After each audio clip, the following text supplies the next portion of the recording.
Здравствуйте, вы смотрите программу «Лав о главном» на информационном портале LAV.MD. Не забывайте подписываться на наши платформы в социальных сетях для того, чтобы быть в курсе происходящих событий в стране и в Гагаузии. А также оставляйте свои комментарии под нашими программами для того, чтобы мы могли понять, какие темы для вас важно, чтобы мы поднимали в своих программах и обсуждали. Все вы знаете, что на прошлой неделе председатель Народного собрания Гагаузии Дмитрий Константинов заявил якобы от своей отставки или об отпуске в течение 90 дней.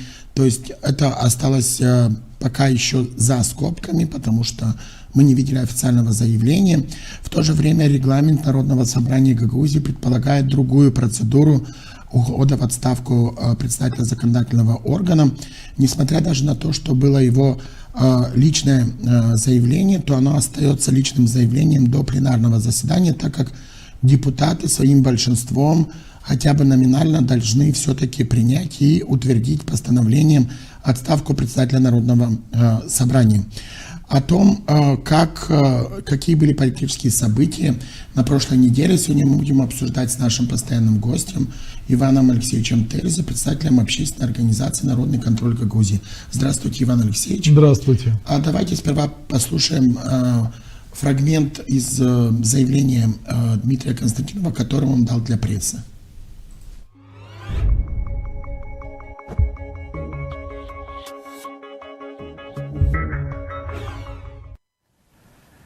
Ну, что касается моей отставки председателя Народного собрания, сегодня только что президиум прошел, и я обратился к президиум поддержал мое заявление об отставке. Хочу просто сказать, что всем, чтобы было ясно, что никакого давления ни с какой стороны абсолютно на меня не было. Никаких указаний, ничего. Я просто решил заняться со своим здоровьем, тем более, что у меня 90 дней неиспользованных отпускных дней. Поэтому я займусь пока здоровьем. Возможно, те наши всезнайки, вы знаете о них, которые критиковали нас до сегодняшнего дня, что мы затягиваем выборы, возможно, они уже поймут, что есть некоторые другие вопросы, которые тоже нас интересовали. Потому что на сегодняшний день мы уже и дату разобрали в президиуме. И заседание Народного собрания будет 27 числа после решения Высшей судебной палаты. Высшая судебная палата примет решение 26 ноября. Мы соберемся 27, и в этот день уже будет определен и ЦИК. Будет он старый, будет он новый. Мы уже определим, и дата будет приблизительно в начале марта. Это уже точно. Поэтому я хотел еще раз сказать о наших всезнайках, что даже на тот день, на март месяц, сегодня никто не знает, будут выборы только Народного собрания или будут выборы и Башкана нашей Гагаузии. И вот тут как раз надо было думать и раньше, всем критиканам, что в случае выборов Народного собрания и Башкана мы сэкономим не менее 5 миллионов лей. Об этом почему-то никто не хочет думать. Совсем. Когда идет разговор о государственных деньгах, они почему-то все думают, что это чепуха. Это как манна небесная нам падает, и она должна все время падать откуда-то. Мы по-другому думаем.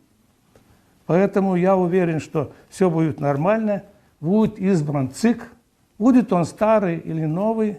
Кстати, про старый ЦИК очень беспокоится господин Чернев, голос нашего правительства. Человек, который говорит, вы слышали уже, что значит, ЦИК меня не устраивал старый. Его устраивал. Но когда он говорил про Башкана, он же и критиковал ЦИК, что они столько нарушений сделали. Непонятно, в каком случае он прав. Он попутался, человек, абсолютно. Но у нас будет избран в любом случае ЦИК нормальный, и выборы пройдут справедливо и добросовестно. Спасибо.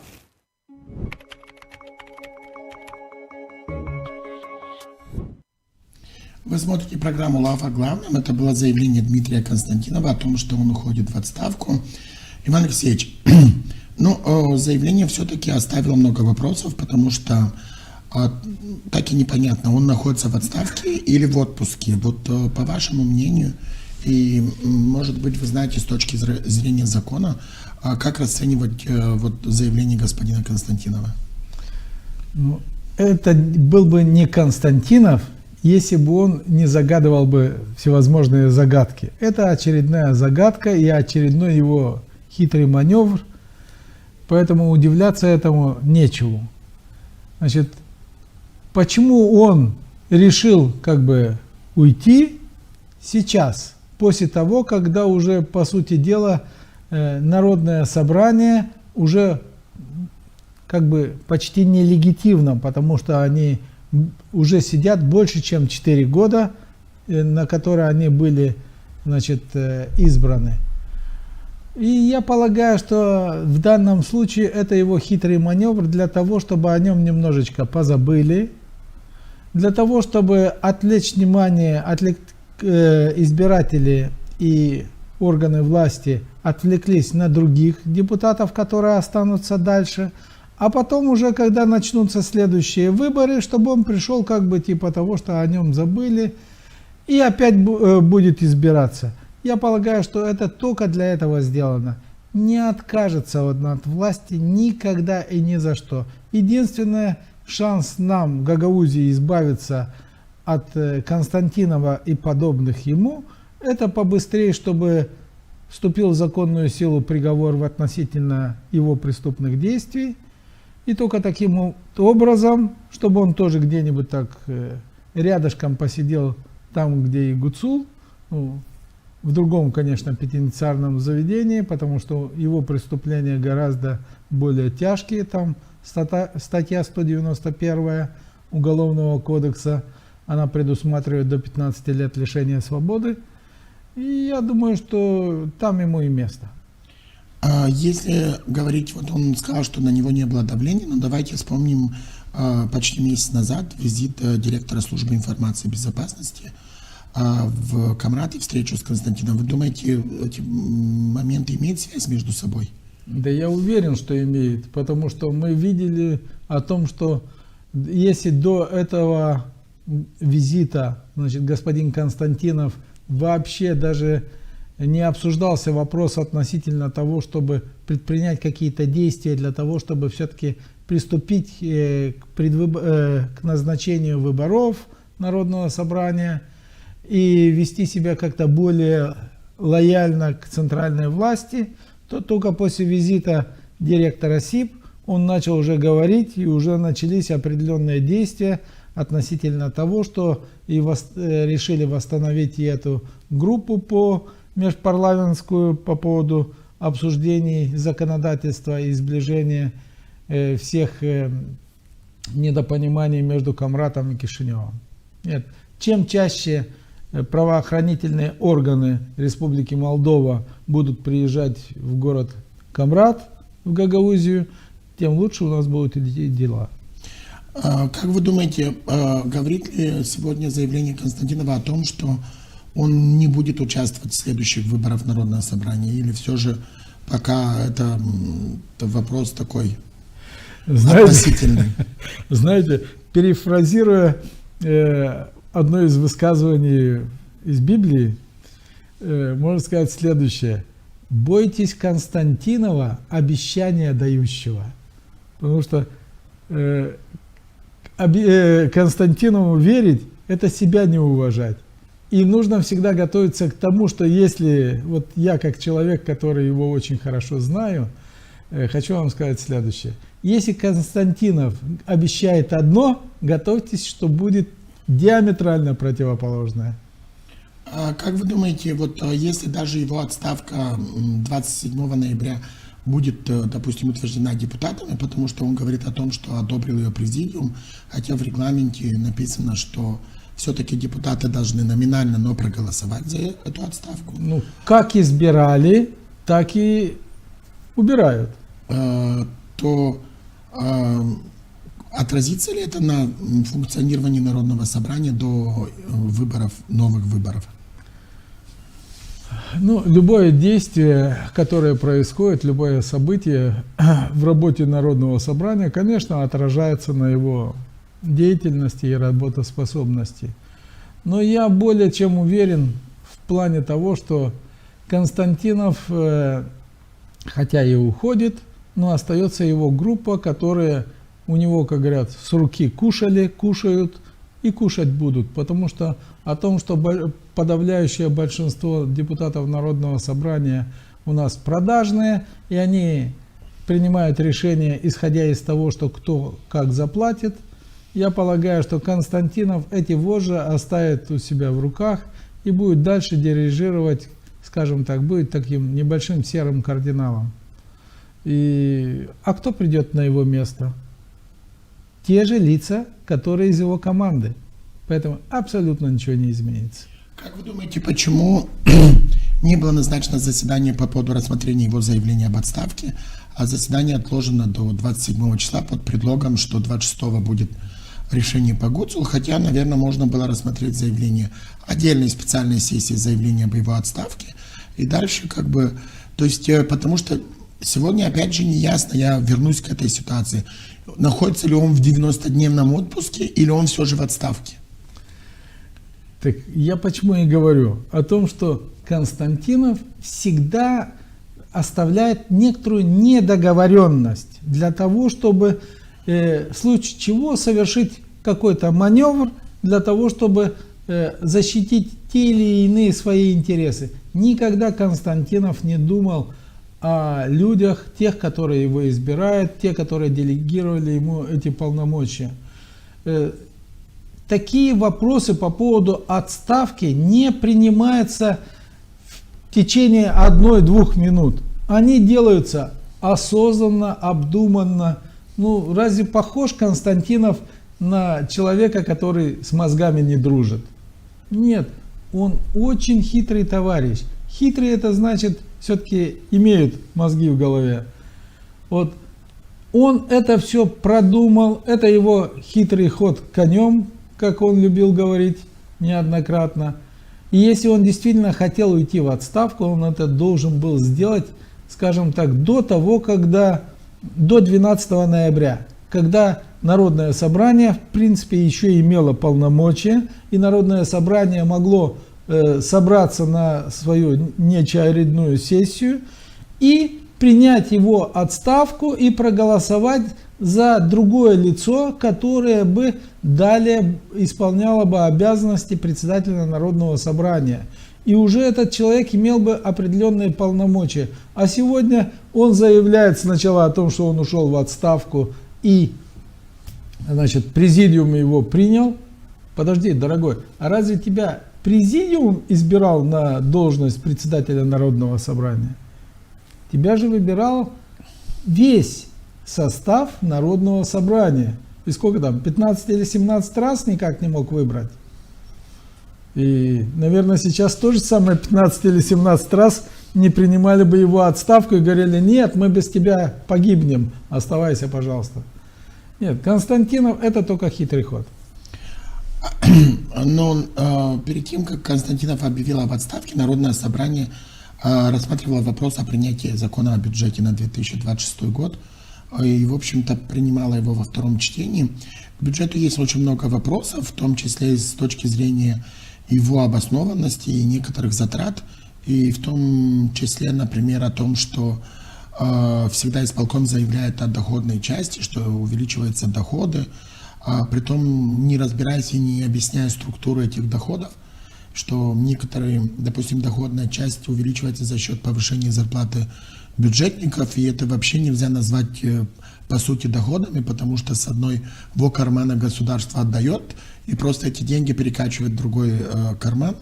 Поэтому эти деньги нельзя говорить о том, что они идут на развитие Гагаузии, и в том числе как бы носят какой-то экономически позитивный вклад с точки зрения увеличения сборов от подоходного налога. Давайте сейчас посмотрим сюжет наших коллег по поводу принятия бюджета и вернемся к этому вопросу.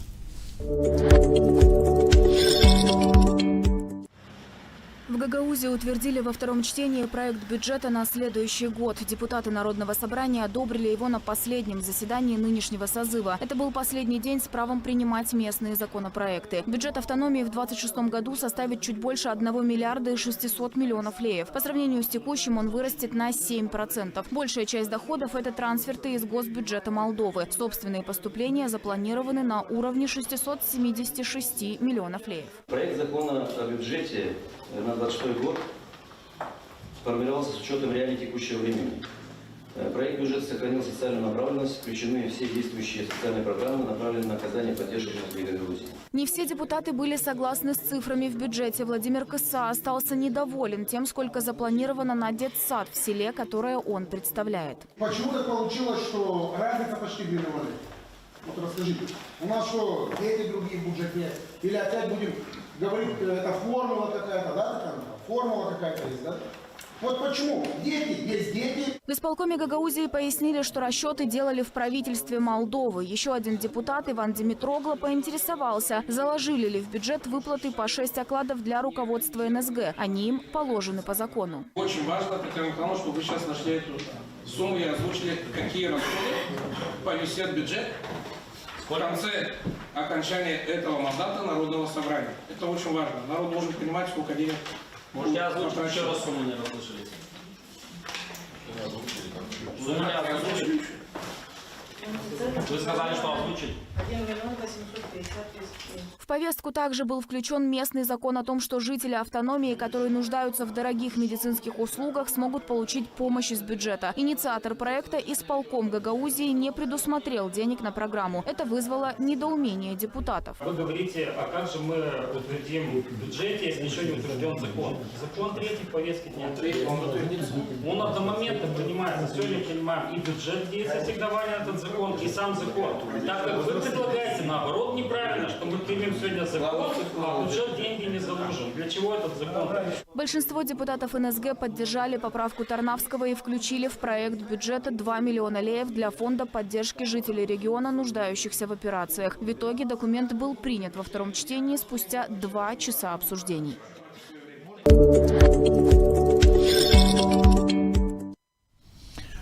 Вы смотрите «Лав о главном». Так принимался бюджет автономии на 26 год.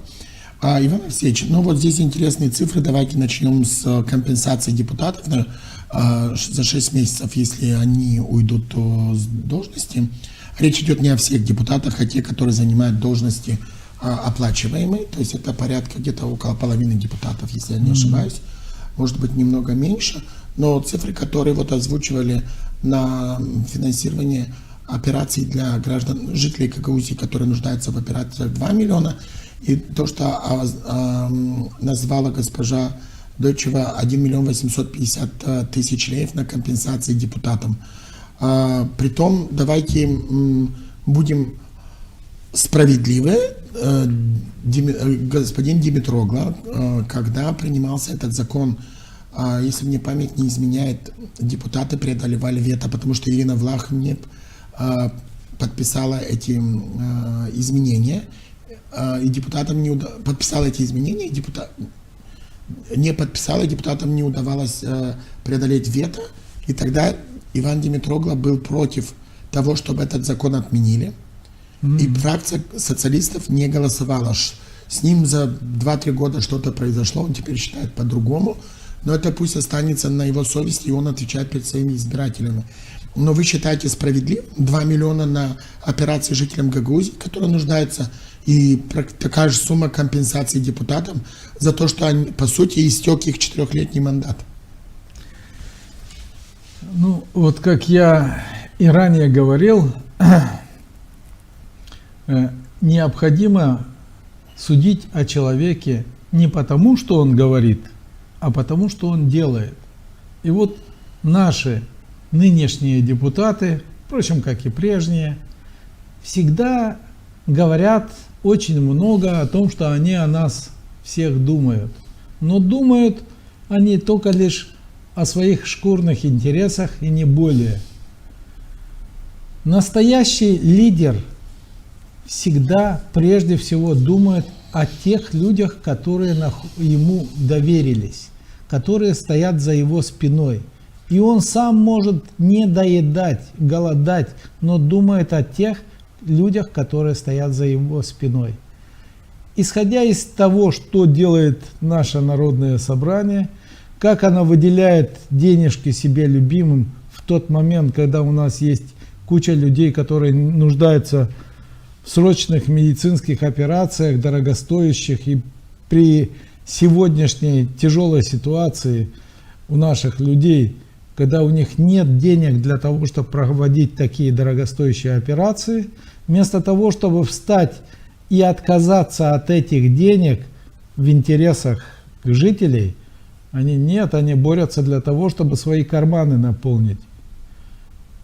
Дорогие сограждане, большинство депутатов Народного собрания – это мерзавцы, которые дорвались до власти и недостойны того, и все, что они делают, они только ухудшают вашу жизнь. Сегодня они там приняли этот новый бюджет. Вот я как рядовой гражданин Гагаузии, да меня вообще мало интересуют эти цифры. Меня интересует, насколько изменится моя жизнь. Появится ли у меня, скажем так, в холодильнике больше продуктов качественных, или их вообще не появится? Снизится ли у меня стоимость услуг, электроэнергия, газ и прочее? Появится ли у меня новая работа или с более высокой оплатой? Или у меня на той работе, где я работаю, повысят заработную плату? Защищенность моя, как внутри страны или за пределами, улучшится или нет? Мои дети, будет ли у них будущее или нет? Вот что всех интересует. И на протяжении всех этих лет ситуация ухудшалась, ухудшается, и я вижу, что и дальше будет ухудшаться, если мы, дорогие сограждане, не возьмем в свои руки управление своей судьбой и будем жестко спрашивать с этих негодяев, которые нам обещают, обманом дорываются до власти, а потом нас грабят, обворовывают. Нету бюджетных денег. Это все наши с вами деньги, которые с наших налогов собрались в этот так называемый бюджет. Вот я бы, например, запретил бы говорить слово бюджет, потому что слово бюджет – это обман. Надо всегда говорить народные деньги, и тогда людям будет более понятно. Бюджет Гагаузии, который был утвержден на 26 год, хотя как бы он составляет почти 1 миллиард 700 миллионов плюс-минус, но 70% его это трансферты из Кишинева. Здесь, конечно, очень много вопросов, потому что в итоге непонятно, чем занимается структура Гагаузии. Об этом мы говорили неоднократно в наших программах и пишем в наших статьях, потому что, например, 60-70% этого бюджета уходит на систему образования в виде трансферта для содержания как до школьных учреждений, так и гимназического и лицейского образования. Как мы знаем, что, например, школы, лицеи, гимназии администрируют деньги сами. Тогда непонятна роль управления образованием, потому что зачем нам такое управление большого образования, если лицеи и школы сами администрируют свои бюджеты? Зачем нам районные администрации и много-много другого? Потому что, например, если посмотреть на бюджет, который исполком объявляет социально ориентированным, то статьи, которые идут на развитие, то есть речь идет о капитальных инвестициях, это 20 миллионов, статья на контрибуцию возмещения 20 миллионов. И, в общем-то, если сложить все эти статьи, которые должны поддерживать, допустим, развитие инфраструктуры, восстановление, в том числе поддержку предпринимательства, в общей сложности составляет не более 3% от всей суммы бюджета. В этих условиях мы вообще не можем говорить о том, что бюджет Гагаузии будет способствовать в 2026 году на то, чтобы Гагаузия развивалась с точки зрения экономики. Потому что, как назвал в одной из наших программ доктор административного Николай Гатишан, это бюджет проедания, потому что он не генерирует и не дает инвестиции на создание рабочих мест, и в том числе увеличение доходной части бюджета. И это большая проблема. И следующий момент, что исполком Гагаузии нигде не говорит о деньгах, обещанных Шора. Мы помним 500 миллионов евро, и Гагаузия должна была стать экономическим оазисом. На ваш взгляд, почему так происходит? Это действительно ли они отграждаются от Шора? Или это очередной популизм и в том числе и непрофессионализм со стороны исполнительной власти? Ну, прежде всего, на мой взгляд, я многих этих депутатов знаю и хочу сказать следующее, что многие из них это мерзавцы и воры. И цель любого мерзавца это обмануть человека, а цель любого вора своровать как можно больше. И я согласен с господином Гатишаном в плане того, что этот бюджет, да, впрочем, как и прежние все бюджеты, они были направлены только на то, чтобы его проедать. Не направлены эти все бюджеты на то, чтобы поддержать жителей Гагаузии и делать какие-либо программы для того, чтобы экономика развивалась. И действительно, ну вот посмотрите, на чем собирается бюджет. Бюджет собирается на том, что у людей выжимают налоги. Именно выжимают. Потому что люди из последних сил вынуждены платить эти налоги во избежание, значит, всевозможных санкций. И хочу вам сказать следующее. О том, что давайте посмотрим, почему действительно у нас так много всевозможных управлений, а в этих управлениях куча людей, и все они неизвестно, чем они занимаются. А все они получают зарплаты раз, кроме всего прочего, на их содержание тратятся большие суммы денег. Вот господин Гатишан в прошлой передаче говорил о том, что, значит, содержание одного чиновника в управлении от 180 тысяч лей до 250 тысяч лей в год. Друзья мои, а у нас этих всевозможных управлений, не помню, то ли 16, то ли 17 штук. Скажи, а каждое из них это как бы министерство. Мы что, такие богатые люди, чтобы содержать столько дармоедов? Я их называю дармоедами, потому что они действительно дармоеды. Во главу угла любого управления, любой управленческой структуры должно стоять такая вещь, как эффективность. Каждый из них должен отчитываться нам, гражданам, тем, которые платят из своих налогов этим негодяям заработную плату, они должны отчитываться каждый месяц и говорить: я вот в этом месяце благодаря моей работе принес Гагаузии вот столько денег. То есть я оправдал свою зарплату, я оправдал свои расходы. Покажите мне хотя бы одного из них, который выступил и так сказал. Начиная от Башкана и кончая теми, которые работают в управлении рядовыми сотрудниками. Никто ничего. Давайте возьмем в пример Швейцарию. Хорошая страна, правда? Богато люди живут. И сколько у них министров? 7. 7 министров на всю Швейцарию.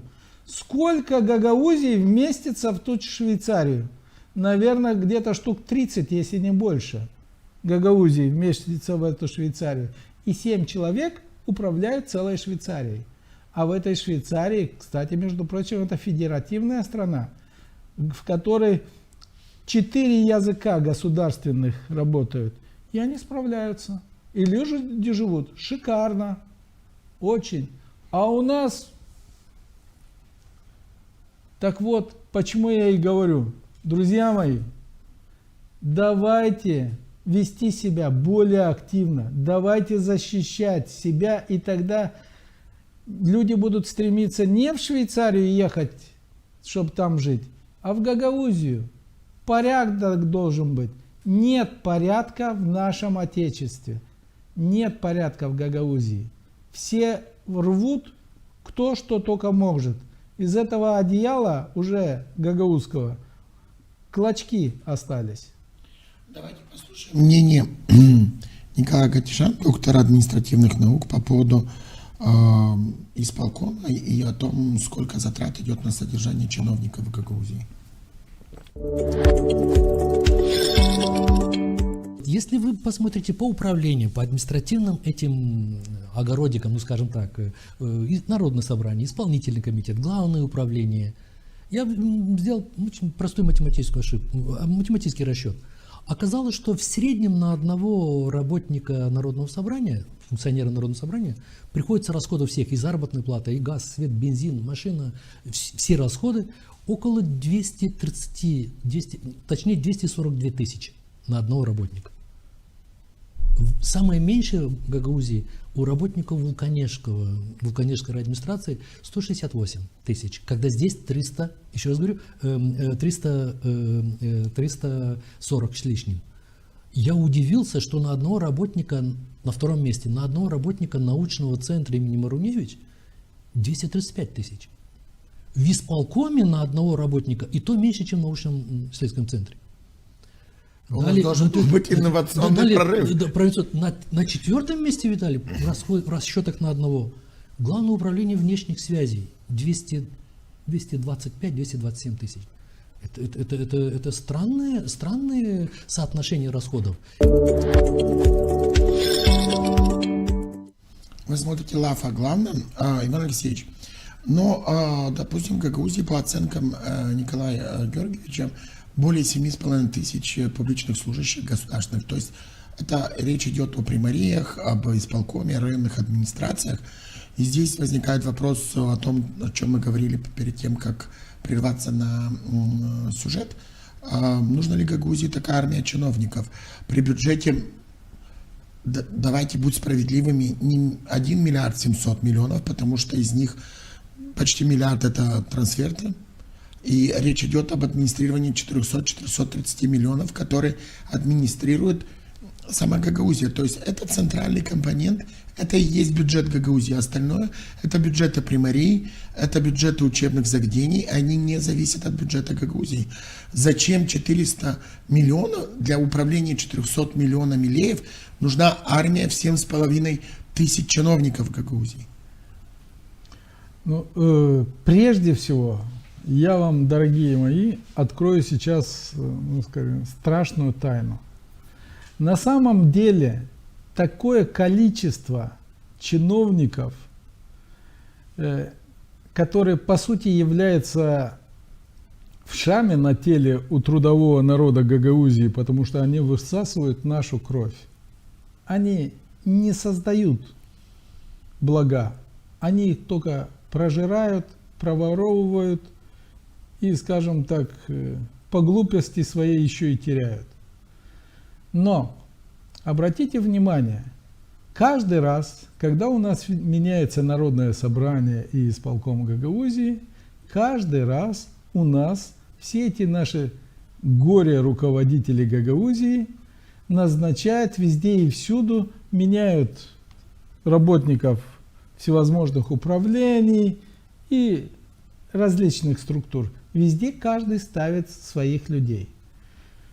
Почему? Потому что эти люди оттуда кормятся и помогают нашим властьпридержащим тоже оттуда же кормиться. Поэтому все эти люди, сидя на хороших местах, это те люди, кого они ставят? Те, которые за них агитировали, с их команды. И они вот эти свои команды поддерживают до следующих выборов. И все эти люди, которые сидят в этих управлениях, они знают о том, что если тот человек, который их туда посадил, не пройдет в следующий раз в это кресло, они тоже потеряют свою работу. Поэтому их цель заключается в одном: воровать как можно больше и поддерживать, делиться с тем, кто тебя туда поставил. Больше ничего. Ни один из них не думает о Гагаузии. Ни один из них не думает о том, что нужно помогать людям, выполнять ту работу, за которую они получают заработную плату. Жизнь в Гагаузии с каждым днем все ухудшается и ухудшается. Ярким проявлением того является то обстоятельство, что у нас рождается все меньше детей, умирает все больше стариков и все больше людей уезжают отсюда. Количество людей с каждым годом в Гагаузии уменьшается, а количество чиновников увеличивается. И недавно, когда вот в своем выступлении выступал господин Константинов, говорил о том, что если проведем выборы вместе в народное собрание с Башканом, мы сэкономим 5 миллионов лей. Никто типа об этом не думает. А может быть мы сделаем иначе? Может быть мы сократим на 50% количество депутатов Народного собрания вместе с ихними всякими структурами, потому что не нужно нам такое количество депутатов. Друзья мои, сколько можно этих кровопийц содержать? И процентов на 70 сократим количество управлений и тех лиц, которые там находятся. Потому что, друзья мои, был такой хороший руководитель Александр Васильевич Суворов. У него были золотые слова: воевать надо не числом, а умением.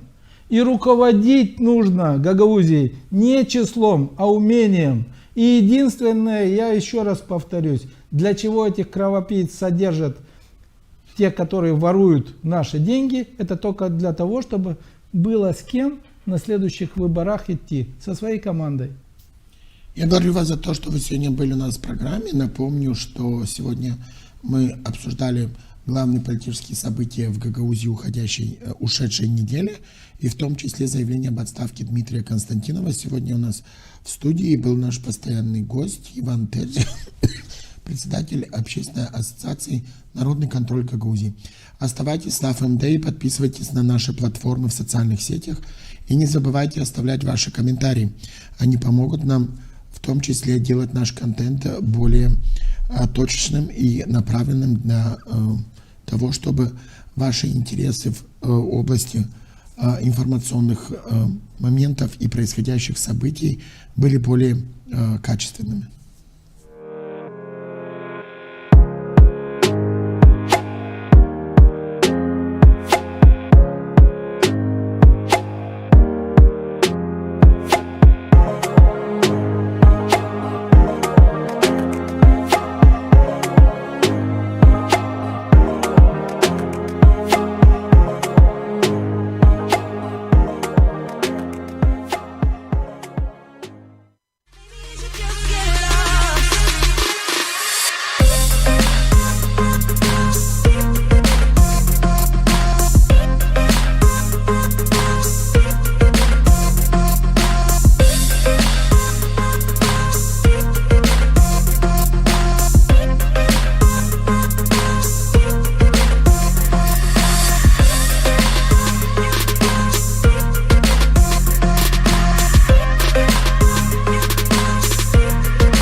Время для себя – это ваш гид в мир здоровья и хорошего самочувствия. Сегодня я, Алла Бюк, и наш эксперт-нутрициолог Анна Георгиев попытаемся вам помочь разобраться в особенностях различных диет.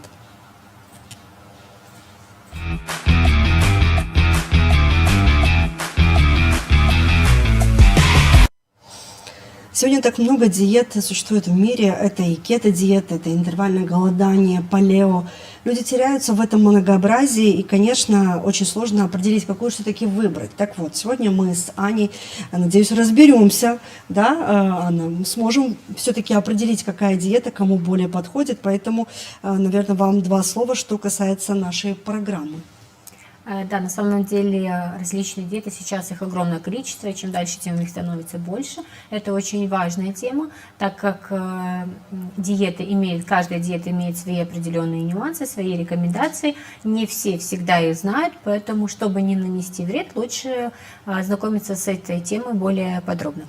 Ну, вот, прежде чем обсудить более детально тему диет, я предлагаю посмотреть небольшой сюжет. В мире здорового питания мода на диеты не утихает.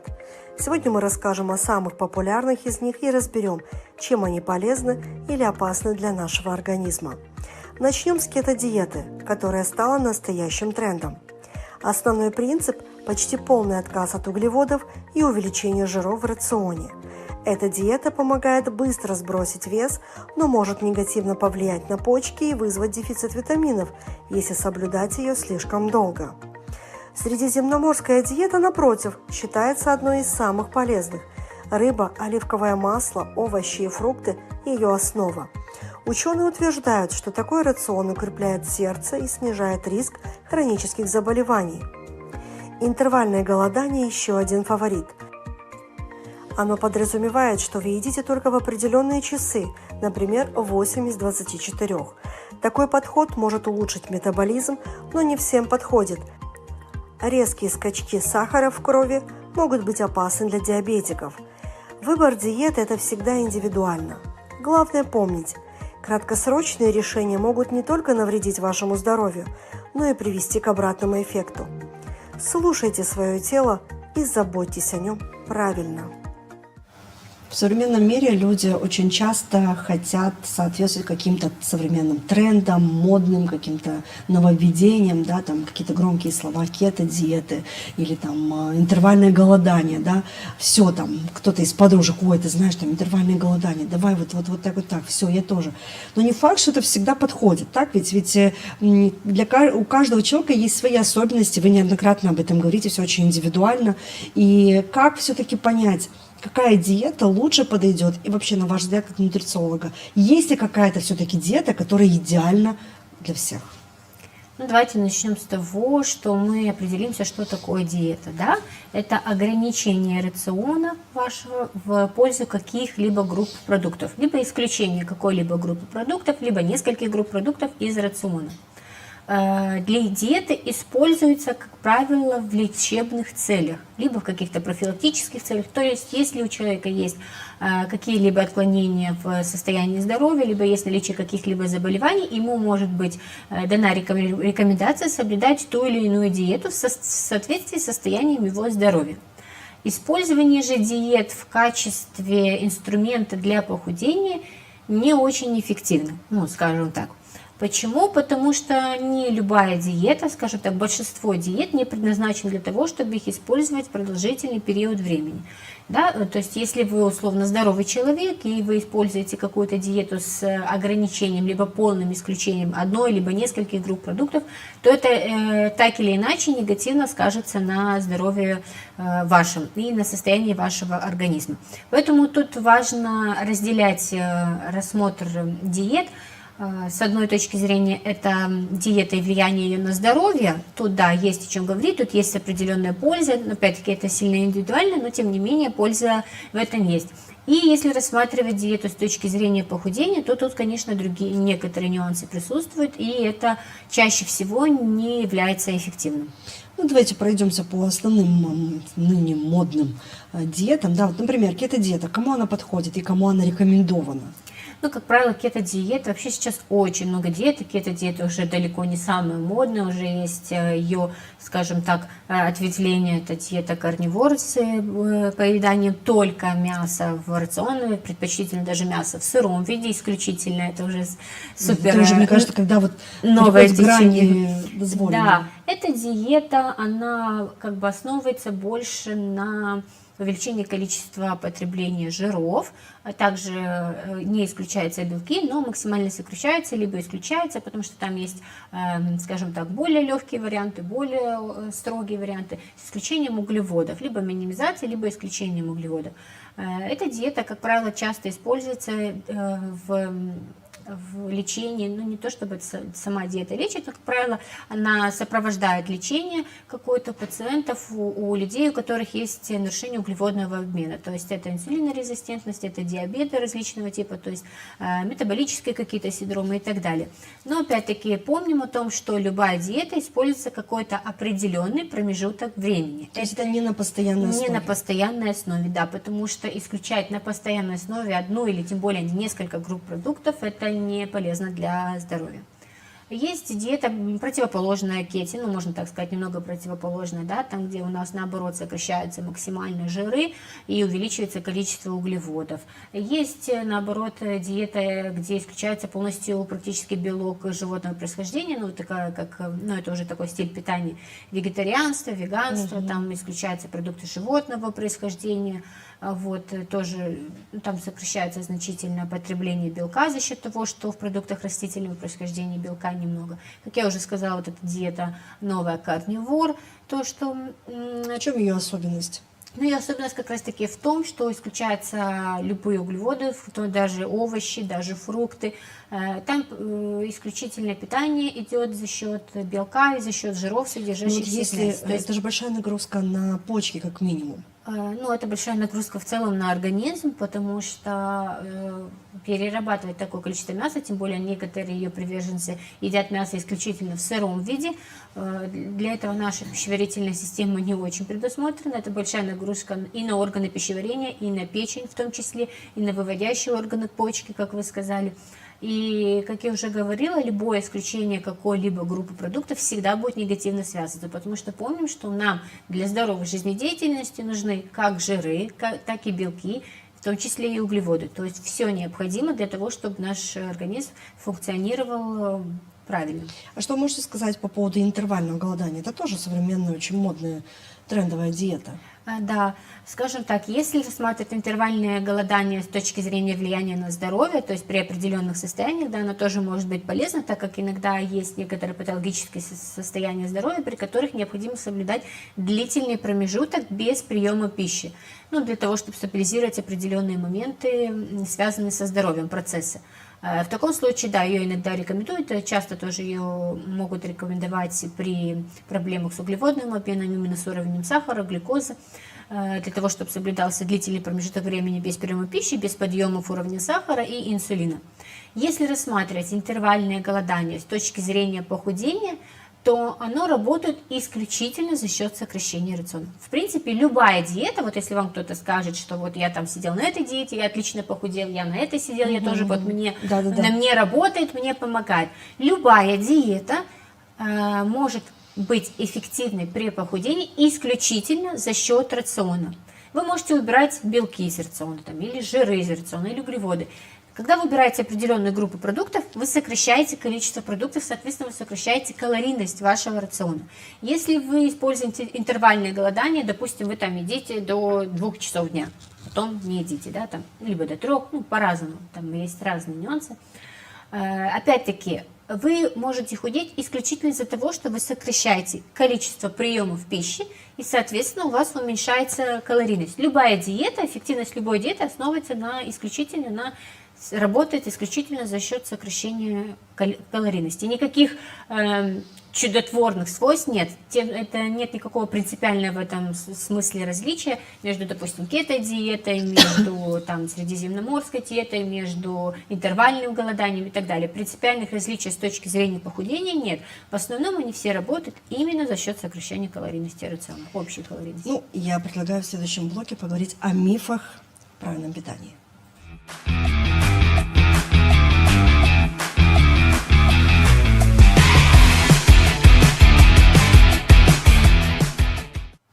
Ну, Анна, вокруг правильного питания мы все знаем, что существует очень много мифов, очень много стереотипов, в том числе, ну, например, что углеводы – это зло. Да? Мы уже не одну передачу с вами обсуждаем эту тему, и углеводы как раз-таки не зло, а необходимая часть рациона для каждого человека.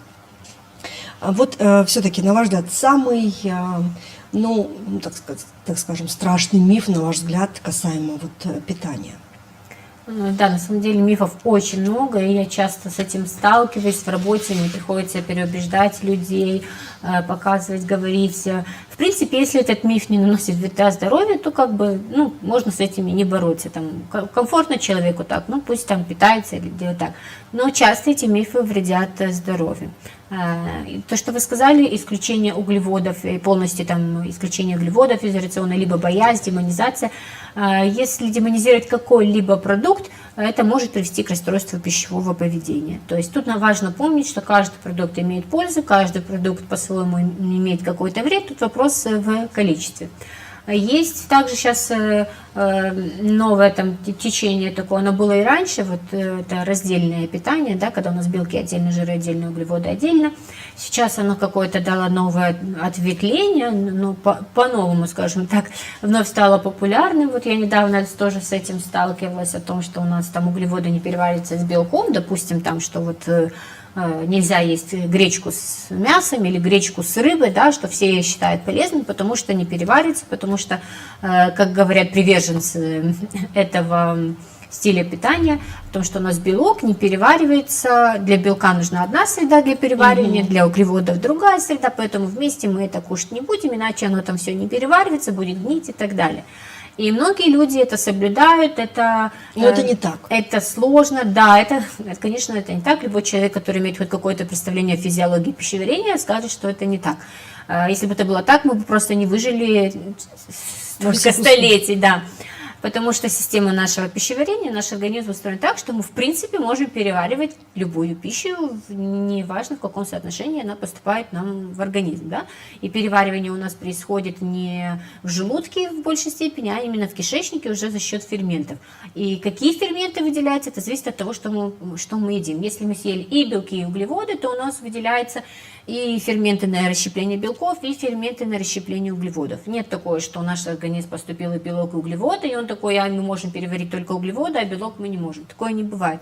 Но часто люди, как бы не зная этого, допустим, те, кто не знает физиологии пищеварения, они, конечно, могут поверить, ограничивать свой рацион, начинают питаться, это вызывает определенные сложности, это вызывает какие-то, тоже может вызвать расстройства пищевого поведения, и наоборот, это могут вызвать какие-то проблемы со здоровьем и так далее.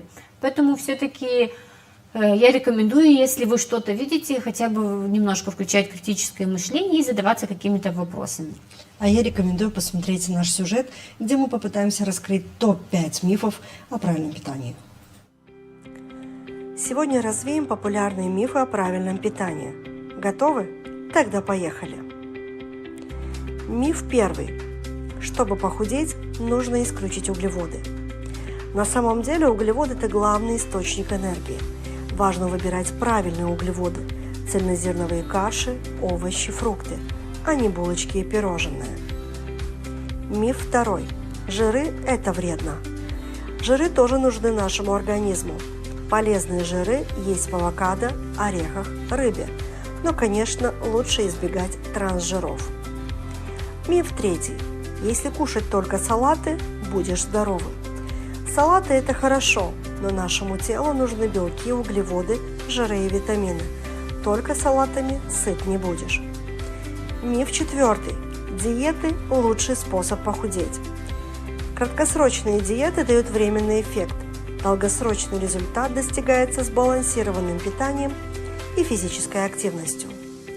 Миф пятый. Пить много воды – это вредно. Наоборот, вода – залог здоровья. Главное не перебарщивать. Да, мифы, конечно, очень много проблем воспроизводят в нашем сознании, потому что они, конечно, блокируют какие-то важные моменты, да, в том числе, как вы и сказали, там, допустим, там, отказываться от завтрака, да, там, не есть, либо запреты на углеводы и так далее. Ну вот Мы с вами уже и в предыдущих программах говорили по поводу глютена, да, это один из современных тоже терминов. Раньше никто не говорил про глютен, давайте будем честными, да. Ну, хлеб и хлеб, да, то есть хлеб всему голова, как говорится. Но сейчас очень модно, да, все боятся глютена, ой, безглютеновая там выпечка, ой, безлактозный напиток и так далее. Почему все-таки стоит или не стоит бояться этого термина, да, и вообще этого явления в нашей жизни, и что нам, как его заменить, или все-таки оставлять его у нас в рационе? Да, сейчас очень модно исключать глютен. Есть определенные, конечно, случаи, когда это необходимо. Есть вообще, почему исключается глютен. Глютен это тоже такой белок, он содержится, ну вот как правило, чаще всего в растительных злаках, преимущественно в пшенице. Раньше о нем почему не говорили? Ну, потому что не так много знали о его воздействии, его меньше содержалось. Есть последнее исследование, где говорится о том, что сейчас в современных продуктах все-таки количество глютена выше, чем было раньше, но это тоже связано с обработкой современной земель и так далее, с выращиванием. Почему глютен исключают? Вообще это пошло из-за необходимости исключать его при наличии определенных заболеваний и состояний кишечника. Часто вот это целиакия есть, различные переносимости кишечника. Ну, иногда есть тоже некоторый там синдром раздраженного кишечника, тоже может исключаться. То есть это связано именно с состоянием кишечника, да, с кишечной микрофлорой, с проницаемостью стенок и так далее.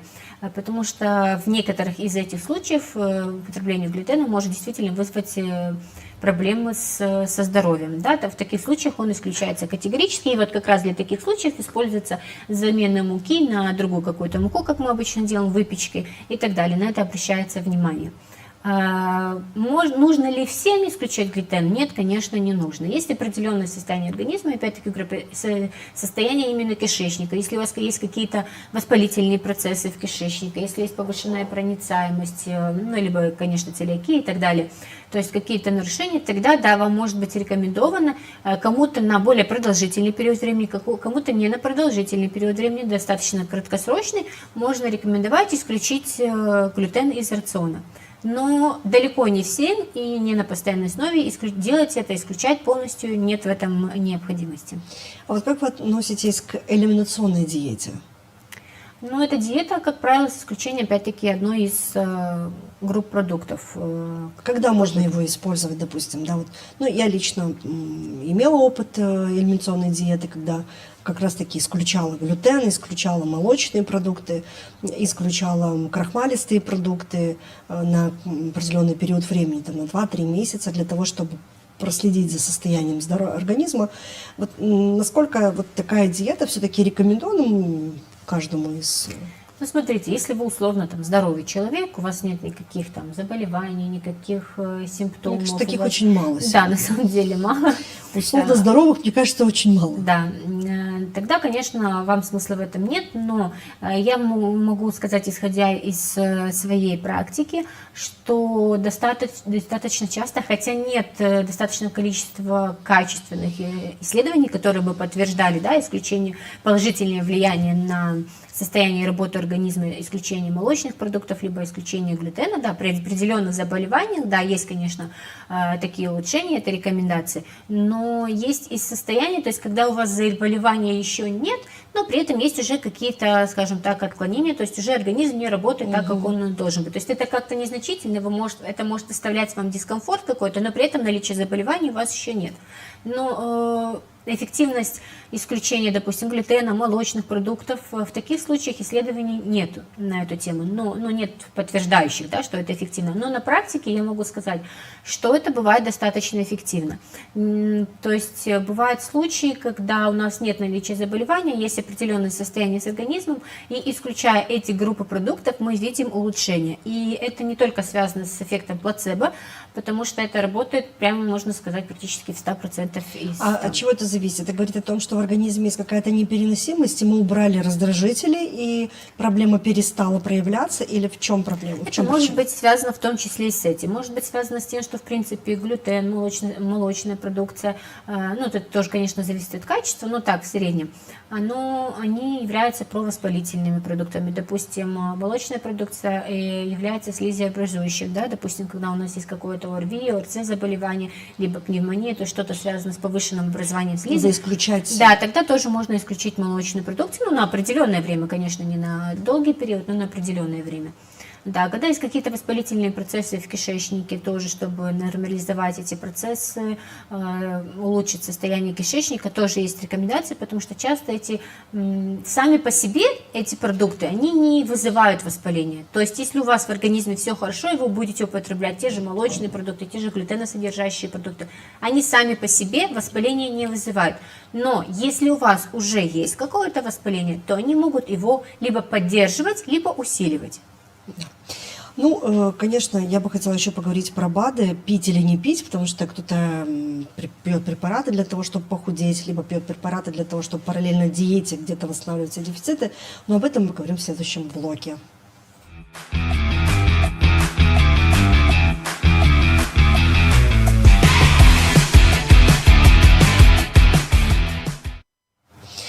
Анна, вы знаете, я часто слышу, что БАДы, многие говорят, что БАДы могут заменить полноценное питание. Насколько это правда? Ну нет, конечно, не могут заменить. Ничего не может заменить полноценного питания, так как все-таки наш организм еще к этому не приспособлен, то есть наша пищеварительная система еще к этому не приспособлена. Возможно, когда-то в будущем эволюция это будет предусмотрена, но пока нет. Пока продукты, цельные продукты, это замены, альтернативы полной замены нет. Поэтому говорить, что БАДы могут заменить, конечно, это... А вообще, вот как понять, что все-таки организму не хватает витаминов? Ну, это часто проявляется по симптоматике, можно определить, что не хватает витаминов каких-то. Вы можете... Много есть различных симптомов, это может быть и кожные проявления, и связаны с состоянием волос, ногтей, это может быть связано с физическим состоянием, повышенная утомляемость, сонливость именно сильная. Она вот часто сопровождается дефицитом железа, анемия, прям такой сильный упадок сил, постоянно днем сонливость, вот, также низкий витамин D может об этом говорить, вот, если у вас постоянно присутствует какой-то повышенный уровень стресса, то можно уже предполагать дефициты витаминов группы В, либо магния, то есть, да, то, что быстро расходуется. Поэтому дефициты могут быть, и такие дефициты стоит перепроверить, то есть проконсультироваться со специалистом, сдать анализы, и уже если они действительно будут обнаружены, тогда уже принимать соответствующие препараты. Ну, я тщательно слежу за вашим инстаграмом, и вы частенько там пишете о своих пациентов, так скажем, да, с которыми вы работаете, за которыми вы наблюдаете. И буквально недавно у вас был пример, когда у человека внешне никаких проявлений, да, то есть он бодр, он полон сил, у него нет никаких проявлений, но когда мы смотрим на анализы, там просто страх и ужас, что творится, то есть организм работает на износ, да, то есть он все последние ресурсы.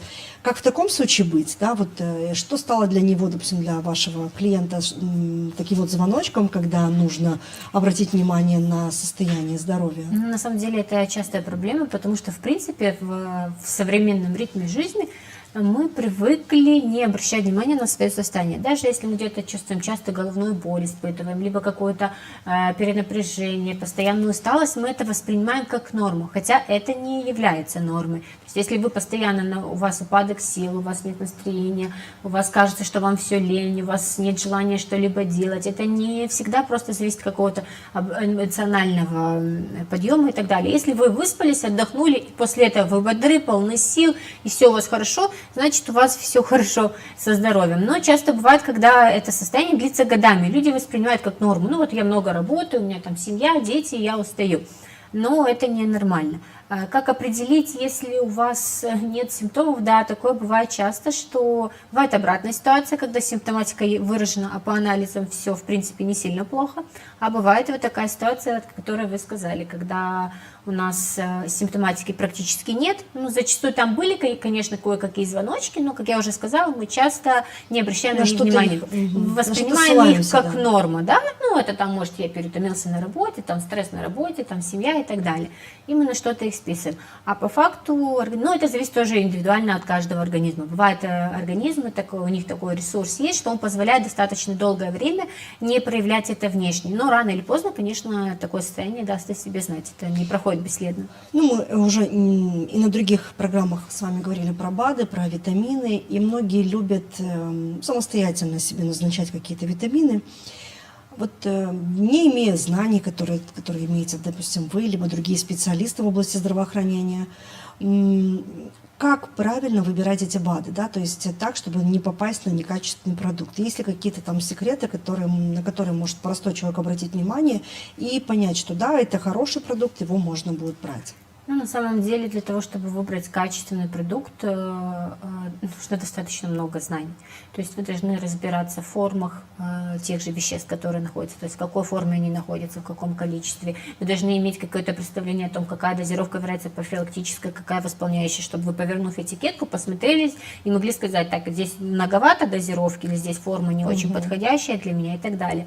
Потом есть всегда такая графа, дополнительные ингредиенты. Сзади, когда мы переворачиваем, не где табличкой указаны активные вещества, а где написано дополнительные ингредиенты. Часто на это не обращают внимания, но там, как правило, вещества, которые дополнительно добавляют для того, чтобы продукт не портился, либо состав самой таблетки, либо состав самой капсулы. И там иногда находятся достаточно, мягко говоря, неполезные вещества, на что многие тоже не обращают. Но опять-таки, чтобы понимать, что полезно, что не полезно, вы должны в этом разбираться. Да? Это достаточно много надо изучать, это достаточно много надо смотреть исследований и так далее. Поэтому я всегда говорю, что я не рекомендую выбирать что-то, пить что-то самостоятельно, тем более что-то из биологически активных добавок, потому что они не проходят столько проверок, сколько проходят медицинские препараты. Поэтому я всегда советую консультироваться с врачами.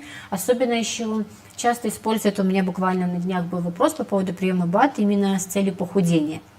Это я вообще не рекомендую делать, потому что как таковых препаратов от биологически активных добавок для похудения их не существует. Есть некоторые лекарственные препараты, которые действительно могут помочь в этом вопросе, но опять-таки они назначаются врачами, используются в определенных случаях, когда действительно избыточный вес очень большой, и там уже это сильно влияет на здоровье и так далее. Но это лекарственные препараты. Что касается биологически активных добавок, некоторые часто используют, покупают какие-то наборы, там, чтобы похудеть и так далее. Это не есть хорошо, это не есть полезно. Чаще всего в эти наборы, в эти добавки ходят элементарно слабительные вещества и мочегонные, что тоже не полезно пить. И вообще мочегонным средствам я бы рекомендовала относиться крайне аккуратно, потому что это влечет за собой довольно-таки негативные последствия.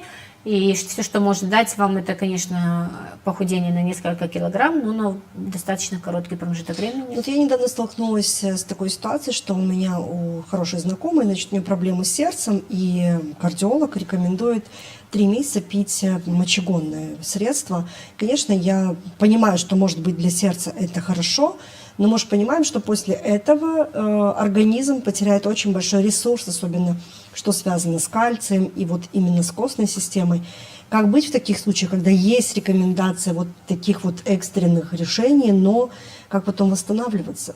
Смотрите, всегда, когда есть какое-то назначение по тому либо иному препарату, всегда ставится во внимание соотношение риска и пользы. Да?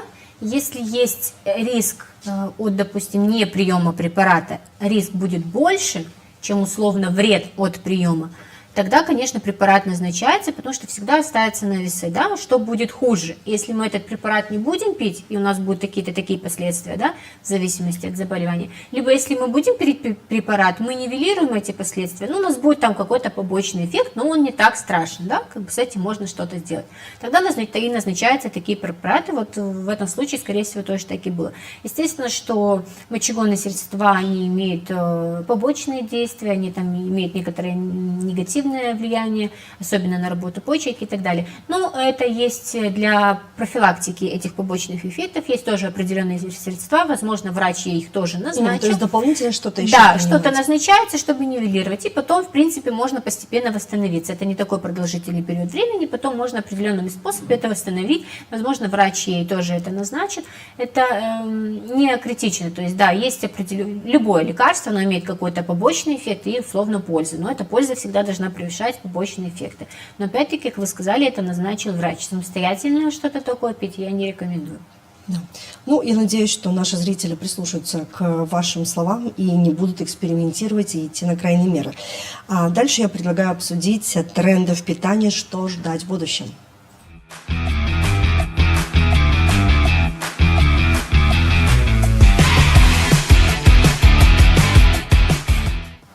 Сегодня мы много с вами говорили по поводу питания и по поводу модных диет. На ваш взгляд, все-таки какие тренды сегодня становятся популярными? Ой, сейчас очень много всего популярного. Каждый день выходит какая-то новая диета.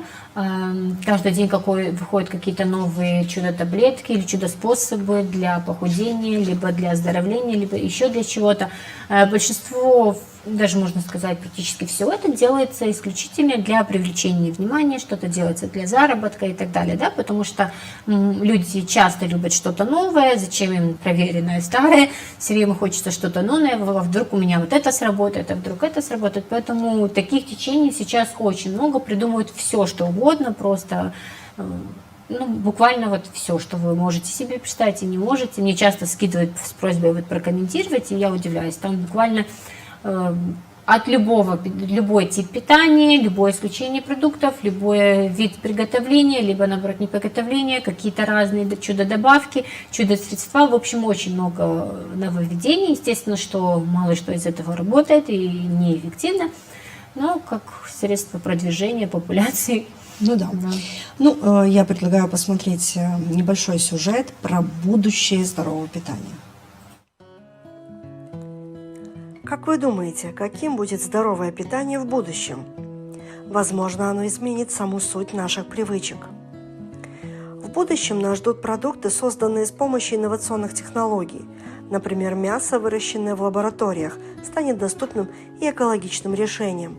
А вертикальные фермы позволят обеспечить свежими овощами города независимо от сезона. Личные приложения будут подсказывать нам, что есть. Вы просто сканируете продукт, и искусственный интеллект предлагает вам рацион с учетом всех потребностей вашего организма. Доставка еды станет еще быстрее благодаря дронам. А домашние 3D-принтеры смогут печатать блюда по вашему рецепту из питательных ингредиентов. Будущее здорового питания – это баланс технологий и осознанности.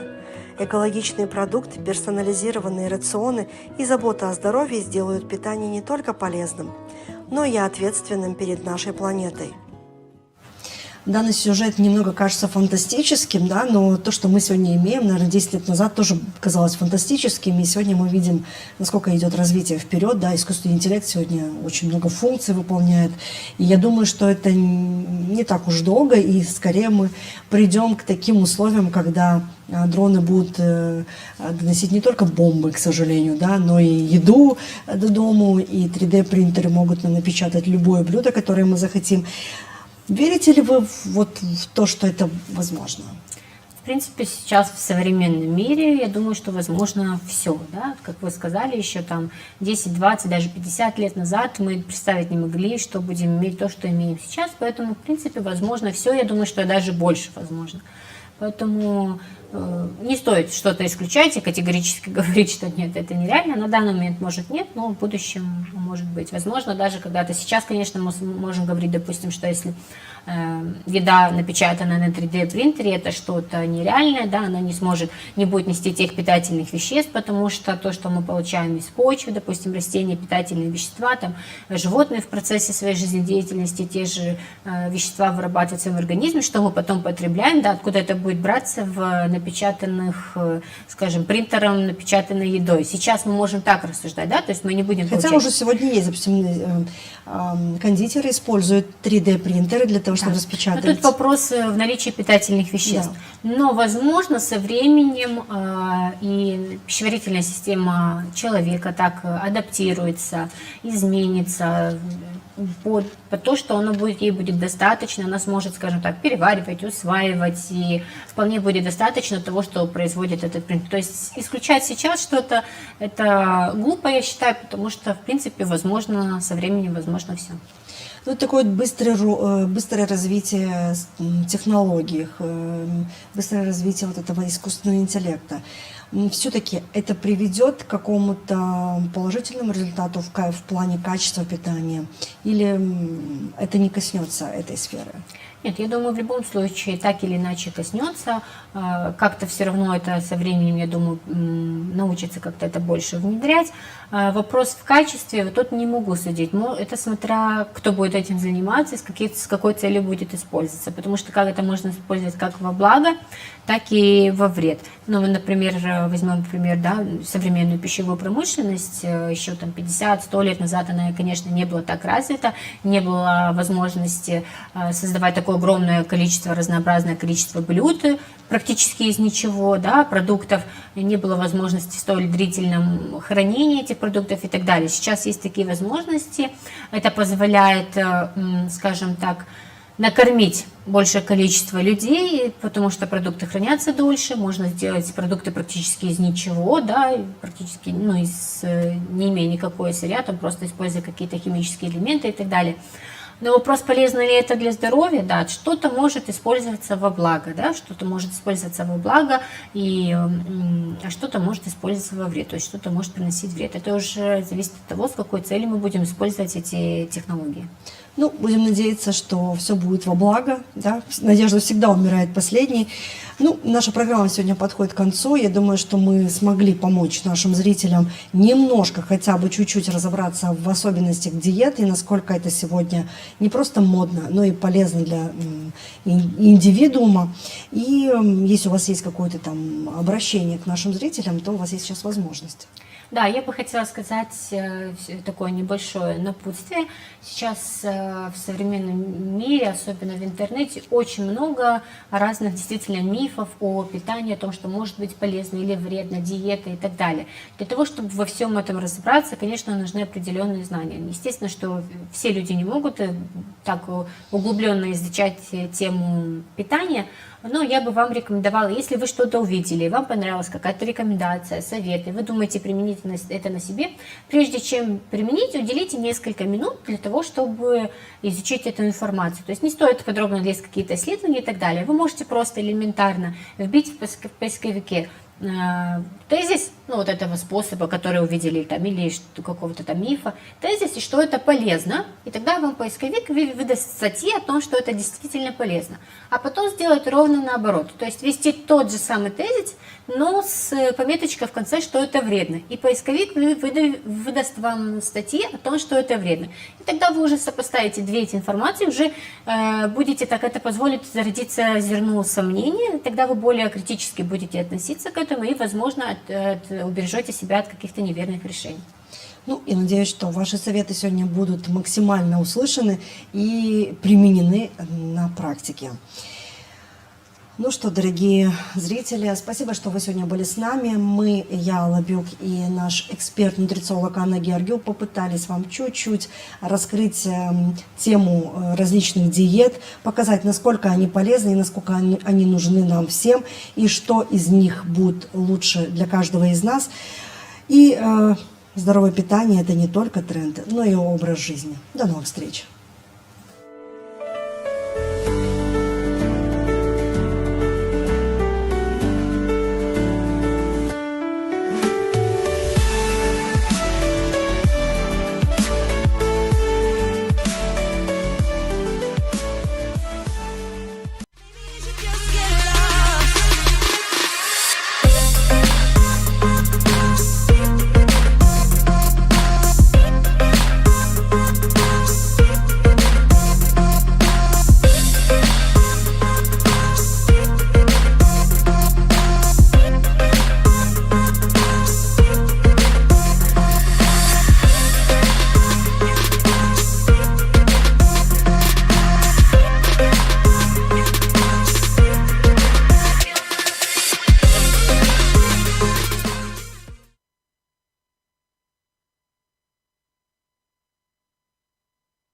была классическая схема, если были лишние деньги, находил 3-литровую банку, вставил, прятал ее там где-то у себя в доме, да, то есть и все было отлично, да. Мы как страна, которая еще не в ЕС, и мы имеем даже некоторые преимущества по отношению к европейским странам. Платите вы за это совсем небольшую комиссию, в среднем, если говорить про американские фонды, это 3,05% в год. В ЕС она достигает до 20 тысяч евро. То есть, что бы ни случилось с брокером, сумма до 20 тысяч евро на ваших счетах застрахована. Вам не стоит, как я уже сказал, выбирать отдельные акции либо время их покупки, потому что с огромной вероятностью вы получите результат хуже, чем если купили бы все сразу.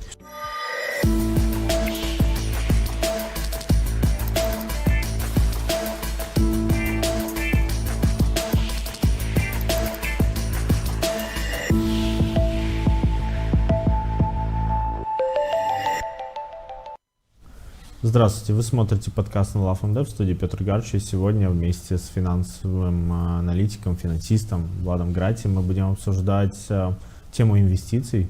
Во-первых, добро пожаловать, спасибо, что принял наше приглашение. Привет. Тема такая, на самом деле, горячая, интересная, потому что с каждым годом я вижу рост интереса у людей к инвестициям, потому что раньше что мы делали? То есть была классическая схема, если были лишние деньги, находил 3-литровую банку, вставил, прятал ее там где-то у себя в доме, да, то есть и все было отлично, да, то есть не переживал за завтрашний день, и люди даже никто не читал, например, какая инфляция у тебя в стране, да, что происходит с этими деньгами, сколько ты теряешь, не понимали даже, что ты в принципе теряешь. Сейчас есть разные платформы, очень много вроде бы и образовательных, даже подкастов, но все равно для жителей Молдовы, большинства, мне кажется, тема инвестиций, она такая не до конца раскрыта. Вот поэтому хотелось бы понять, давай начнем с того, что какие, в принципе, инвестиции доступны для граждан Молдовы. И уже исходя из этого, то есть было бы интересно понять их характеристику, то есть дать характеристику каждой из них. Во-первых, спасибо, что позвали. Меня не так часто зовут куда-то поговорить не про экономику, а про инвестиции. Это моя тема, мне прям приятно говорить всегда об этом. Если говорить о том, что изменилось с того момента, как люди вкладывали деньги в 3-литровые банки и хранили их где-то под подушкой, ничего не изменилось. Многие так до сих пор делают. Но некоторые сейчас делают то же самое, только где-то в офшорах. Но смотрите, что доступно по инвестициям гражданам Молдовы. На самом деле примерно все то же самое, что любому другому жителю других стран. Более того, мы как страна, которая еще не в ЕС, и мы имеем даже некоторые преимущества по отношению к европейским странам. Если мы поговорим про про резидентов европейских стран ЕС, у них есть определенные ограничения, они, например, не могут открывать счета в США, они не могут инвестировать в американские фонды, да, это действует внутренние ограничения ЕС, для того, чтобы стимулировать покупку собственных ETF-фондов внутри ЕС. И поэтому у нас по факту даже побольше возможностей есть в этом плане. Мы можем открывать брокерские счета как в Европе, так и в США, мы можем точно так же наравне со всеми инвестировать на международных рынках ценных бумаг, на европейских биржах, на американских биржах, на азиатских биржах. Вам для этого условно нужен только счет у какого-то крупного брокера, который многие из них сотрудничают с резидентами Молдовы, с гражданами Молдовы, позволяют открывать счета. И как только у вас есть этот брокерский счет, вы можете участвовать в торгах наравне со всеми на американских биржах, по американским акциям, облигациям, по европейским акциям, облигациям и так далее. Получается, что ты просто, вот у тебя есть $1000, к примеру, ты зашел на платформу и через брокера покупаешь акции, да, определенные. То есть акции, я так понимаю, что могут быть, ты можешь отдельно купить акции определенной компании, да, или же портфель акций, в котором, то есть, разные... Ну, вообще, да. Если говорить уже ближе к рекомендациям про то, что я бы советовал покупать, конечно, не отдельные акции, потому что отдельные компании, покупая, вы принимаете довольно большой риск. Есть более простые и более удобные, и более ликвидные, и в целом более хорошие способы инвестиций для частных инвесторов, которые не разбираются в финансовых рынках, которые не хотят разбираться, не хотят ежедневно открывать свой портфель, не хотят ежедневно читать новости, открывать, закрывать сделки. Если задача разместить деньги в чем-то на какой-то длительный срок, и чтобы эти деньги просто стояли, и ты каждый день не дергался по этому поводу, есть более простое решение, это ETF-фонды. Что это такое? Это портфель из какого-то большого количества ценных бумаг. Условно, вы можете купить акцию Apple, можете, а можете купить фонд на весь американский рынок. Да? И в этом фонде будет, например, от 500 до 2000 компаний американского рынка. То есть вы, покупая одну бумагу, покупаете сразу целый портфель из акций. И более того, исследования и в целом статистика показывают, что инвестиции в широко диверсифицированные ETF-фонды дает вам результат лучше ожидаемо, чем какой-то выбор отдельных акций. В среднем ваш результат будет лучше, чем у тех, кто пытается выбирать либо конкретные бумаги, либо время их покупки. И вот таких широко диверсифицированных ETF-фондов есть довольно много. У них низкие комиссии за управление, и вы можете даже с небольшими суммами покупать целые портфели ценных бумаг. Например, есть такой фонд американский Vanguard Total от управляющей компании Vanguard. Вот в нем 8000 акций компаний со всего мира. Вы одной акции, которая стоит сейчас, ну, навскидку $90, я давно не смотрел, сколько конкретно этот фонд стоит, ну, $90 она стоит, одна бумага. Вот вы одной бумагой покупаете целый широко диверсифицированный портфель из акций. Более того, такие фонды есть не только по акциям. Есть отдельные фонды на облигации, отдельные фонды на корпоративные облигации, отдельные фонды на государственные облигации, отдельные фонды на арендную недвижимость, отдельные фонды на компании, которые занимаются криптовалютами и так далее. У вас эти фонды, по факту, это такие модельные портфели, которые вы можете купить одним кликом. И платите вы за это совсем небольшую комиссию. В среднем, если говорить про американские фонды, это 3,05% в год. Условно, если там вы купили фонд на американский рынок, он вырос на 10%, то в вашем портфеле отобразится не 10% прибыли, а 9,97%. Но это на самом деле, если говорить про те фонды, которые есть условно в России или которые есть активно управляемые фонды, там комиссия может доходить до 3-4%. А хотелось бы, чтобы ты подробно рассказал о стратегии. Да.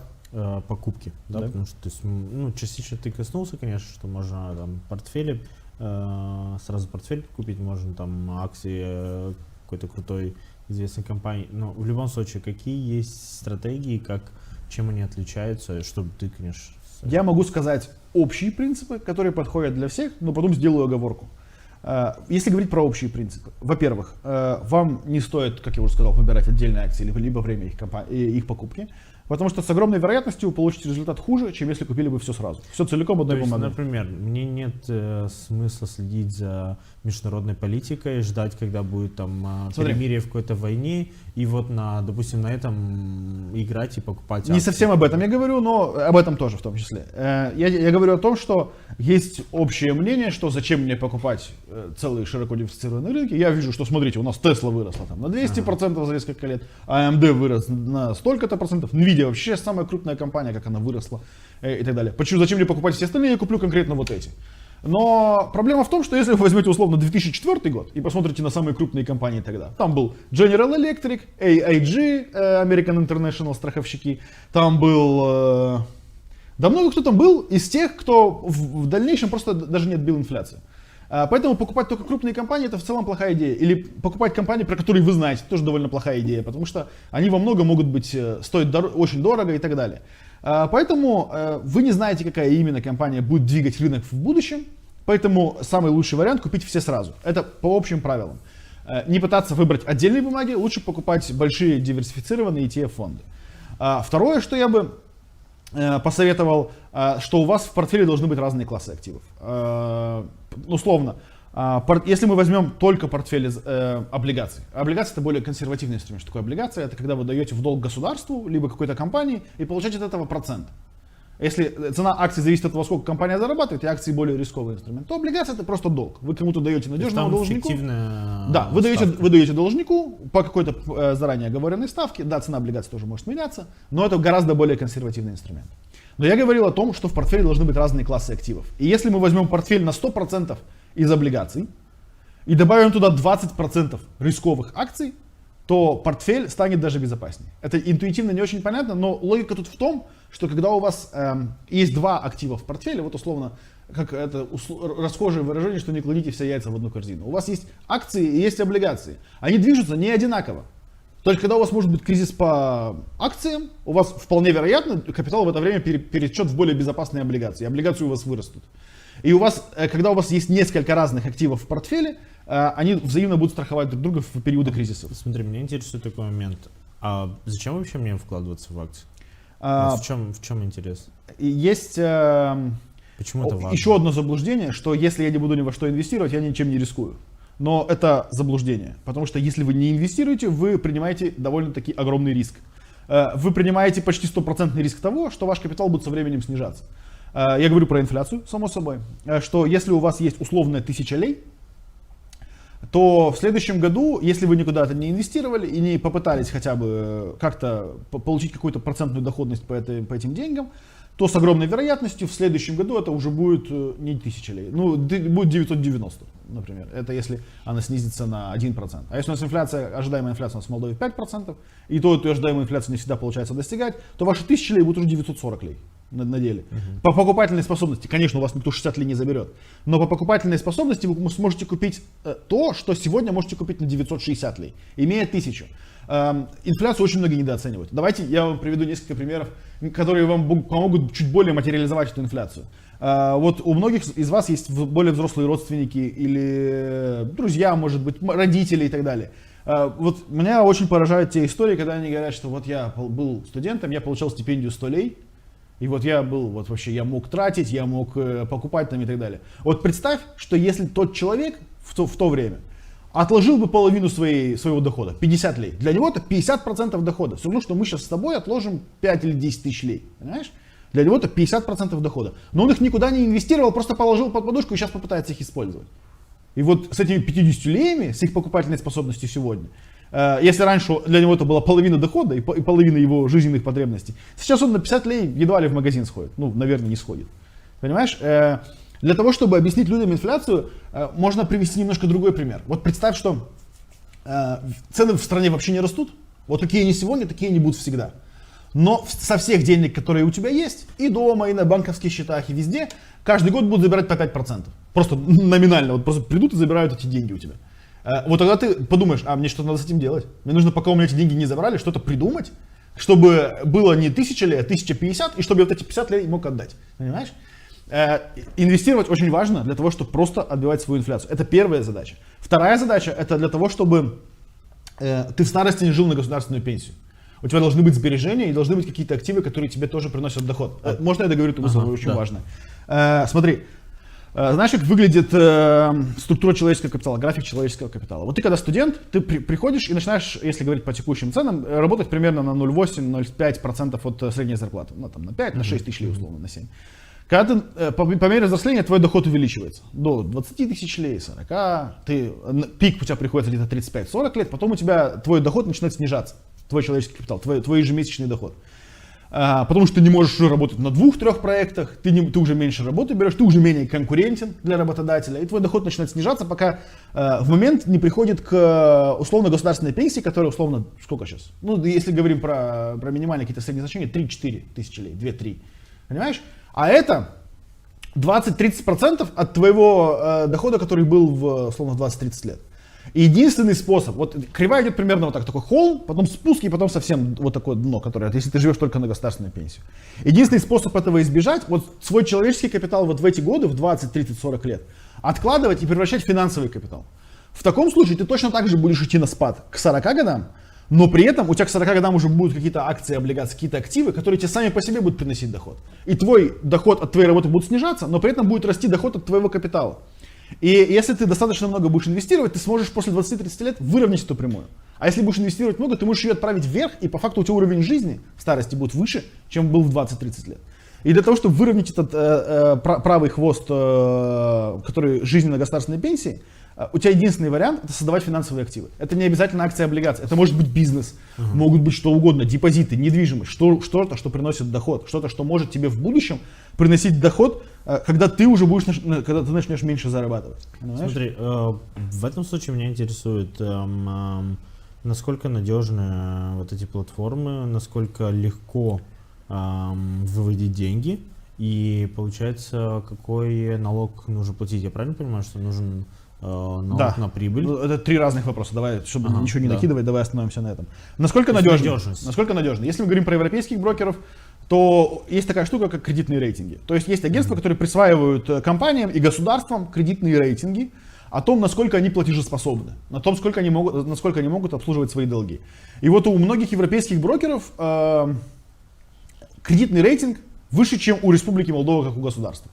о которых вы говорите. Если мы говорим про американских брокеров, например, про Interactive Brokers, там кредитный рейтинг такой, что далеко не все европейские страны даже с ним будут тягаться. То есть это чем огромные рейтинг, компании. Да, тем более платежеспособная компания. Но с одной компанией может случиться что угодно. Не стоит никому доверять прямо на все 100%. Что угодно может случиться.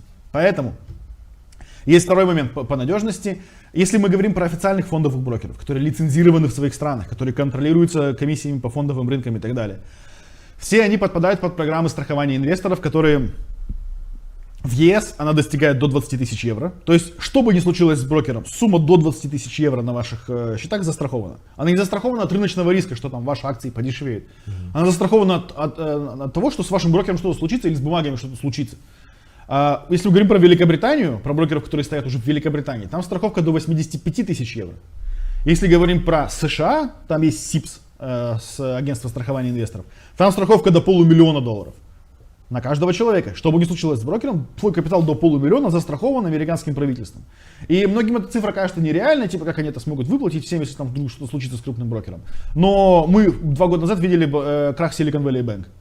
И там другое агентство, там агентство по страхованию вкладчиков банковских. Да? Silicon Valley, SVB, не помнишь, банкротство SVB? Лопнул банк, причем довольно большой. Не прям большой, но средний примерно. И там агентство по страхованию вкладов компенсировало вкладчикам все их убытки. Не инвесторам, потому что инвесторы принимают риск банкротства, а вкладчикам все деньги были компенсированы из страховых фондов. Поэтому, если мы говорим про надежность, если вы выбрали изначально нормального брокера, то ваши деньги подпадают под программу страхования инвесторов. Касаемо налогообложения. По налогообложению. Если мы говорим про американские бумаги, то там налогообложение для нас довольно тяжелое, потому что они платят дивиденды, и американские фонды тоже платят дивиденды. И получается так, что 30% мы платим в США на те дивиденды, которые вы получаете. Так как у Молдовы нет с США соглашения об избежании двойного налогообложения.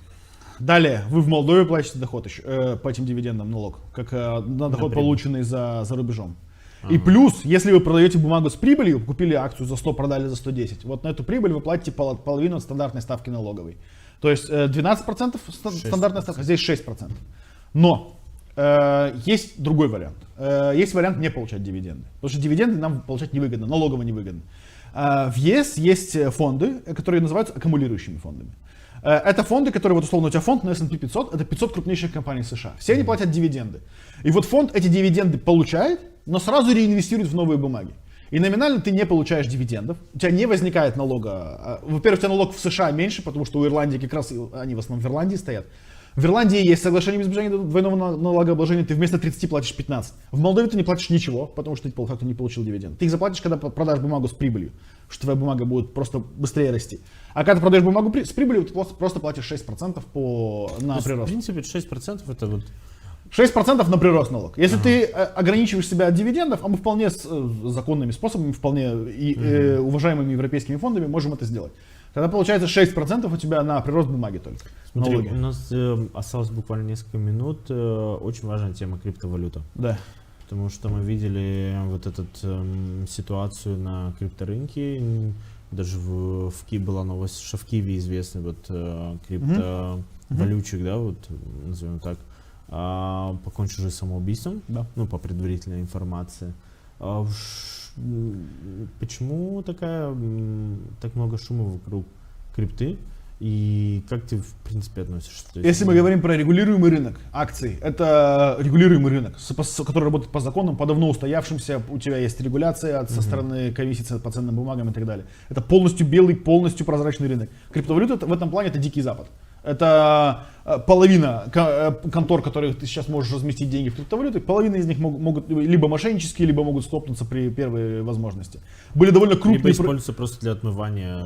Были довольно крупные проекты, которые лопались, потому что не могли рассчитываться со своими вкладчиками, и по этим делам идут суды. И криптовалюта гораздо более опасный рынок. И к тому же, даже если говорить про волатильность инструментов, то если у тебя акции... У них среднее отклонение там типа около 12%, есть такой показатель риска. Я не буду объяснять, что это, потому что реально очень мало времени. Среднее отклонение, например, может быть 12, 13, 18%, то для криптовалют среднее отклонение это плюс-минус 80%.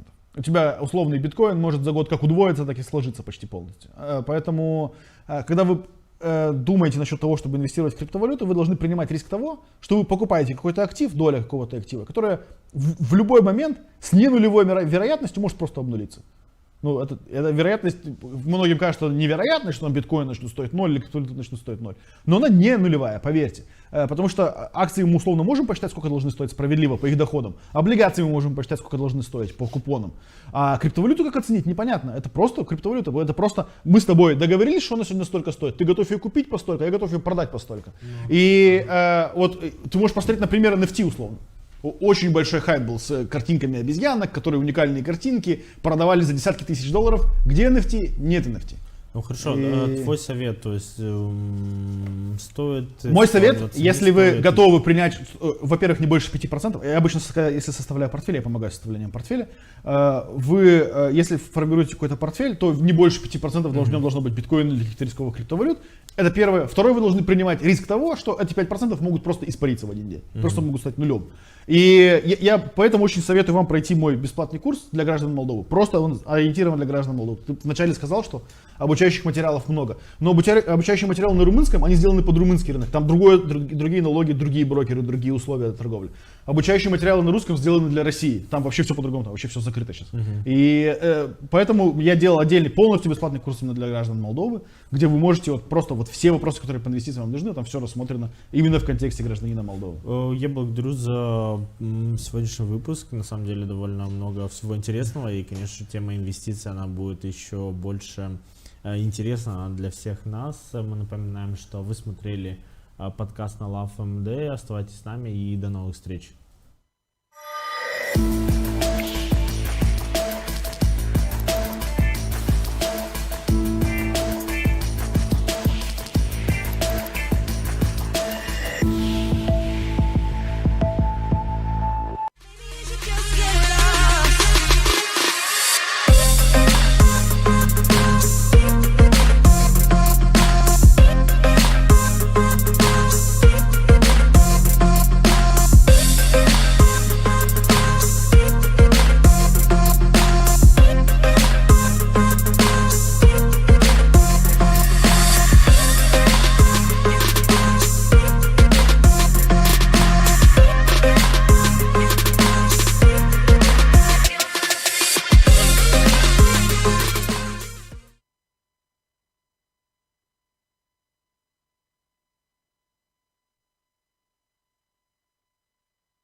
Катя, здравствуйте. Здравствуйте, здравствуйте. Я узнала, что вы с сестрой занимаетесь рукоделием, да так, что весь дом полон ваших работ. Можете нам показать? Конечно. Можем. Спасибо, что приехали. Можем. Пройдемте тогда. Пройдемте.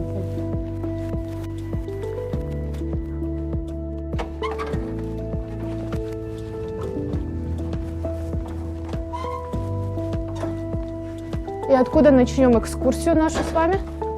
Ну, с другой комнаты. Чисто гагаузская комната, все Да. вышитое от руки. Красиво, да, красиво. А это все вы вышивали? Да. Все своими руками? Да, своими руками, с крестиком, как красиво. Это тоже крестик. Но я вижу, тут все крестиком Да. вышито. Ну, кроме, можно сказать, вот этого Мало. ковра. Я очень любила заниматься с половиками. Очень любила. Потому что мама тоже занималась половиками. И я, не знаю, столько лет, много лет уже. Сейчас уже 2 года, как я заболела, и не могу я с ними работать. И очень любила их резать. Если я на улице ходила и видела у кого-то там красивая, например, вот ткань, я мечтала именно найти такую ткань, чтобы поставить на половик, чтобы было красиво. 40 лет я как занимаюсь этими. 40 лет занималась половиками. Вот этот ковер, который висит у вас тут на стене, это тоже, я как понимаю, ручная работа? Ручная работа, да. Это сделали очень давно, очень. Это первые ковры, которые нам полюбилось, и мы сделали его дома, в станке. Это из шерсти. Это можно считать как приданное, вот эти подушки? Да, вот это приданное. Это в самом деле, как на приданном мы сделали его, и сейчас оно вот тут стоит. А это сейчас недавно, вот эти красивые подушечки недавно вышивали. Это давным-давно, это называется рушники, которые на свадьбе вот встречают жениха с калачом, вот это ставить рушники. А это уже как мы. То есть можно назвать, что это комната невесты, то есть у нас есть приданое, у нас есть... Да. Ну, я рушники называю рушники, их, которые для невесты, которые с калачом вот ставят, выходят, встречают. И мы вышивали, она вышивала много. И для примарии. Это все вот, просили, вышивала. Ваши изделия отправляются на какие-то выставки? Мы не отправляем. Вот только если попросили примарии, например, 2 на 2 вышивала вот такие 2, которые, например, очень просили на свадьбе, которые вот встречают. Так. Это тоже крестик, тоже с нитками. Мы были в Полтаве, и когда мы видели вот это изображение, вот эту картину, нам очень понравилось. И мы тоже решили, когда приедем домой, будем вышивать. И вот там мы его сняли, и когда приезжали домой, вот вышивали мы его. Сейчас все комнаты, которые вы нам показали, это можно назвать как ваш личный семейный музей? Или... Можно назвать. Я так думаю, это домашний наш музей. Сколько туристов к вам приезжают? Приезжали много. За границу приезжали много. С Чадарлонги, с Камрата, с Кангаза, с Кишинева приезжали. А хотят ли купить что-то из ваших изделий? Предлагают ли вам? Хотят. Много. И каждый раз, когда приезжают, удивляются, всем нравится и хотят, чтобы мы продавали. Но мы еще не продавали никому это. Знаете, мы сами вот... Нам это нравилось, и нравится, и мы себе сделали вот это все. И мы не ожидали, что вот так вот начнут приезжать к нам и просить. Это мы для себя сделали. Нам нравится вот это все и сделали для себя.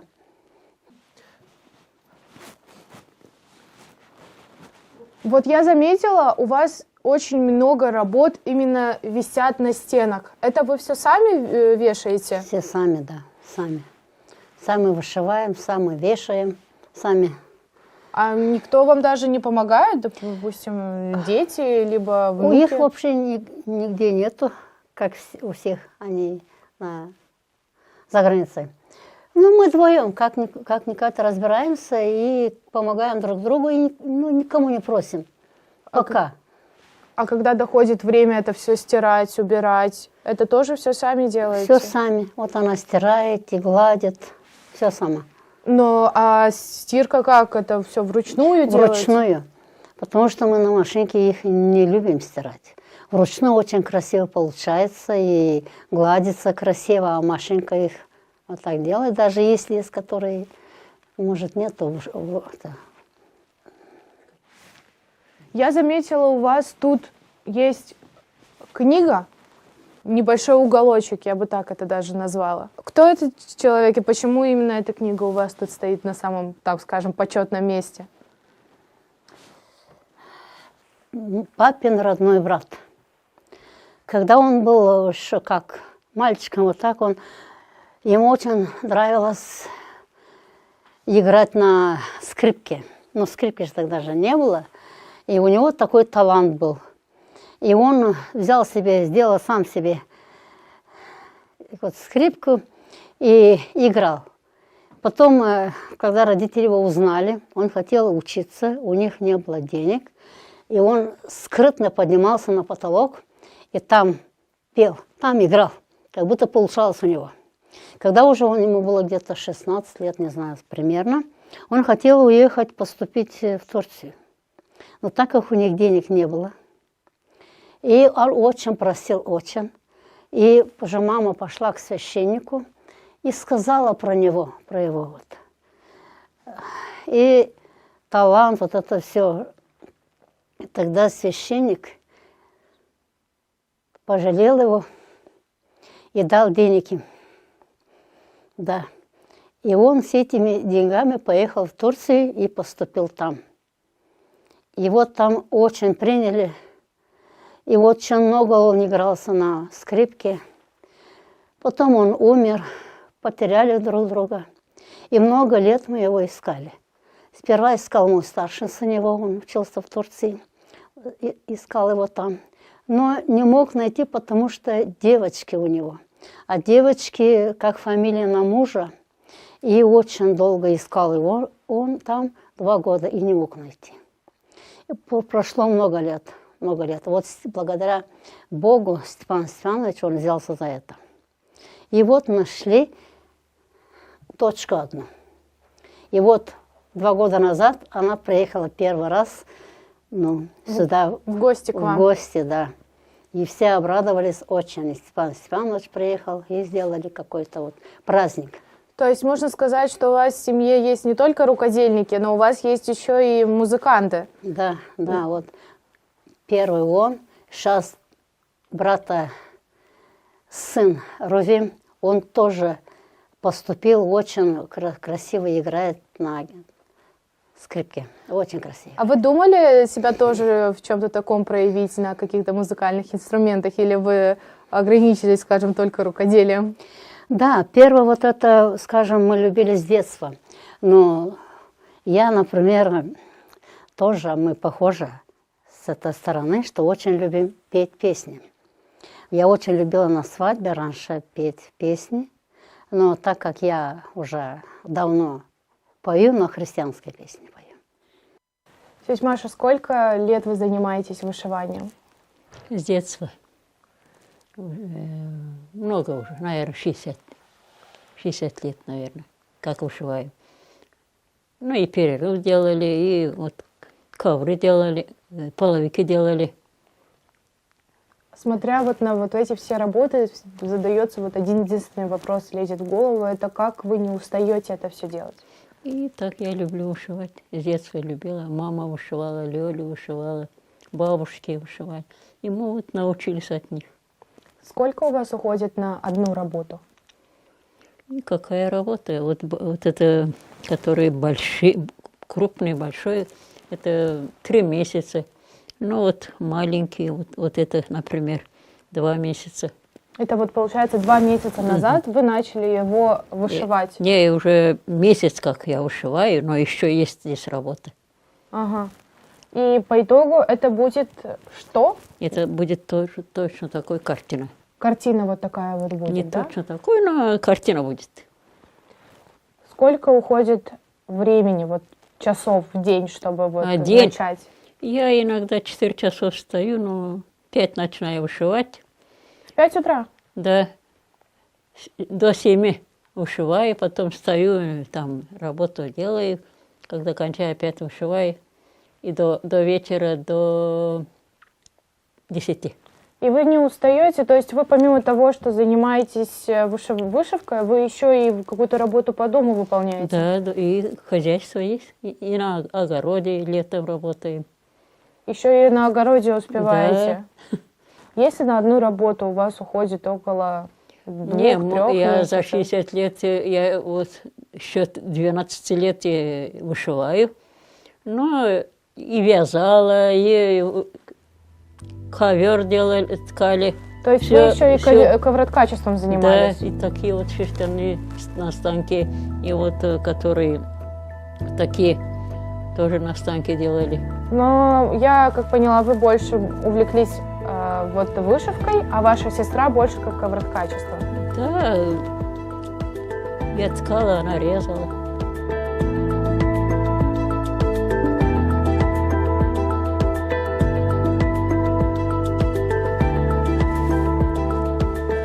Вам спасибо большое за экскурсию, за то, что вы мне показали, чем вы живете, чем вы дышите.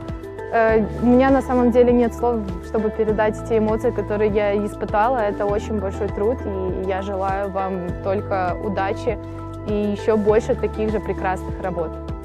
А вам тоже спасибо большое, что приехали. спасибо за такое красивое обращение. Очень красиво обращались, мне очень понравилось. Дай Бог вам здоровья и дальше работали и обрадовали людей, как нас сегодня обрадовали. Мы очень рады. Вам Всех спасибо благ вам. и до Всех свидания. благ. До свидания.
Это не сразу удалось. То есть мы начинали работать тогда, когда женщине вообще рядом с мужчинами за стол нельзя было садиться. Вы помните, да? Может, вы этого не знаете. Даже на свадьбах мужчины садились с одной стороны, женщины садились с другой стороны. Если к мужчинам приходили друзья в гости, женщина не имела права с ними сесть. Она могла принести что-то на стол, поставить и уйти. Вот с этого мы начинали.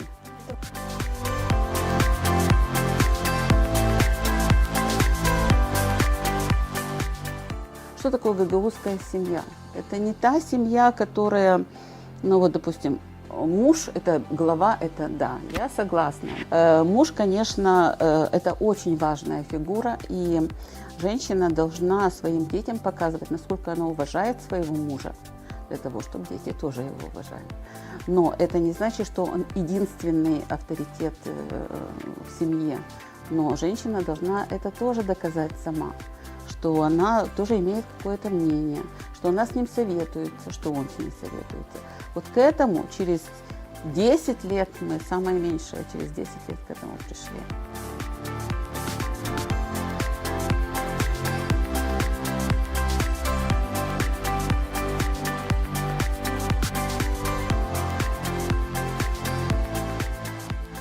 Мы, допустим, едем в какое-то село, ну вот, по гендерному равенству, по видам насилия. И большинство участниц, женщины, говорят, у нас в селе нет насилия.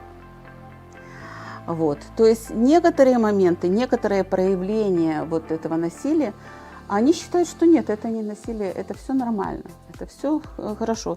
Если он систематически на ее какие-то нужды не дает ей ни копейки, да, вот говорят, не надо тебе, вот это уже тоже насилие.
Açan kış gelirdi topladım kartofi, soğan, morkva, patlıcan, naşvar hepsi doldurardım mağazayı. Hepsi fıçılara doldurardım, hepsi bankalara doldurardım, korkardım. Gene açık gerçek. Yolcu insanı yerleşirdi. Dışarıda yolculardı, toplarlar. Gezerler, taligine atarlar, onlar da öyle yerlerde kenerler. Şükür Allah'a. Bizi sansın koruyordu Allah. Açlıkta biz ölmedik.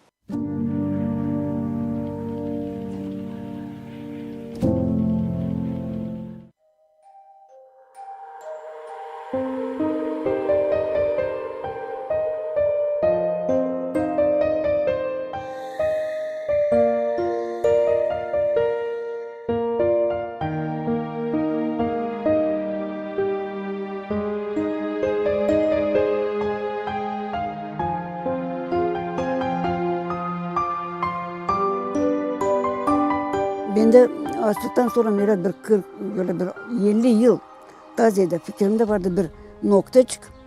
Hangisi beni koyardım. Yapayım çok olsun yerimde hepsiciğim. Açan kış gelirdi toplardım kartofi, soğan, morkva, patlıcan, naşvar hepsi doldurardım mağazayı. Hepsi fıçılara doldurardım, hepsi bankalara doldurardım, korkardım. Gene açık gerçek. Pay ettiydik toprağa.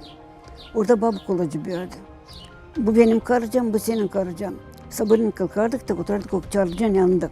Bekim makar bir babı kolatçı. Pedalanacak ben bir kolatçı kabul edeceğim bir babı. Nesneden Allah'tan. Açan giderdik yolca. Başarlardı bizi 47'den. Ağlardı bizi yekmeğe papşoy. Açan biz giderdik. Ben yolca uyandırarlar saat olmalı 3-4 bizi içinden orayı meralarım. Ben derdi hep uyuklardım ondan. Açan geri gelerdik işte sorucum. Bakardık yok mu bir yerde bir punducak. O pundik biz yerdik onu öyle de kavurardık da pişirerdik de çıkartırdık. O onca bir o kurtarırdı bizi, o kurtardı bizi. Açan biz yekerdik 47 yaşından sorucum. Yekerdik profesörleri. Biz yetiştirdik onları gömme ben yetiştiremedim ona gömmen gargalar hepsi yinardılar. Bir bulut da hepsi yinardılar bir şey kalmadı. Bir kere inektik, 2 kere inektik. 3. kere işlerim başınca akşam ne derim ama ben duydum, ben bilirim cılanda aldatma gargaları. Alardı kırlızı basardı, kaldırardı onu da ben tebriğiyle bir yerce kabileti koyardım oraya papşıçıkları. Öyle kurtardık o papşıçıkları. O kıştan ben bir türebincil dediğim bir kadr vermem. Benim babamda kaybetmedi bir şey çıktı. O toplardı yaprakları da, kökleri de hepsi canım. O açan yüzüm toplardı çok yıl tabana atardı hepsi esileri, tohumları. Cibreler biz onlardan cibrelerine yakardık sobayı. Da bizde tavan doluydu neyse yüzüm neyse.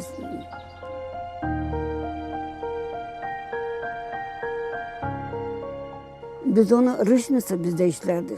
Uyudum. İkimiz marusina paklar. Benim kız kardeşim benden daha 2 yıl küçüktü.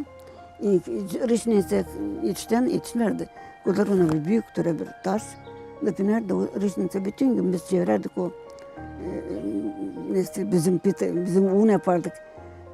Üzüm tohumlarından un yapardık. O pite olardı. Tibrati kalkan. Hemden ben sordum Çernila. Bize ben bilmedim ne soy onun neyse bezi. Bir kere kışın açılır kapıda girer aynen ondan. Girer aynen ondan. Ne tür bana tamam attıydı fırına oynasın ama o da duyuyorsun kokusunu, ekmeğin kokusunu. Aynen oturdu durar. Başı gösterim ama aç çıkarsın sordum o pitaları. Çıkardım ama payeti hepsini ne kadar bir parçacık pita da verdi annenle adam. Annenle aldı koktunca benim babam kardı tokumların yetini. O da öyle koktu okusu parçacık pitayı da diğer çıkardı bir beyaz basmacık. Kuyusundan da diğer götüreceğim Marus'a bir kim onu kurtaracağım. Küçük kızı Marus'ydı. Kurtuldu küçük kızı. Bir de diyorum şükür Allah'a. Bizi sansın koruyordu Allah. Açlıkta biz ölmedik. Açan çekettiler, represyalar bize hiç yaklaşmadı kimse hiç. Açlıkta bizde vardı 3 koyuncuk. Birinde görevimiz koyuncuklar duruyordu kapının. Biz onları beklerdik orada bakardık kimse gelmesin derim. Da hepsini yine onları alırdık. Zabunu koyunlar. Ama ne kadarsa hep kadar babalar komşumuz sayardı onlar da bir kuruş kaçırdı da kim çıkardı. Başvana derdi sütü koyasın mağaza içine. Da kimsecik bir de yudum almasın. Bir kere neyse kardeşim ne türlü uşak 3 yaşında açmış o mağazayı kaldırmış o kapılar yerdeydiler der ki bir de açma. Da içmiş hepsini o sütü. Bahçe gelirdi bana bir şamar. Niçin bakmanı uşaklar? Sen büyüksün yanına bakasın. Ben derim bahçe ne o da küçücük onun yanından bir yerden. Ne o da isterdi datsın barışık. Kışardım hepsimiz lazım dadalım da kurtulalım. Da kurtulduk. Hepsi o koyunları biz yiyeceğe alardık içeri. Bir kere bırakarız onları kufnede. Da gelirler de yaparlar, kazarlar. Da gelirler de alırlar bir koyunu. Babam ağlar da o içinde da izleyerek göre buldu kim onu istedi. Gitti o adama yere de diğer bir koyuncuyum. Ben almadım, kolu almadım, benim kendi uşaklarım görüyorlar. Çok yıl geçti de o adam geldi bize babamıza dedi. Olmadı sütü inceldi bırakmadım yüzü Allah getirdi onu da dedi kolu ben aldım.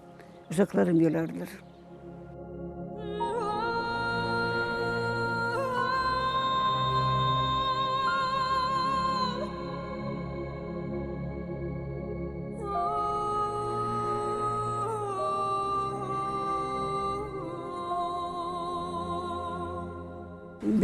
Bana kalsa o zaman insan biraz bu bir yıla topladı onları bir yere.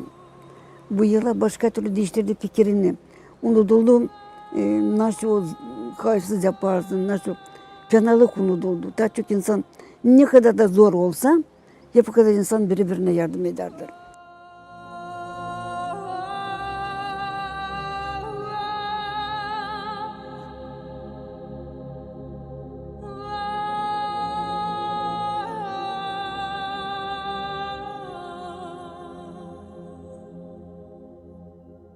Ama bir kere kilisede yaklaşmış bir adam da demiş, bir öpeyim eline. Siz beni tanıyorsunuz. Mam demiş tanımıyorum. Siz beni kurtardınız da açlıktan. Nasıl ben seni vardınca kurtardım? Ben düştüm yolca, sizin kocanız beni kaldırdı da getirdi yere de sordum. Nasıl bizde ta var? Siz deniz lahana suyu. Da başıymış ver bir açık lahana suyu. De kim kurtulacak? Ne kurtulmuş adam. Böyle hepsi birbirine yardım ederler. Nasıl vartınca hepsi birbirine yardım ederler.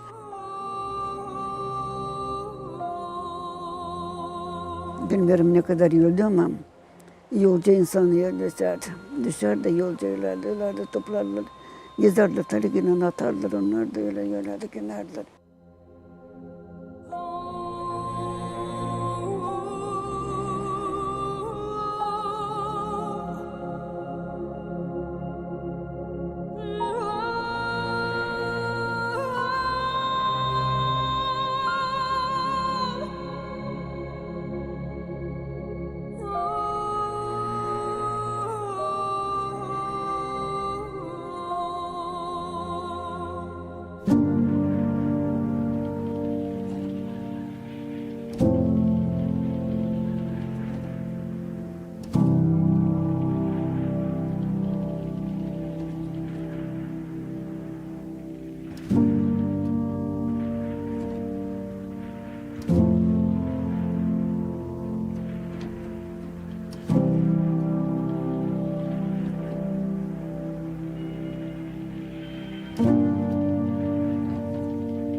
Здравствуйте, вы смотрите программу «Лавзона», в студии Петр Гарши. Сегодня у нас в гостях Игорь Янак, председатель общественной организации «Выбор и альтернатива для Гагаузии». Господин Янак, добро пожаловать.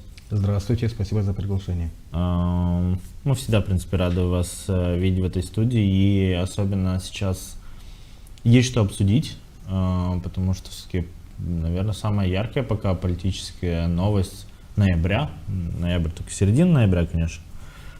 И, в принципе, она как будто была и неожиданным, но если проанализировать последние события, вот победа на парламентских выборах партии ПАС, проигрыш пророссийских партий, уход с политической арены, может быть временный, может быть навсегда, вот этой команды Шора, то, в принципе, Константинов, можно сказать, открестился от своей должности. Он начал открещиваться сначала от Шора, да, а потом уже решил и от должности. Чтобы наверняка прям вот. Да, заявление Константинова, от своей отставки многих удивило, кого-то порадовало. Может быть, даже были те, кто огорчились. Я не знаю. Может быть, есть и такие. Но хотелось бы начать не с самого заявления. Вы бы как оценили его работу за 4 года в качестве спикера? Именно в качестве спикера.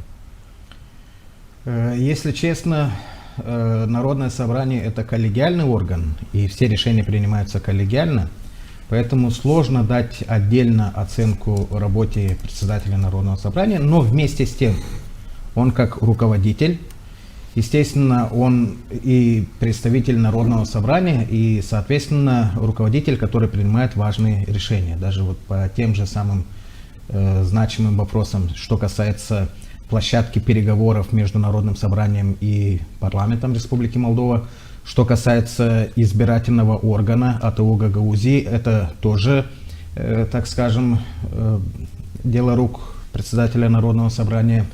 И что касается в целом институционального кризиса, никто не сомневается, что руководил парадом, естественно, Дмитрий Константинов. На самом деле, что касается в целом работы Народного собрания, мы не можем похвастаться тем, что были приняты какие-то социально значимые законы. Запомнилось это Народное собрание, в том числе под руководством Константинова, тем, что заблокировали многие механизмы, в том числе механизм выборов в АТО Гагаузии. Сейчас, на сегодняшний день, неопределенная ситуация, мы не можем избрать не только Народное собрание, мы но даже отдельно, ситуацию с циклом. И в целом хочу сказать, что, к большому сожалению, даже вот в области финансовой ситуации, в области бюджетной политики тоже имеем минус благодаря бездействию, благодаря, так скажем, определенным политическим заявлениям того же самого Народного собрания и руководителя Народного собрания.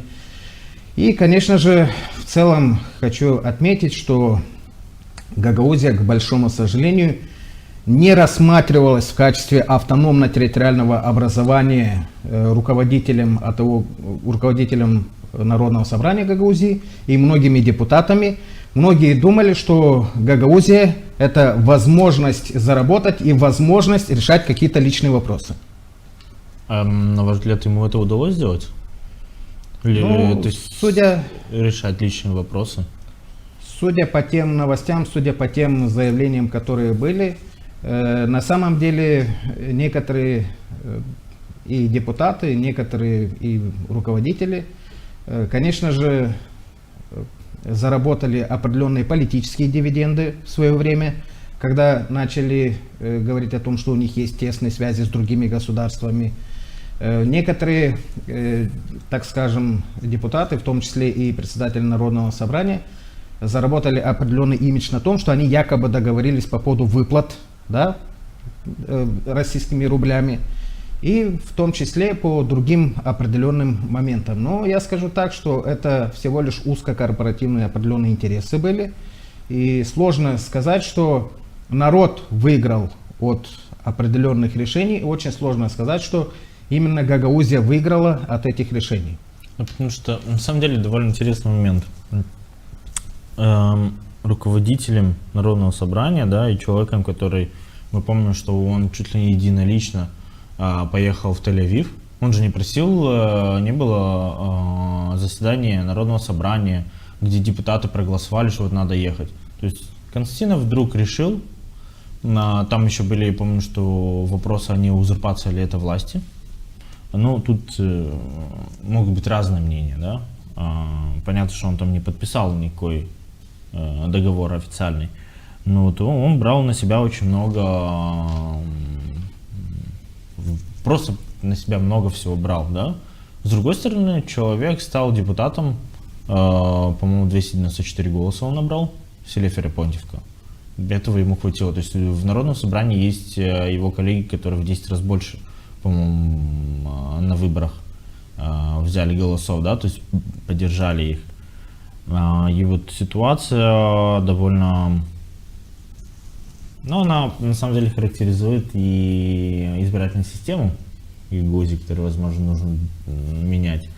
Касаемо заявления об отставке. Он это сделал в пятницу.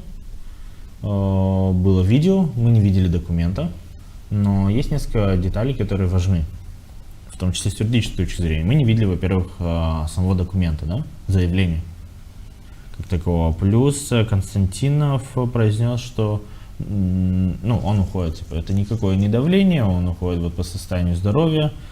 Окей, частично мы можем поверить, он был в очках на последнем заседании, да, 12 ноября. То есть какая-то, возможно, операцию на глаза делал. Но он произнес, что, тем более я вот не брал отпуск, 90 дней отпуска имею. И появились вопросы, так это отставка или это просто человек решил на зиму поехать, может быть, сэкономить на тарифах на газ, то есть не переплачивать за газ, поехать в теплые края, как бы там, и подумать, наверное, да, то есть, или собраться с мыслями перед избирательной кампанией, которая будет весной. Вы бы как характеризовали это заявление об отставке? Вы как это видите? На самом деле, да. Изначально он сказал об отставке, заявил. Потом ссылался на проблемы со здоровьем, то есть объяснил, что отставка обусловлена не давлением каким-либо, а именно состоянием здоровья. Ну и, конечно же, акцентировал внимание на то, что он имеет 90 дней, так скажем, отпуска по закону. Что касается отставки, заявления об отставке, в официальном заявлении Народного собрания, на сайте Народного собрания, в тот же день опубликовали так называемую повестку на очередное заседание, которое состоится 27 ноября. И в этой повестке в том числе был вопрос, связанный с отставкой председателя Народного собрания. По закону Народное собрание принимает постановление об отставке председателя Народного собрания, и в тот же день, возможно, они смогут назначить исполняющего обязанности председателя Народного собрания, это один из заместителей.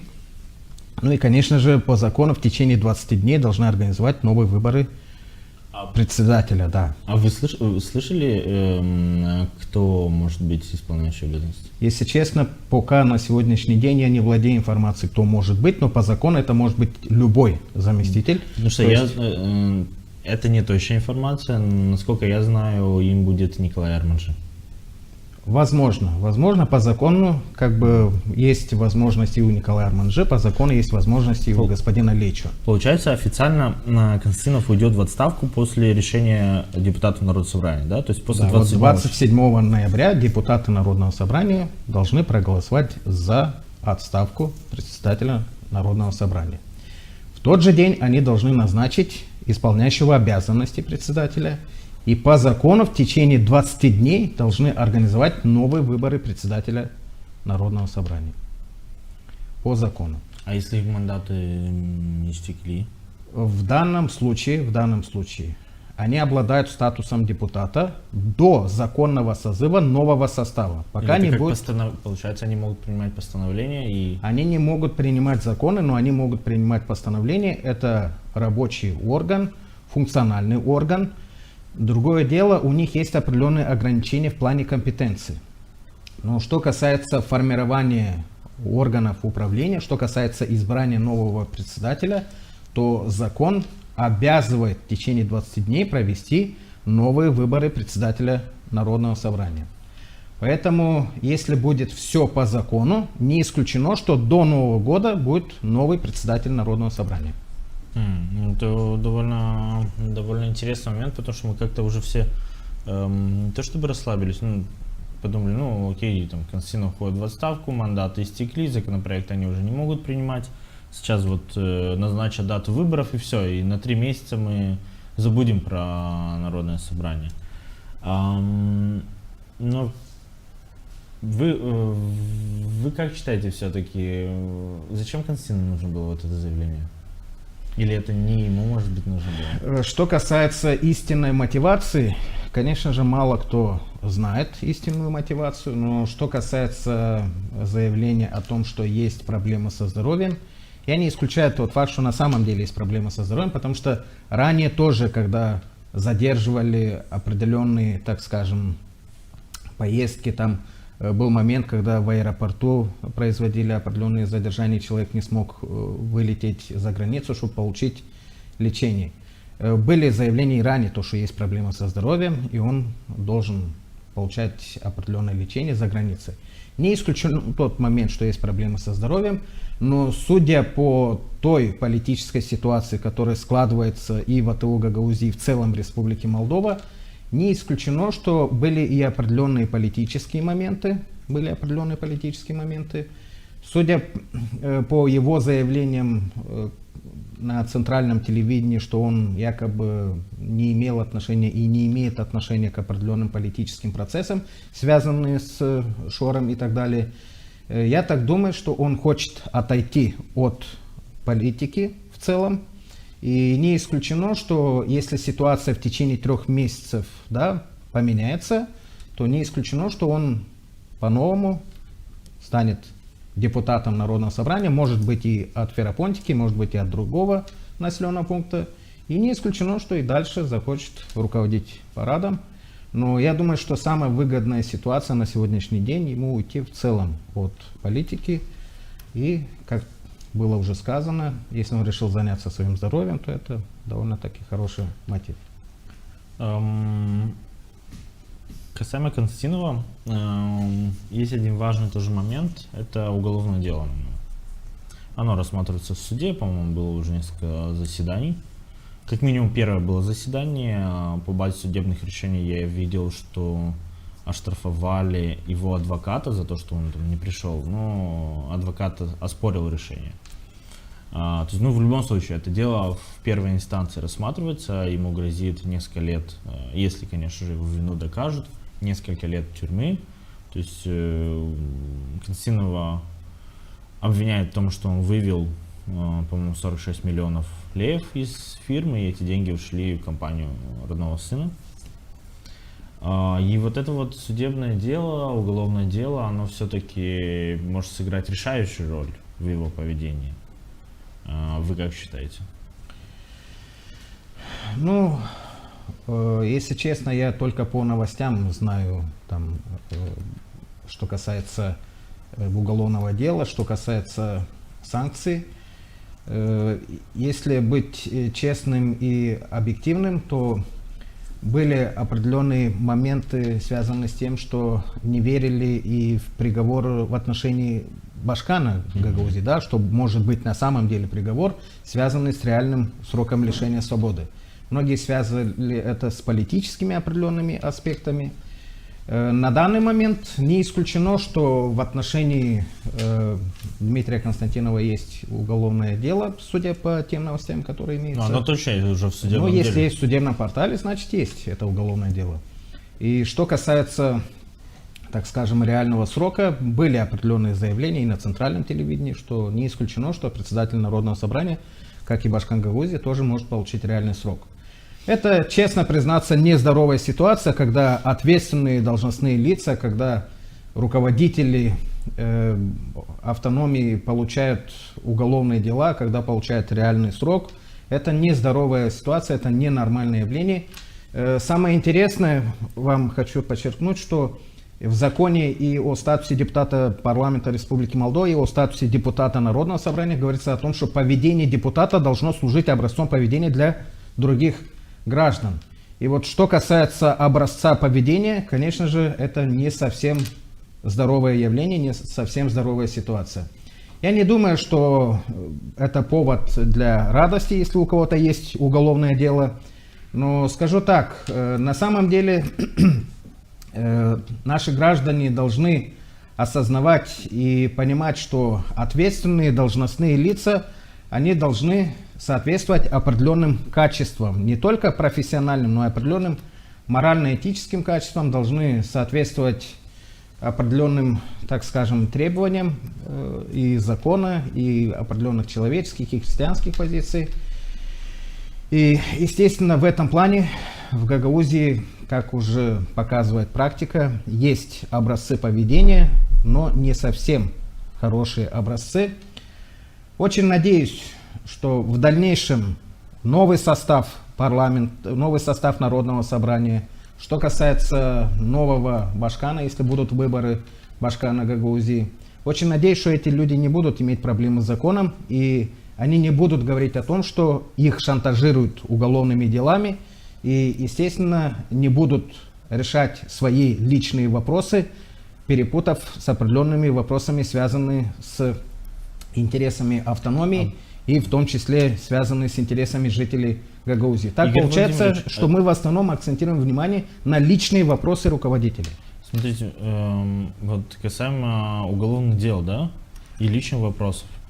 Ну, в истории Гагаузии, наверное, не было такого большого количества уголовных дел на первых лиц, да, то есть это не просто, мы видим, там, Петров фигурировал, как, по крайней мере, обыски проходили, да, компания, там, Ильи Узуна, семейный бизнес, много-много таких примеров, да, но, на ваш взгляд, понятно, что есть две версии. Первые говорят, ну так это их проблема, такие люди вот с не самой лучшей репутацией, да, приходят к власти. Вторая версия, что да, эти уголовные дела, они связаны с политикой, то есть политически мотивированы. Но мне интересно ваше мнение, как эти уголовные дела на первых лиц автономии влияют на репутацию Гагаузии, да, и в целом на, можно сказать, насколько сильно они ослабляют в целом Гагаузию, как политическую автономию? Были в истории Гагаузии другие уголовные дела в отношении руководителей, в отношении Башкана были уголовные дела. Но что касается нынешней ситуации, если раньше были дела, связанные со злоупотреблением служебным положением и в действительности могли привязывать к служебной деятельности, то на сегодняшний день, если я не ошибаюсь, в отношении Дмитрия Константинова уголовное дело связано с преступлением против собственности. Речь не идет о служебных каких-то интересах. Он был администратором. Что касается Башкана Гагаузии, если я не ошибаюсь, речь идет о преступлениях против конституционных прав, ну, то есть, когда политических прав, избирательных прав. Шор. Тоже нет, если я не ошибаюсь, нет статей, которые имеют отношение к служебным преступлениям.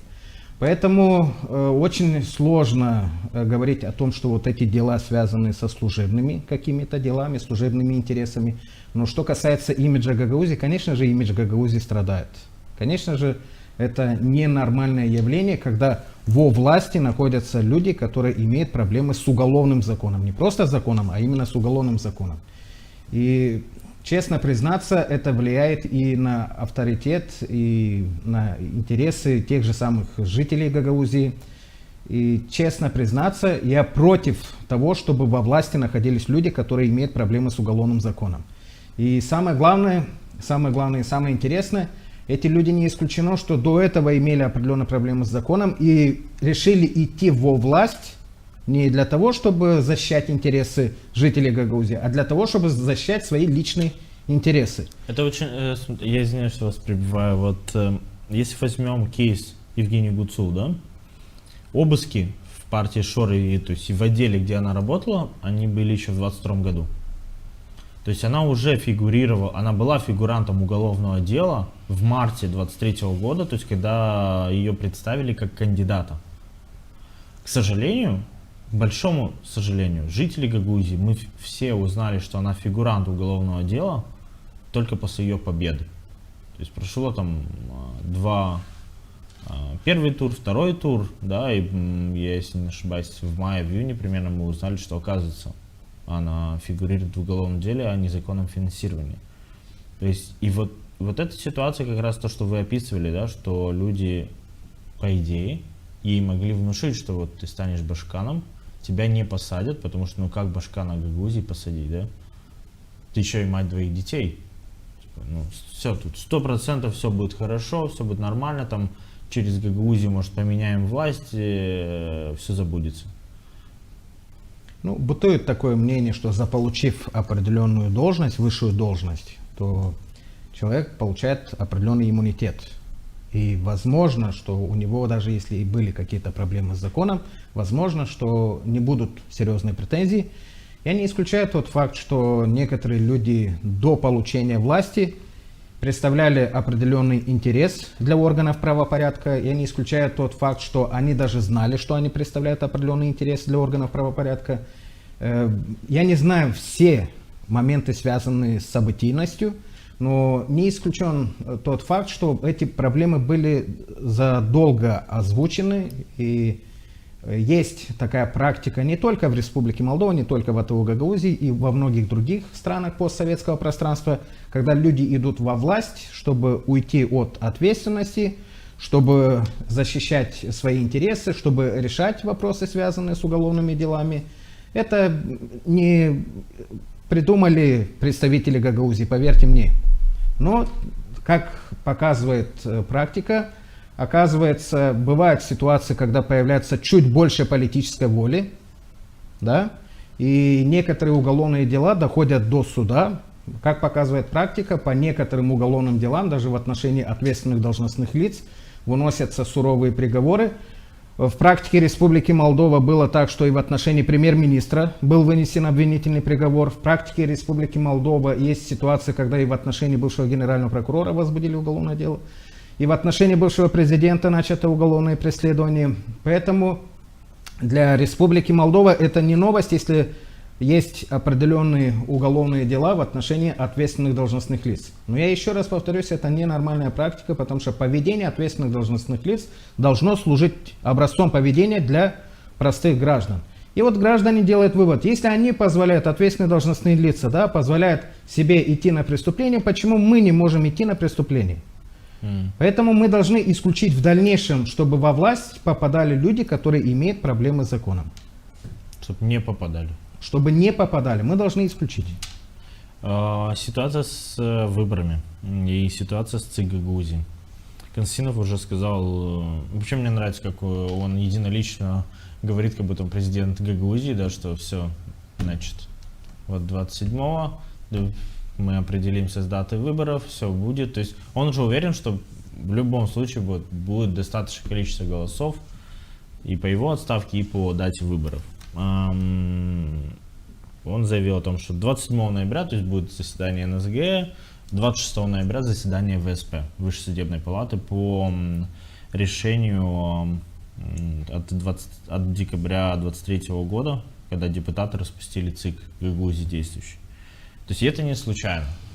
Да, то есть депутаты уже будут знать с большой долей вероятности, если заседание ВСП состоится, то первая инстанция апелл-палаты уже признала, что депутаты приняли незаконное решение. Да? То есть с большой долей вероятности 27 ноября мы уже будем знать, что один состав ЦИК Гагаузии у нас точно легитимный. Да? То есть и, скорее всего, они должны будут проводить выборы. То есть, ну, вы как видите решение этого вопроса? На самом деле, для того, чтобы навести порядок в АТО Гагаузии, на самом деле мы должны провести выборы. Мы должны провести выборы Народного собрания Гагаузии. Ну и, конечно же, если будут определенные правовые обоснования, то и выборы Башкана Гагаузии. На сегодняшний день единственный способ легитимизации власти – это выборы. Единственный способ. Но что касается организации выборов на территории АТО Гагаузии, вот этот институциональный кризис был создан руками Народного собрания, к большому сожалению. Это касается и Центральной избирательной комиссии АТО Гагаузии, это касается и избирательного законодательства АТО Гагаузии, потому что, если я не ошибаюсь, были обжалованы и нормы избирательного законодательства АТО Гагаузии. Есть несколько судебных процессов и по избирательным комиссиям, не только по этой избирательной комиссии. Есть, естественно, процессы, связанные с избирательным законодательством АТО Гагаузии. Я не думаю, что 26 ноября будут исчерпаны все проблемные вопросы, связанные с институциональным кризисом в АТО Гагаузии. Все равно останутся определенные вопросы, все равно останутся вопросы, которые позволят интерпретировать определенные нормы, определенные ситуации в пользу и в угоду определенных лиц, которые хотят заполучить опять власть в новом составе Народного собрания Гагаузии. Но если есть огромное желание у нынешнего состава Народного собрания исправить ситуацию, если есть у них огромное желание организовать новые выборы, то соответствующие правовые возможности есть. Правовые возможности закреплены и в Конституции Республики Молдова, и в законодательстве Молдовы, и, соответственно, в законодательстве АТО Гагаузии. Поэтому, если у депутатов Народного собрания Гагаузии появится политическая хотя бы воля, не только 27 ноября, но и в дальнейшем, то они могут исправить эту ситуацию. Но если будут определенные кривые интерпретации, как это было до сих пор, то возможно, что весной мы не сможем провести выборы Народного собрания Гагаузии. И, как уже было сказано председателем Народного собрания, якобы планируются и выборы Башкана Гагаузии. Не исключено, что все-таки вот как до этого была игра слов, не исключено, что и сейчас идет просто игра слов. Я больше чем уверен, что 27 ноября на очередном заседании Народного собрания Гагаузии, возможно, не найдутся голоса, то есть не будет большинства. И я не исключаю тот факт, что будут и другие определенные провокационные моменты. Я не думаю, что вот пришло вчера отрезвление и сегодня хотят исправить ситуацию.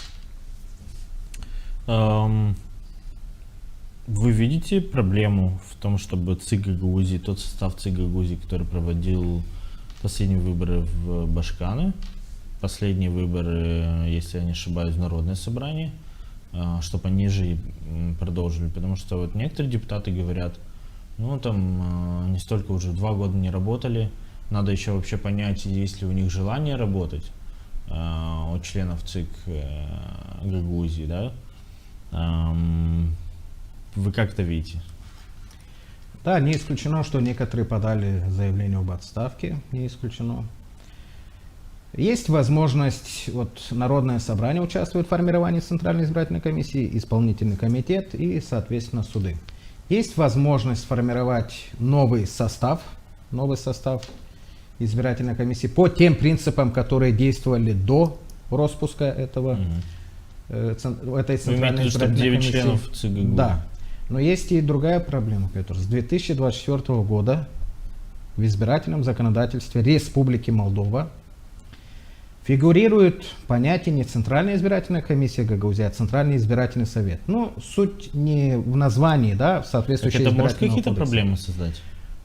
Это может создать определенные проблемы в том плане, что если начнутся судебные тяжбы, не исключено, что будут приниматься во внимание законы Республики Молдова, а не законы АТО Гагаузии. И вот этот Центральный избирательный совет, он входит в состав избирательных органов Республики Молдова. Смотрите, Игорь Владимирович, вот сейчас очень важный момент. Если переводить простым языком, да, на практике, может ли сложиться ситуация, когда вот в Гагаузии проходят выборы в Народное собрание, мы в Гагаузии, власти Гагаузии не признают вот это название Центральный избирательный совет, некоторые только депутаты его используют, да, и у нас по документам там Центральная избирательная комиссия провела, да, получается, что кто-то подает в суд по итогам выборов, да, на результаты и говорит о том, что так в Молдове нет такого органа. Где вы? Покажите, нет такого органа, Центральный избирательный совет Гагаузии есть. Как это? А кто вообще проводил выборы, да? Все, подаем иск в суд. То есть вы этот момент имеете в виду? Во избежание определенных, так скажем, инсинуаций, в том числе, чтобы не было кривых толкований, Я еще и раньше акцентировал внимание на тот факт, что надо быть очень внимательным в этом вопросе, потому что не зря были внесены изменения в избирательное законодательство Республики Молдова. Не хочу моделировать ситуацию, но если брать во внимание конкурс прокурора АТО Гагаузии, здесь, в АТО Гагаузии, устраивали определенную игру слов, да, в том плане, что это будет прокурор Гагаузии, главный прокурор Гагаузии, конкурс действительный, недействительный, договариваемся, не договариваемся, политический момент, не политический момент. Оказывается, в 2016 году в Конституцию Республики Молдова были внесены соответствующие изменения, где говорилось о том, что все прокуроры назначаются по представлению Высшего Совета Прокуроров генеральным прокурором. Ну, по предложению. По предложению Высшего Совета Прокуроров. По нашему законодательству, законодательству АТО Гагаузии, было, что Народное собрание представляет прокурора генеральному прокурору. Предлагают. Да, предлагает для назначения. А по Конституции было, что Высший Совет Прокуроров предлагает. Через энное время генеральный прокурор обращается в Конституционный суд и спрашивает, а вот эта норма, которая предусмотрена законом, да, простым, соответствует требованиям Конституции? Конституционный суд говорит, извините, но не соответствует требованиям Конституции. Принимается во внимание положение Конституции, потому что Конституция обладает верховенством. Та же самая ситуация в избирательном законодательстве. Есть нормы, которые регламентируют избирательный процесс в АТО Гагаузии, которые закреплены в законодательстве АТО Гагаузии, но есть нормы, которые закрепляют избирательный процесс в законодательстве Республики Молдова. Если возникнет определенная ситуация, нестандартная и непонятно, как были вопросы с прокурором, да, Гагаузии, то не исключено, что будут принимать во внимание не законодательство Гагаузии, а законодательство Республики Молдова. Так, смотрите, так получается тогда любые выборы без разницы в Гагаузии уже будут признаны незаконными, потому что у нас в избирательном кодексе нет такого Центральный избирательный совет, депутаты уже не могут принимать поправки в законопроекты, да, и принимать законы, так? То есть даже если они захотят, к примеру, они никак не могут изменить уже. И получается, что любые выборы в Гагаузии, которые будут проводить местные, там, какие-то, без разницы, Центральная избирательная комиссия любого состава, да, что 23-го года, что там, если там вдруг новые, которые они там начали принимать, недоприняли. Получается, что любые выборы будут, можно будет оспорить. Если будет противоречие между законодательством АТО Гагаузии и законодательством Республики Молдова, то возможно, что будут судебные процессы. Но они же уже даже... Давайте определимся сначала вот с тем положением, которое создавалось. Да? Вот это положение возникло в силу того, что депутаты Народного собрания АТО Гагаузии не воспользовались таким правом, как право законодательной инициативы, закрепленное в статье 73 Конституции. Вот в свое время, если бы депутаты Народного собрания Гагаузии воспользовались бы этим правом, вышли бы в парламент и объяснили, что вот есть определенные противоречия между, да, избирательным законодательством АТО Гагаузии и законодательством Молдовы, не исключено, что в избирательном законодательстве Республики Молдова исключили бы эти положения и, соответственно, на территории Гагаузии использовали бы только законодательство АТО Гагаузии.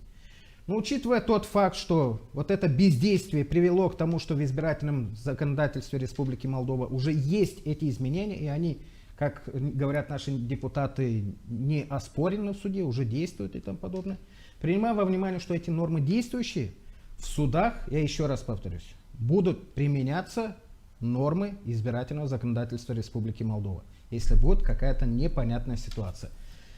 Сейчас, к большому сожалению, нынешний состав Народного собрания Гагаузии уже имеет ограниченные возможности. Что касается права законодательной инициативы, у них уже нет этого права, потому что не имеют права участвовать в принятии законов. И вот эта ситуация, которая сложилась в Республике Молдова и в АТО Гагаузии, к большому сожалению, приведет к определенным судебным процессам, и опять будут определенные эмоции в той части, что законы АТО Гагаузии не применяются судами, а применяются законы Республики Молдова. Буквально вот в завершении нашей программы хотелось бы, чтобы мы коснулись темы довольно важной. Вы как считаете, Шор сохранил влияние в Гагаузии? Что касается внешнего влияния на территории этого Гагаузии в свое время были заявления по поводу внешнего управления. Сейчас очень многие возмущаются.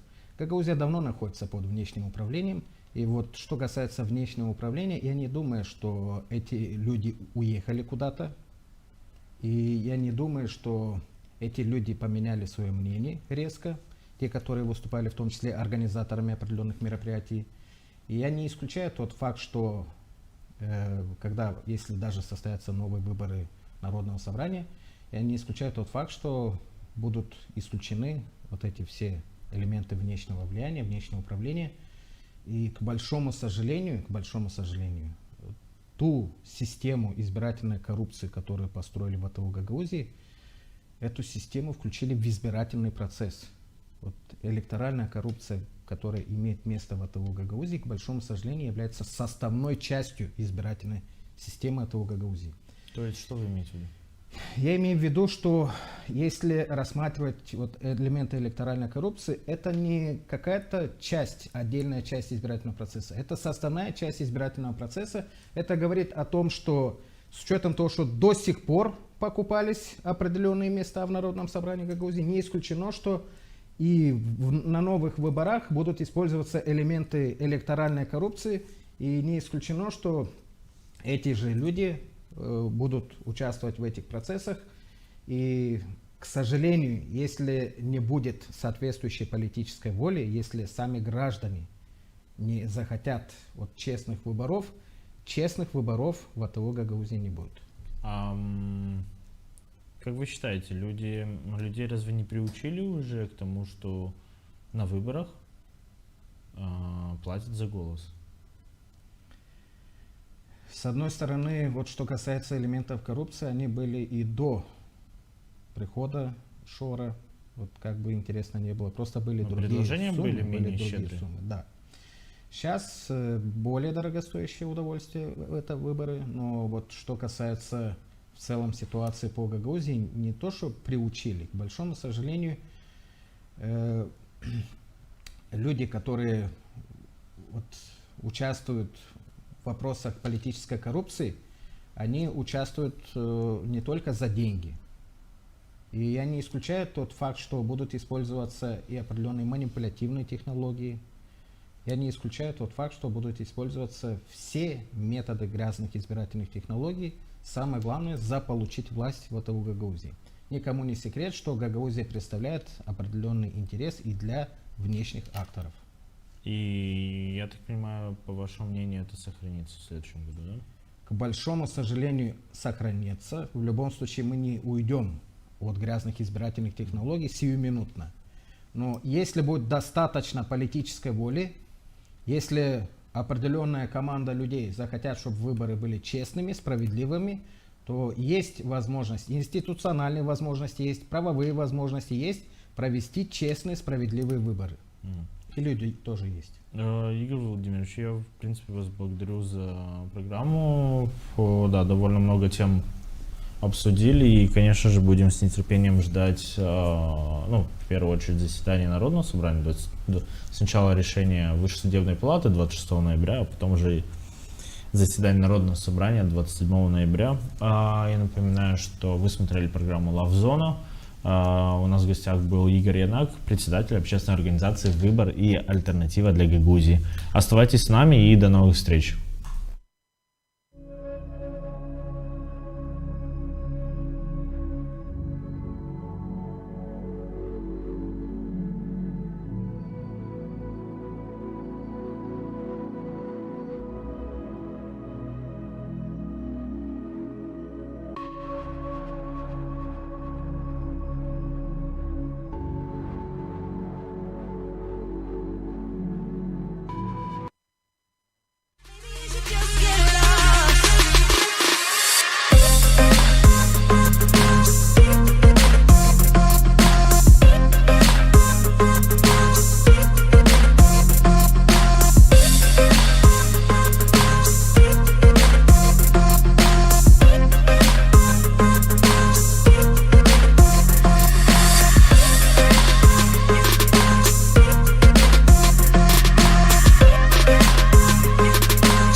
юге Молдовы живет женщина, которая возвращает голос тем, кого забыли.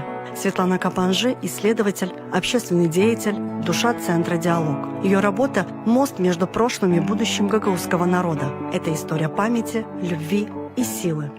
Для меня Чедрунга – это прежде всего родина моих предков. Потому что вот семья, как со стороны мамы, так и со стороны папы, это были в числе первых поселенцев, которые поселились вот на этом новом месте у реки Лунга. Вот, хотя они приехали в Бессарабию еще в конце XVIII века, но вот здесь они поселились в 1815-1816 годах. И с детства я слышала рассказы своих родных, потому что у меня семья как со стороны папы, так и со стороны мамы, они тоже были в ссылке. И я знала об этом, что с ними происходило, и другие истории, как они жили раньше, в другие времена. В этой школе, она называлась Чедрунская средняя школа номер 1, сейчас это лицей имени Машкова. Я училась в общей сложности 7 лет. Для меня дорогое место, я часто сюда прихожу. Здесь еще находится самое старое здание на сегодня в нашем городе. Это здание, построено в 1906 году, в период Российской империи. Здесь находилась школа, двухклассное училище, и мне довелось тоже здесь учиться. И, как видите, спустя 120 лет здесь продолжают учиться дети. У меня было 2 любимых предмета – это математика и история. Но я вот выбрала такого направления, скажем, реальной математику. Сразу после окончания школы я поступила в Кишинев, тогда это назывался Кишиневский государственный университет, на экономический факультет. Проучилась я там 5 лет. И после окончания университета я стала работать в Кишиневе. Я не хотела уезжать из Кишинева. Я очень полюбила Кишинев. Но разные обстоятельства, в том числе и семейные, и я согласилась на предложение своих родных, родителей приехать, вернуться. Не жалею, потому что мне здесь хорошо. Я считаю, что я достигла успехов здесь тоже, у себя на родине. Я родилась в этом городе.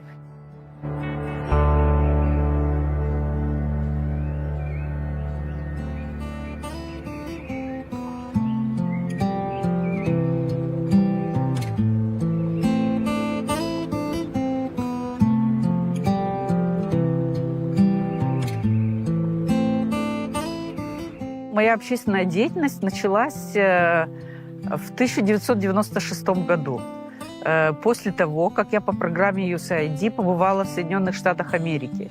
Там мы впервые узнали о том, что есть такие общественные организации, для чего они создаются. И когда мы вернулись в Молдову, мы задумались над тем, чтобы создать и такие организации у нас. Почему? Я тогда работала в Центре занятости населения. И государственные структуры, они не справлялись со всеми задачами. Мы хотели помочь как-то расширить эту деятельность. И тогда мы создали вот такой центр, информационно-консультационный центр «Диалог». Проводили, мы тоже имели проекты и от посольства США, и от USAID, и от фонда Евразия. Мы проводили обучение с безработными. Постепенно наша сфера деятельности расширилась. Мы стали участвовать и в других проектах, и вот мы стали работать наряду с 33 районами Молдовы, каждый в своем регионе, выполняли, предоставляли разные консультации на, конечно, технологические вопросы, сельское хозяйство, экономические вопросы, юридические вопросы и ряд других. Вот с чем обращались жители сел, в каждом селе мы имели консультанта. Так как я ездила по разным селам, и не только у нас в Гагаузии, и по Молдове тоже, я заинтересовалась, я вообще с детства люблю историю, заинтересовалась нашей историей. И вот уже в даже этот проект начался в 2014 году, я задумалась над такой темой, что стало с теми людьми, которые участвовали в Первой мировой войне из нашего региона. Кто они такие, сколько их человек было. И стала постепенно собирать информацию. В конце концов, это уже вылилось в такую идею написать книгу. Но помимо книги я обратилась в примарию нашего города, чтобы увековечить память этих людей, я вот собрала информацию, давайте сделаем такой монумент. У нас в городе никогда не было такого. Примар города на то время, Арманджи Георгий Георгиевич, он поддержал инициативу нашей организации, и мы стали работать, и вот создали такой памятник. Мой дедушка был участником Первой мировой войны, и я спросила его, где ты был, где ты находился, на фронте или где. Вот он мне рассказал. И так вот кое-что мне тогда удалось записать, но если бы я этим занималась более серьезно, конечно, больше удалось бы сделать. Теперь каждый год 11 ноября, это во многих странах мира, и в Соединенных Штатах Америки, и в Великобритании, во Франции, и в других, отмечается как год окончания Первой мировой войны. Это 11 ноября, 11 месяца в 11 часов было подписано так называемое Компьенское перемирие. Каждый год мы здесь собираемся и совместно с примарией приглашаем учебные заведения. Кто может, приходит. Ну, где-то у нас 50, 60 человек, 80 человек, по-разному. Но мы каждый год в этот день поминаем этих людей.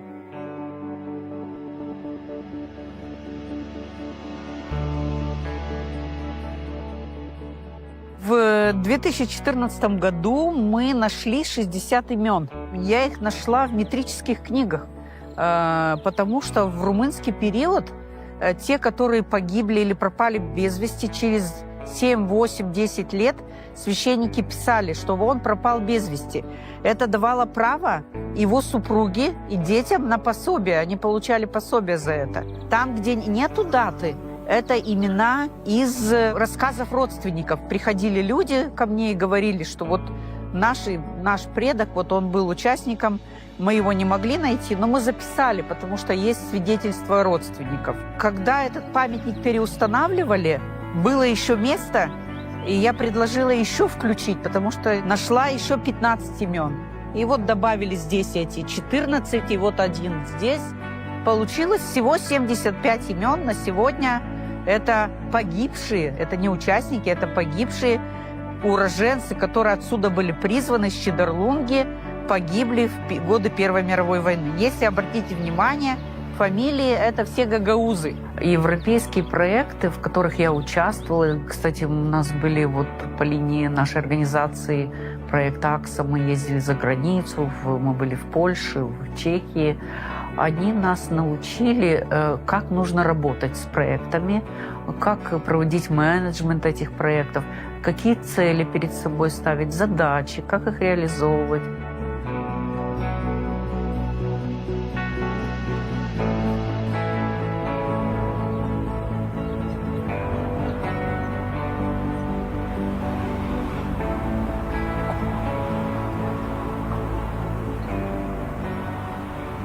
Общественная организация «Доурлук» называется в переводе с гагаузского «справедливость». Была создана репрессированными гражданами из нашего города, из других населенных пунктов в 2002 году.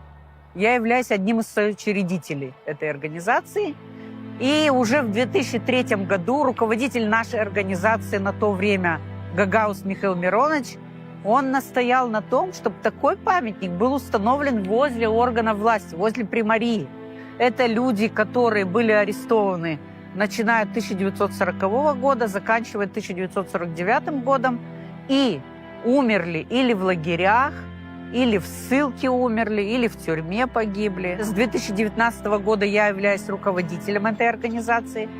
Мы, как с 2003 года, каждый год 6 июля в Молдове День памяти жертв репрессий, собираемся здесь, проводим митинг, потом делаем поминальный стол, приглашаем священника сначала, священник проводит службу, читает имена этих людей, и приезжают и Камрадский район, и Вулканежский, и в этом году с Кагула были люди, Тараклийский район, ну, в общем, кто может, приезжает. У нас много людей собирается. В организации было раньше 150 человек. Ну, они уходят, эти люди, и уже сейчас на сегодняшний день 69 человек. Этот памятник, да, он необычный, он навеян вот этой вот трагедией, когда людей увозили по железной дороге. Их арестовывали, сажали в вагоны, и вот по этой дороге они ехали в неизвестном направлении, не знали, что с ними случится, как дальше их судьба сложится. Когда мы только создали нашу организацию «Доурлук», вы знаете, это были живы люди, которые в взрослом, сознательном возрасте испытали это. Они были так воодушевлены рассказать, поделиться. Им никто не мог ничего сказать, потому что они были живые свидетели этого. Они не обманывали, они не говорили неправду. И поэтому с той точки зрения, мне кажется, что тогда было легче, потому что мы за спиной ощущали силу этих людей, которые пережили это, когда они об этом говорили. Это не были придуманные истории, это были истории сердца. Сразу после создания организации я предложила нашему руководителю: давайте мы поучаствуем в каком-то проекте. И мы участвовали в проекте, составила проект фонд «Сорос Молдова». И в 2003 году мы проводили, уже через год после создания организации, мы проводили уроки памяти в учебном заведении лицея имени Губогла у нас в Чедерлунге. Дети даже готовили доклады, сообщения. Были живы многие репрессированные, они тоже участвовали, рассказывали. В итоге мы провели конференцию. Мы чувствуем, что есть у нас будущее у нашей организации, и что мы сможем и в дальнейшем проводить вот такую работу.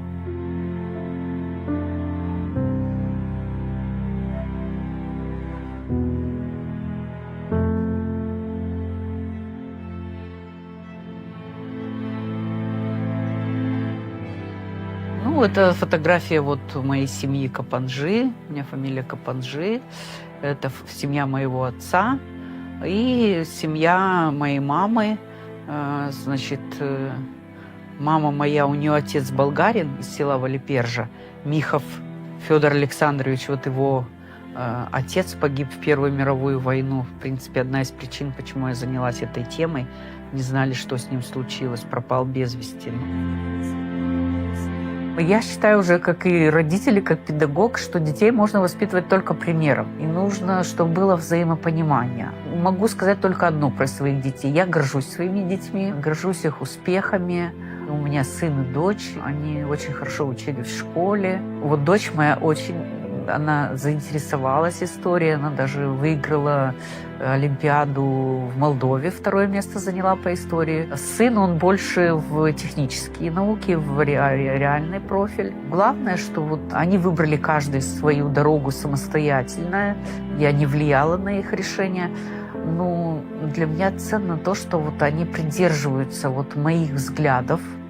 У нас нет расхождений в целом, если оценивать нашу жизнь, ситуацию, у нас с ними близкие взгляды. Для дочери мамино дело не только история, но и путь. Их выбор – быть рядом, продолжать честно и с любовью. Моя мама умная. И это большое благословение для нас всех, потому что тот мир, который создала мама, и тот мир, в котором она живет, в котором наша семья пребывала и пребывает, он сформирован во многом благодаря тому, какая мама личность. Она происходит из старого рода, здесь в Чедерлунге, Капанжи. Про них говорили, что они умирают на работе. Мама невероятно трудоспособная. То есть мне до нее очень далеко в этом плане. Она пока не сделает что-то, пока у нее в таблицах все депортированные не сойдутся, она со стола не встанет.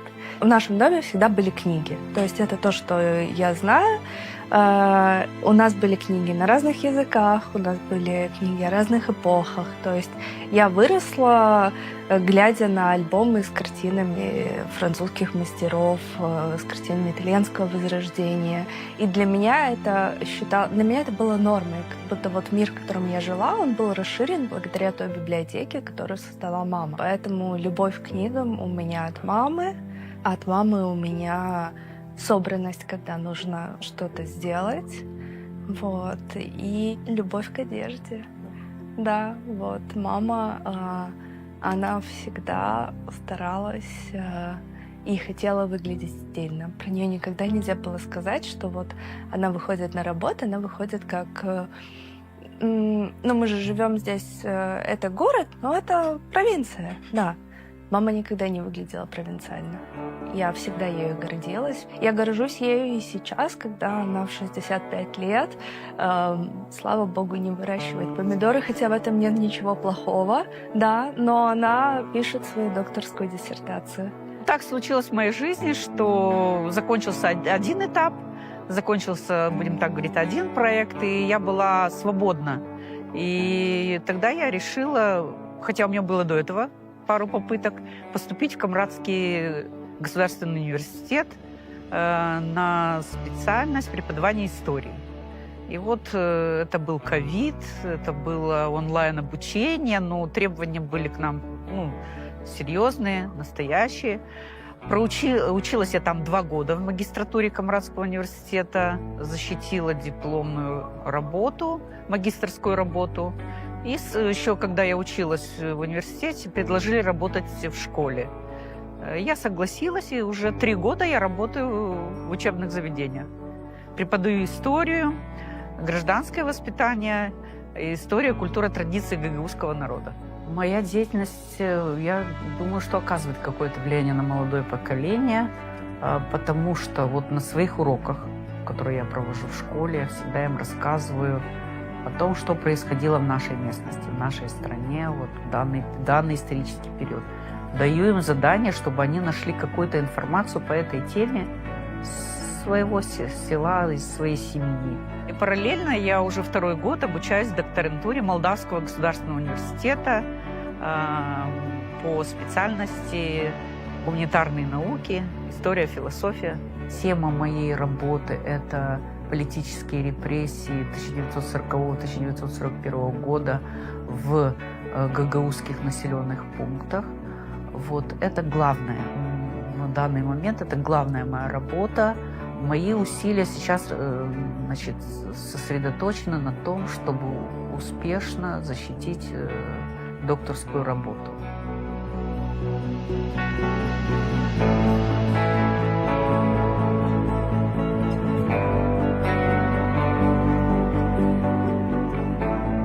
Идея создать книгу о школе появилась где-то в 2017 году, когда стали общаться в социальных сетях, более активно вспоминать наши школьные годы, находить каких-то старых друзей, знакомых, одноклассников, которые учились до меня и после меня. И в нашей школе каждый год проводится вечер встречи с выпускниками. И поэтому вот было решено вот эти все рассказы, чтобы они вот как где-то были воплощены. Должна быть преемственность, я считаю, чтобы молодое поколение знало, кто учился в этой школе, чем они прославились, какие у них были достижения, чтобы они были примером и для последующих поколений. Этот проект у меня уже в стадии окончания, потому что это была тема моей магистерской работы в Камрадском университете. Много очень собрано материалов, фотографий, документов. Я надеюсь, что в ближайшее время эта книга увидит свет. Кстати, по совету дочери я в 2020 году открыла блог свой, называется «Буджак. Судьбы, истории, люди». У меня там больше 40 публикаций, но немножко в последнее время я приостановила эту деятельность, но буду работать.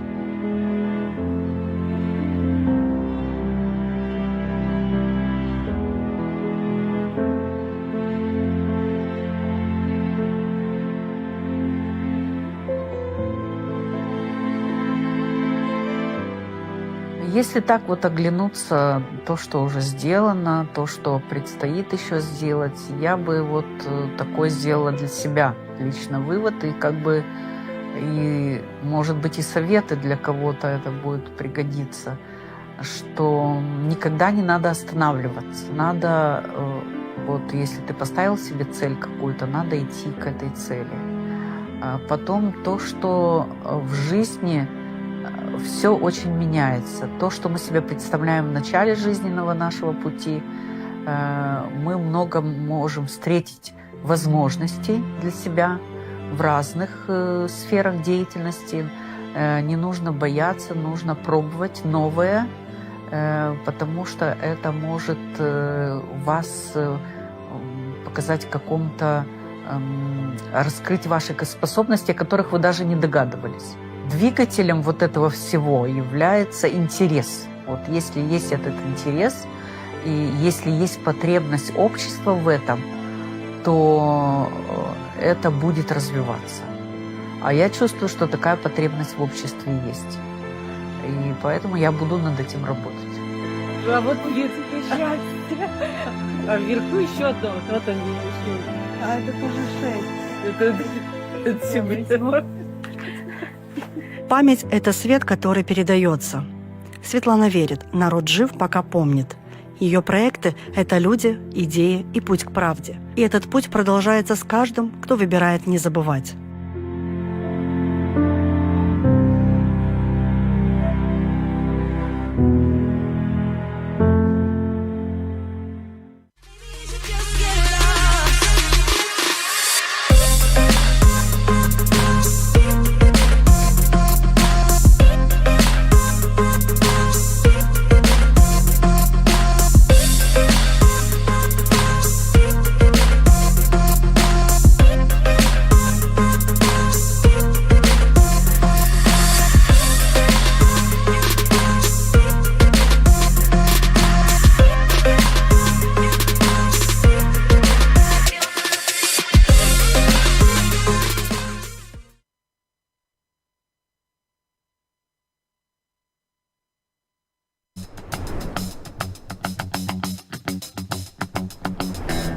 Европа Берлин пайы olduğundan pensiyaların hem aylık paraların büyümesi.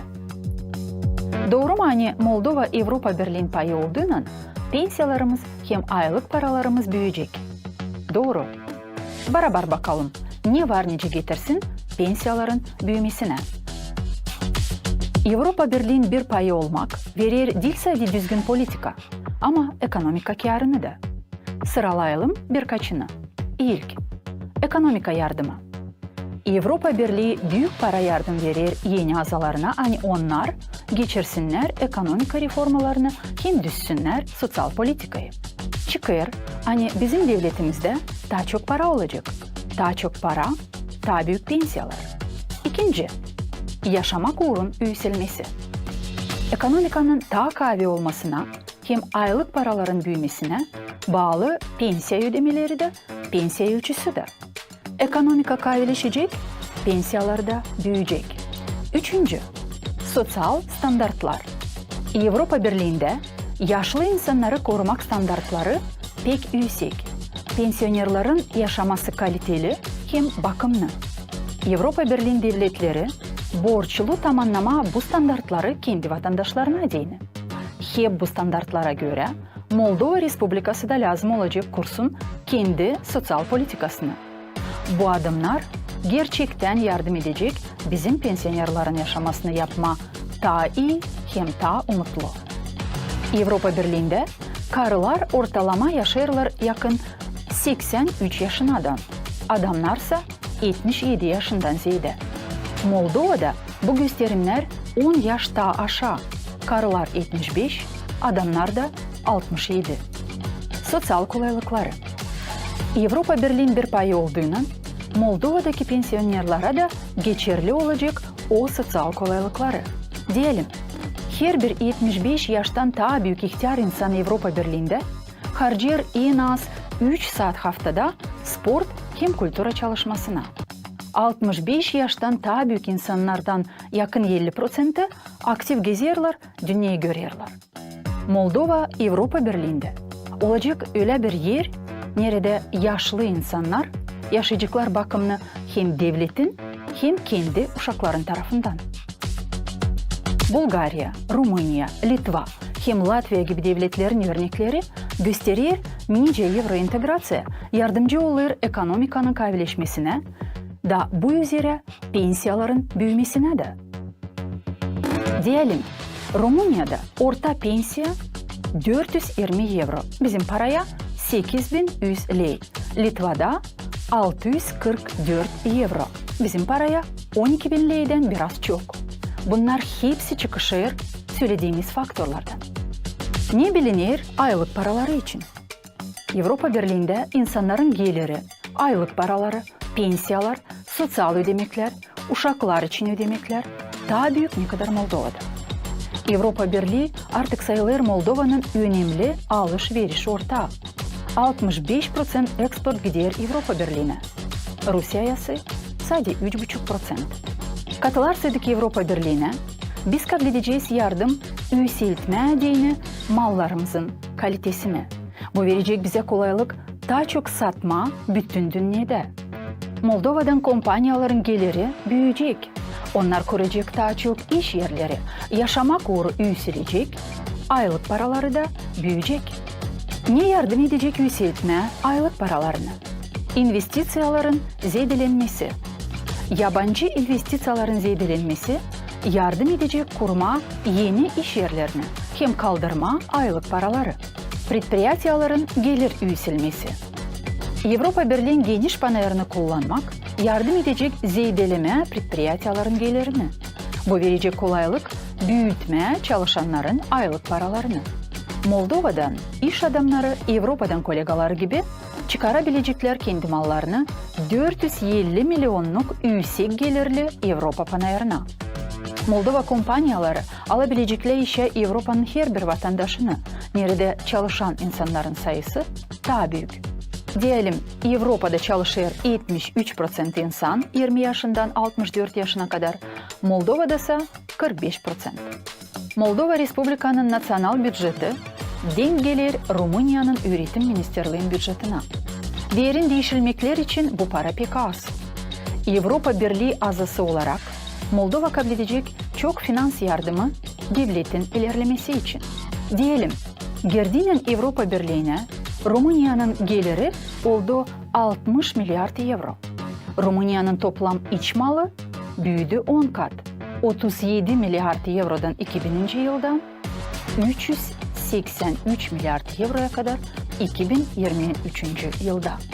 Ya da diyelim, Bulgarya'da ortalama aylık parası 2007. yılda 200 euroydu.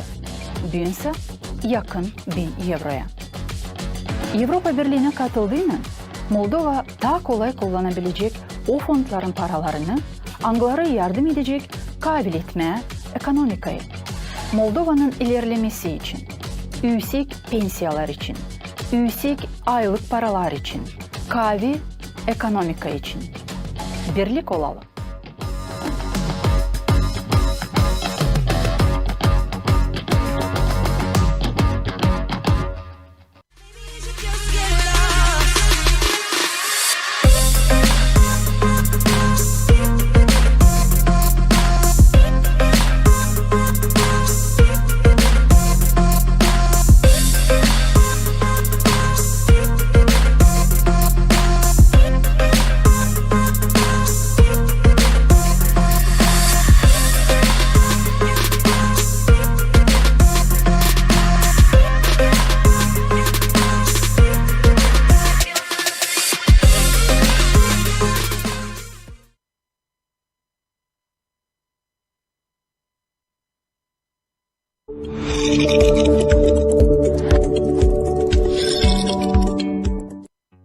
Добрый день, меня зовут Мавроди Сергей. Я в этом году сдал БАК, закончил теоретический лицей имени Николая Третьякова в городе Камрад и уже являюсь студентом медицинского университета в Кишиневе.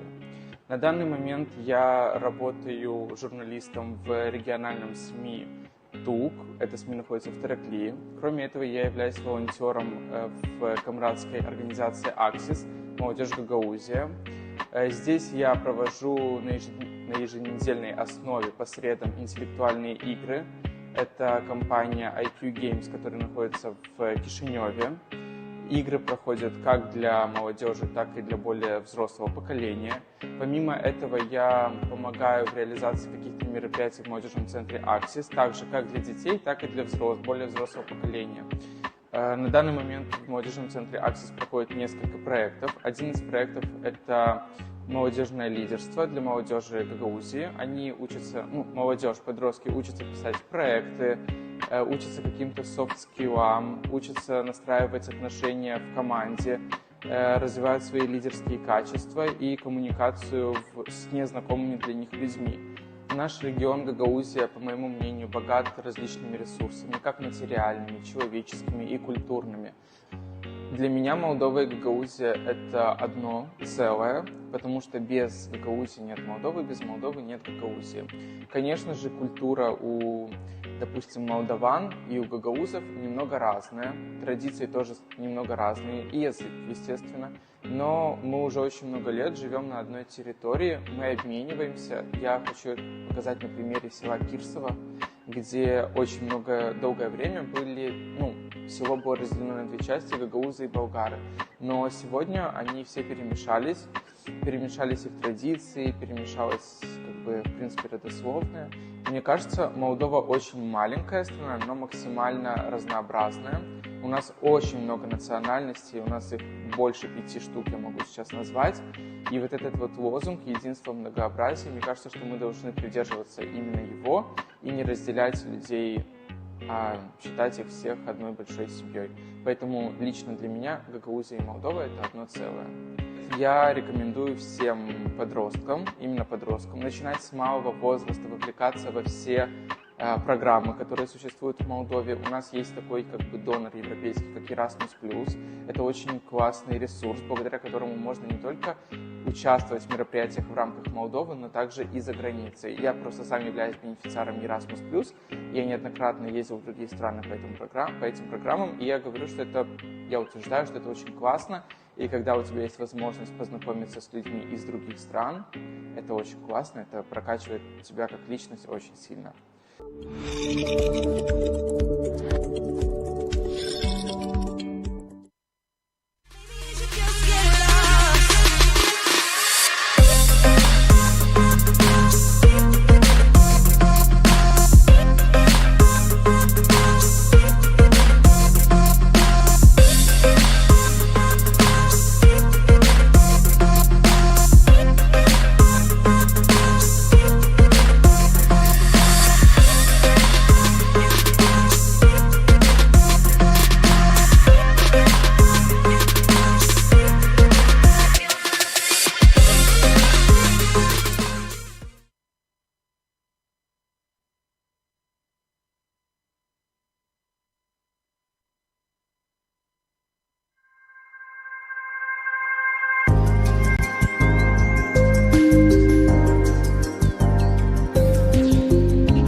Мария Варникогла. За 8 дней своего отпуска я планирую объехать на машине всю Гагаузию и собрать необычный альбом под названием «Мой край в лицах».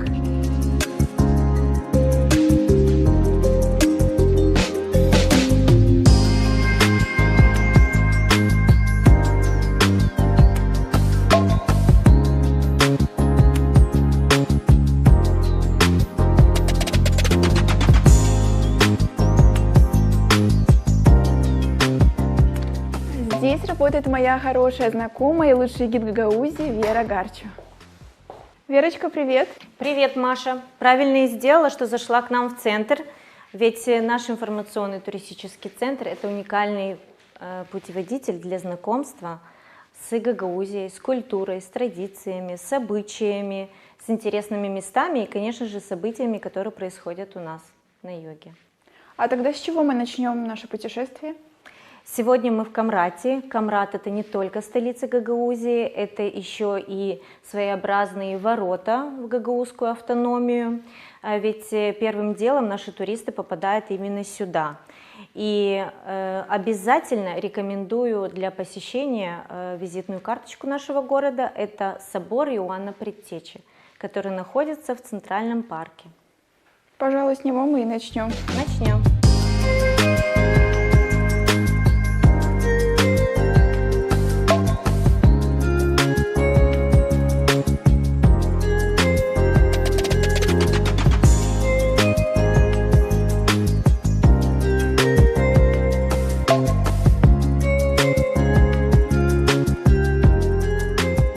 Духовная жизнь донецких переселенцев играла очень огромную роль. Когда здесь появились первые переселенцы, первым делом они начали строить дома и, конечно же, построили маленькую деревянную церквушку. Но город рос, численность населения здесь возрастала все больше и больше и уже не вмещала количество желающих. И тогда появилась идея в 1840 году строительства здесь огромного собора. Первое упоминание это было в 1840 году, и уже в 1856 году впервые собор заработал. Вы, конечно, можете спросить, почему так долго, потому что в строительстве собора участвовали местные жители. Значит, собор посвящен у нас Иоанна Предтече. По одной из версий, почему именно Ивану посвящено, потому что здесь у нас был на территории Иван Никитич Инзов. Это был попечитель задунайских переселенцев. И постройка, вернее, собор был назван в его честь как дань уважения. Наверное, что касается интересных фактов о нашем соборе, это то, что сейчас на данный момент мы можем встретить в соборе плитку, которая еще была поставлена в 1840 году, она оригинальная, ее привезли из Польши вместе со строителями, которые ее устанавливали. Значит, такого рода плитку мы можем еще встретить, к примеру, в Кишиневе в Краеведческом музее. Почему? Потому что сооружения были построены в один и тот же период, и тогда это была мода, скажем так. У нас в соборе мы можем встретить современные иконы, достаточно современные. Кстати, не в каждом соборе это есть. Значит, первая икона, посвященная семье Романовых, которые были приписаны к лику святых. И вторая икона – это Чернобыльский Спас. Эта икона, вообще по церковным канонам, ее не должно быть, потому что на ней изображены и живые люди, и мертвые люди. Но из-за того, что большое количество людей умерло от этой аварии чернобыльской, все-таки эту икону приняли, и мы можем ее сегодня у нас увидеть. Но есть еще одна легенда, на самом деле эта история имела место у нас в Камрате. Значит, когда собор закрывали, все иконы были собраны и отправлены на пекарню. Значит, 3 дня подряд пекся хлеб на иконах. Значит, одну икону обронили, местный житель ее взял к себе домой. По стечению времени ему снились странные сны, и он решил поехать в монастырь и узнать, что происходит. Значит, священнослужитель из монастыря, он сказал, что икона просится обратно. И уже когда собор наш открыли заново как культовое сооружение, в 1989 году икону вернули обратно. И сейчас она считается одной из самых старых икон в нашем соборе.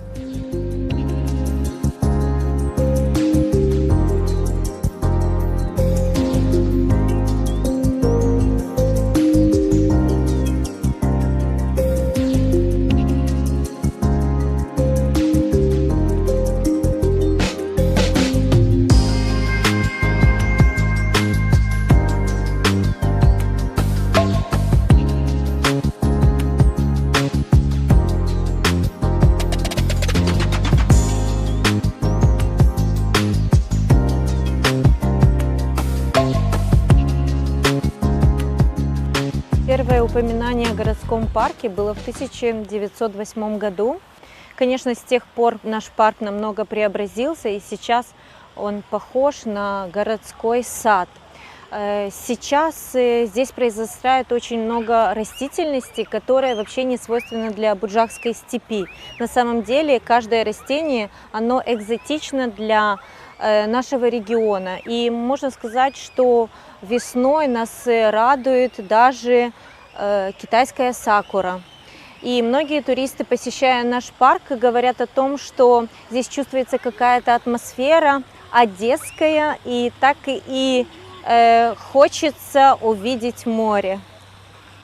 В парке установлен камень основания города Камрат, большой фонтан.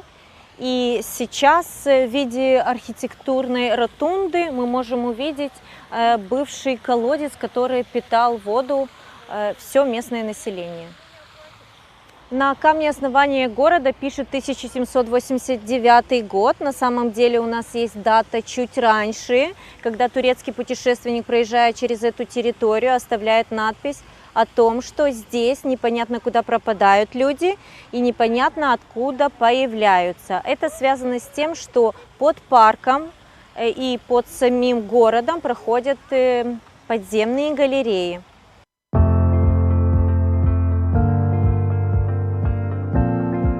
Последним нашим объектом на сегодня у нас будет ремесленная школа. Многим это здание знакомо, потому что оно являлось резиденцией нашего Башкана Гагаузской автономии, и его превратили в ремесленную школу для детей. На данный момент здесь нашли творческую площадку не только дети, но и наши ремесленники. Но, наверное, о более подробной информации нам может рассказать наш ремесленник Ульяна.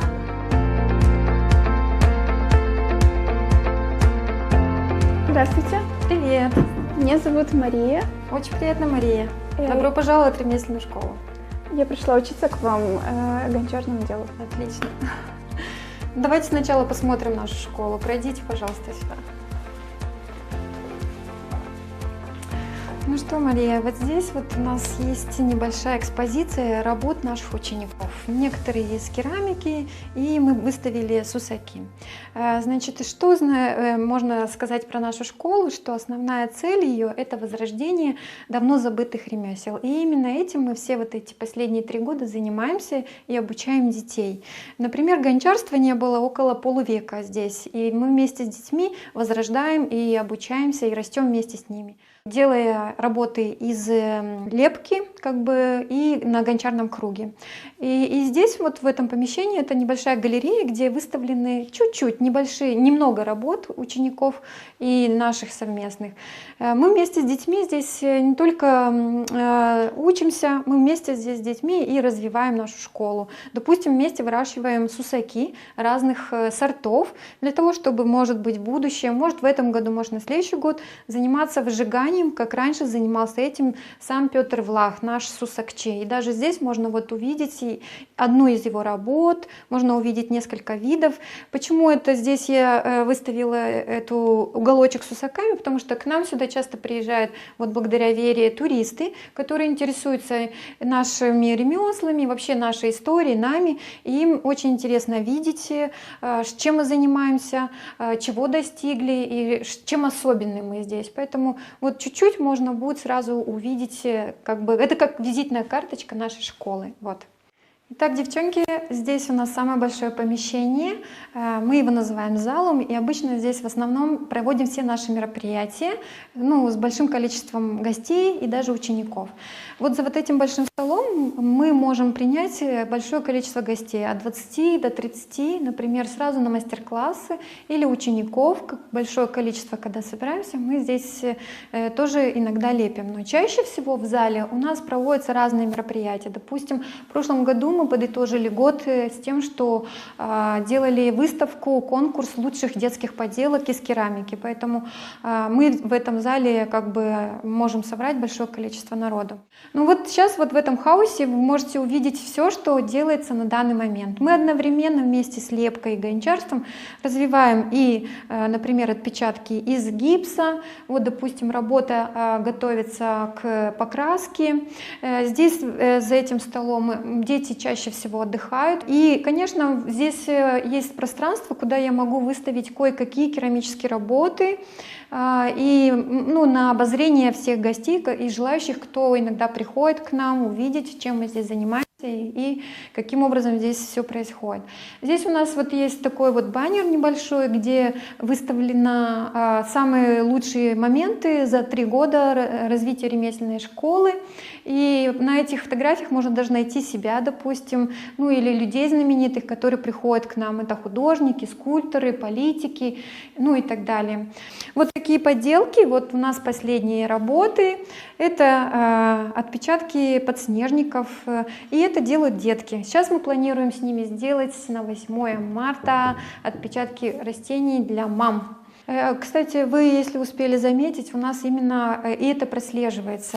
Каждая работа, она именно характеризует нас как таковых, потому что по кувшину, например, можно сказать, что, конечно, у нас на юге растут винограды, и, естественно, мы с детками их так и декорируем. Мы вместе с учениками прям задумываем композицию. Даже вот эти тюльпаны, они к нам пришли в преддверии вот весны. Ведь тюльпаны, они вокруг нас, как бы цветы и все связанное с нами тоже, не только с другими народностями. Поэтому как бы и орнаменты, и символы, все, что мы можем вокруг себя увидеть, мы все запечатлеваем не только на керамике, но и на гипсе. Вот, допустим, на Масленицу мы готовились, мы вместе с детками думали, что общего, один хороший такой символ, который ассоциируется с праздником. И в общей сложности у нас большинство проголосовало за солнце. И мы солнце сделали в виде символа такого закрученного спирали бесконечности. И даже здесь, как историки, я им рассказывала про первую письменность. Эта надпись сделана в виде клинописи на глине. Это было просто неимоверно впечатляюще для детей, когда они... Многие, кто уже прошел эту тему, они узнавали, что это клинопись, а кто не прошел, они прям еще пробовали себя еще на глиняных табличках писать клинописью, способом клинописи. Не зря я говорю, что цель — это возродить давно забытые ремесла. Именно здесь, в этом регионе, именно который характеризует нас как народность. Пройдем дальше. Все-таки давайте посмотрим, каким способом или каким образом гончариться. Проходим. Итак, Маш, вот мы сейчас за гончарным кругом сделаем симметричную работу. И видишь, я даже не называю, будет это кувшин, горшок или еще что-либо, но важно, что за гончарным кругом это будет симметричное, потому что это круг. Что для начала мы делаем? Я, естественно, приготовила примитивные приборы. Это вода, естественно, губка и пару стеков. И сейчас нужно попасть в центр. Если хочешь, можешь сама попробовать. Давай. Вот именно вот этим, вот так вот. Бац, попробуй. Попала или нет? Попала, но я обычно вот так делаю. Да. Этот гончарный круг электрический, бесшумный, можно вот ногой нажимать, я буду помогать и будем набирать скорость, но прежде чем начать, нужно будет заклеить вот здесь вот снизу, чтобы не попала вода под низ. Попробуй, пожалуйста. Обычно многие гончары это не делают, но для того, чтобы вот большой кусок глины, здесь чуть больше килограмма, не улетел с планшайбы, необходимо, естественно, его тщательно прикрепить, потому что он просто там на честном слове. Поэтому приходится соблюдать все, чтобы вот такие условия. Глина, она сама диктует эти правила. Давай я для начала отцентрую, потому что это первый этап, первая необходимость, что нужно сделать для начала, это отцентровать. Если я не отцентрую, видишь, мои пальчики прыгают, поэтому я не смогу сделать ровную работу, симметричную, потому что будут разваливаться стенки. Поэтому для начала необходимо набирать скорость и поднимать глину наверх. Это называется отминка на планшайбе. То есть вот здесь вот я отминаю этим способом, поднимая глину вверх-вниз и тем самым центрую. То есть глина успокаивается и прекращает болтаться в разные стороны. Я сейчас еще разок сделаю, потом попрошу, чтобы ты попробовала центровать. Каким образом? Смотри, здесь необходимо поставить правильно руки. У меня рука стоит на ноге, то есть я здесь не обязательно должна придавать силу именно вот руками. Я придаю силу прям всем корпусом тела. То есть рука у меня на ноге, и тем самым я всем корпусом давлю на нее, и у меня зафиксированы обе руки. Я держусь за эту глину. И таким образом поднимаю и чуть-чуть опять опускаю, создавая внутри этого комка волны глины. Попробуй. Смотрим, получится у тебя. Надо сперва намочить руки. В этом деле главное не бояться запачкаться. Не поднимается. Не поднимается? Давай я попробую. Это, естественно, очень сложный процесс, потому что этому нужно учиться хотя бы 2-3 недельки. С чего и начинается обучение у учеников у меня. Они должны обязательно очень тщательно научиться центровать. Без этого навыка дальнейшие условия работы за гончарным кругом практически невозможны, как ты понимаешь. Поэтому центровка — это, можно сказать, один из очень важных и главных этапов в гончарстве. А как понять, что этот этап закончен? Центровка? Да. Сейчас вот я центрую, и ты руками прям почувствуешь, что глина никуда не бежит, не болтается, не шатается. Вот я помогаю даже немножко себе инструментами, потому что, на самом деле сегодня глина не очень, но посмотрим. Попробуй поставить руки и почувствовать, болтается она во все стороны. Нет, только Нет, кружится. она практически успокоилась, потому что вначале, когда ты видел, у меня прям пальцы прыгали, вот с этого момента вот как раз-таки и можем продолжить уже формировать изделие. Что вторым этапом? Это нужно продырявить. Вот я вот сейчас покажу тебе, и ты продолжишь. Держимся 2 руками, и вот этими большими пальцами мы будем углубляться.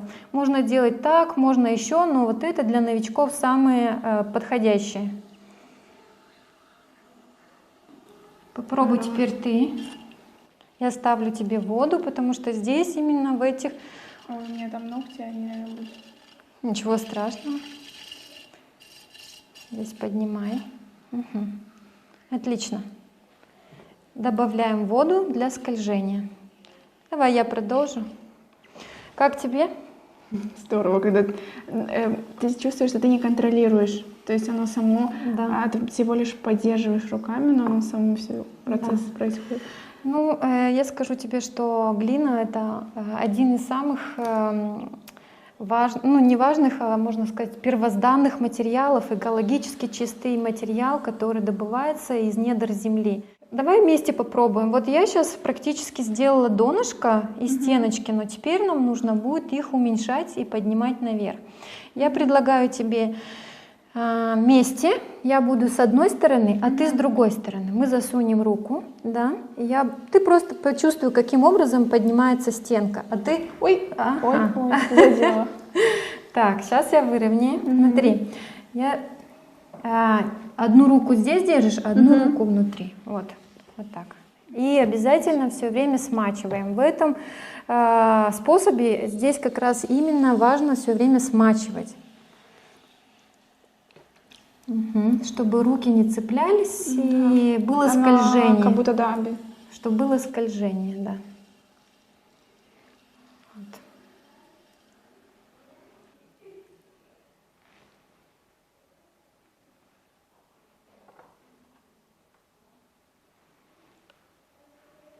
Все. Вот такой вот разрезать горшочек. вот этой ленточкой, да? Я могу показать, а ты попробуешь. Вот здесь вот нужно будет... Это вообще гитарная струна, бывшее употребление. Мы, кстати, с музыкальными школами имеем отношение. Вот так вот натянуть, вот этими большими пальцами прижать и тянуть. Попробуй. Намотай. Она безопасная, она практически мягкая. Нажимаем и тянем. Тяни, тяни, тяни, тяни. Не наверх, на себя, на себя, на себя. Чуть-чуть испортила, наверное, да? Нет, все хорошо. И можно забирать? Да, вот чуть-чуть снимем немножко шликера с рук. Вот так вот. И попробуем его оторвать. Прошу. Ой, здорово. Вот так вот рождаются шедевры. Спасибо. И теперь его можно уже сразу в печь, да? Нет, к сожалению, долгий процесс сушки. Чем больше изделия, тем дольше сохнет. Сохнет от 2 недель до целого месяца. И только потом уже делаем процесс лощения, то есть разглаживаем полностью его изнутри, снаружи. И потом только в печь. И, возможно, он пройдет 3 обжига. Это при температуре 1050 градусов первый обжиг, 24 часа на протяжении суток обжигается, прям буквально плавится металл в печи. Наша печь, она электрическая, у нее поднимается температура до 3000 градусов, а глина вообще наша классная, она обжигается при температуре 1050. Есть глины, которые обжигаются при 800, а есть глины, обжигаются при 1200 или 1800. Но у нас приемлемо. Дальше я сделаю глазуровку, это будет второй обжиг, и третий обжиг, это будет молочение. Будем вместе с детками купать его прям в прямом смысле слова в молоке, и потом снова на обжиг, но уже при температуре 350 градусов. Таким образом мы делаем молочную керамику. В общем, пока он попадет в использование, он пройдет очень долгий период. Да. И ему предстоит месяц пути. Ну, удачи. Ну что, Маша, понравилось у нас? Конечно. Особенно прочувствовать это творение, подержать его в своих руках. Наверное, вы каждый раз это ощущаете, чувство. Да, и не только я, мои ученики тоже каждый день творят что-то прекрасное. Спасибо, Вера, вам за визит, Маша. Была рада знакомству. Приходите к нам еще в гости. Спасибо, нам тоже было очень приятно с вами познакомиться и окунуться в гагаузскую атмосферу еще раз. До свидания. До свидания. Творческих вам, ребят. Спасибо. И вам всего хорошего. До свидания.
Здравствуйте, вы смотрите программу Love Zone, в студии Петр Гарчо, и сегодня у нас в гостях вице-спикер Народного собрания Гагаузии Георгий Ильич. Георгий Ильич, здравствуйте, рад вас видеть в этой студии. Особенно приятно, есть что обсуждать, потому что как-то у нас был такой период в гагаузской политике затишья, даже летом так. А сейчас довольно интересно с точки зрения для журналистов, да. Я думаю, что для политиков тоже интересно, что происходит, поэтому, конечно, надеемся на то, что как можно больше информации сегодня вы нам расскажете изнутри этих политических процессов. Отставка Константинова. Даже в этой студии мы, в принципе, было уже несколько гостей, которые обсуждали, но меня интересует все-таки, вы человек, который входите в президиум, вы видели все это изнутри. И хотелось бы понять, как это происходило изнутри, потому что была пятница, да, то есть мы узнали из обращения, по-моему, на сайте Народного собрания о том, что состоялся президиум, вот, и такое решение. А как это все изнутри было? И было ли предчувствие, может быть, что... Или заранее, может, вы знали, что это... Нет, для меня это было откровение. Я узнал о том, что Константинов пойдет в отставку, когда прочитал повестку дня президиума, поскольку он формулировал повестку, там два вопроса было, одна из них отставка, и он объяснил, что это вызвано личностными мотивами в связи с здоровьем, такого рода были объяснения, никаких подробностей иного рода с его стороны не поступило. О том, что он подает в отставку, очевидно, кто-то знал, я так понимаю, консультировались, но я не входил в число тех лиц, которые были посвящены этому решению. А повестке? У нас один вопрос только был на повестке. повестке изначально вопрос о проведении сессии в ближайшее время с целью принятия решения о назначении даты выборов. Да, это я был тоже один из инициаторов о необходимости проведения. И дату со мной этот вопрос согласовывался и время, с учетом того, что 26 числа будет решение Высшей судебной палаты. Было определено 27 утром. И более того, даже обсуждались всевозможные варианты, которые может иметь место вследствие принятого Высшей судебной палаты решения, то есть за, против или опять не состоится. И надо было быть готовым ко всем этим вариантам, то есть 3 проекта подготовить и в зависимости от решения суда действовать уже дальше. Мы затронем тему ситуации с ЦИК Гагаузии и с выборами чуть-чуть позже. Я хотел бы вас спросить, в каких вы отношениях сейчас с Константиновым? Насколько я знаю, ваши отношения испортились. С кем? С Константиновым. Объясню почему. Угу. Потому что последние 2 заседания, предпоследние особенно, да, там было видно, что у вас разные мнения по определенным вопросам. Лично я увидел, между депутатами было даже не перетягивание канатов, но была определенная борьба из-за проектов по капитальным инвестициям, потому что это все-таки важный момент, да, что каждый депутат представляет свой населенный пункт или округ, да. Когда мы знаем, что до выборов там определенное время, эти проекты на самом деле имеют ключевое значение, да, то есть получат или нет. И мы увидели о том, что есть недопонимание. И вот в том числе от этого сложилось впечатление. И плюс некоторые депутаты, которые в принципе близки к Константинову, они открыто вас, можно сказать, критиковали. Это в связи с этим проектом, да? С этим постановлением? Не только. Значит, если есть какие-то вопросы критики, я готов ответить на все. Какова мотивация этих людей, мне сложно сказать. Отношения с Константином всегда были ровные, не во всем они совпадали изначально, по многим. Это только сейчас это стало более, как говорится, заметно, потому что подряд какие-то решения, мы разные стороны занимали. Считаю, нормально, не только я, и некоторые другие депутаты тоже, входящие, так скажем, в так называемое большинство, тоже занимали позицию в зависимости от ситуации или от тех политических интересов, которые преследовали при принятии решения. И это было и в вопросе, связанных с отставкой Тарнавского. Я тогда категорически был против и не участвовал в этих мероприятиях. Конечно, это первое было. Были и другие какие-то моменты. А здесь было связано с утверждением постановления, принятое исполнительным комитетом о выделении финансовых средств. Не только Чедерлунги в этом проекте участвуют, еще несколько населенных пунктов на завершение строительства будущей швейной фабрики, как мы называем. Чедерлунги, там были проекты Чедерлунги, еще, да, там тысячи фактически рабочих мест. Исполком принял решение в соответствии с требованием закона о фонде возмещения. Естественно, я поддержал это решение. Не только я, но и в конце концов большинство. Наши коллеги посчитали, что необходимо по-другому распределить эти средства, как вы сказали, что в преддверии выборов, вот давайте мы по справедливости. До сих пор было поровну, сейчас по справедливости. Мы не можем этого сделать, есть требования закона, мы должны следовать букве, духу закона, а если есть другое понимание, тогда подготовьте, внесите изменения в этот закон и будем соответствующим образом поступать. Поэтому здесь я абсолютно и с правовой, и политической точки зрения прав. Вот это. Так вопрос был только в проекте по выделению контрибуции для Копчака? Потом, я так понял, потому что прошло... Не Копчак, Чедерлунги. Смотрите, просто на следующем заседании 12 ноября приняли же решение о выделении контрибуций на все проекты. Да. Разница была в документах, да, и всего списка проектов добавился только один проект.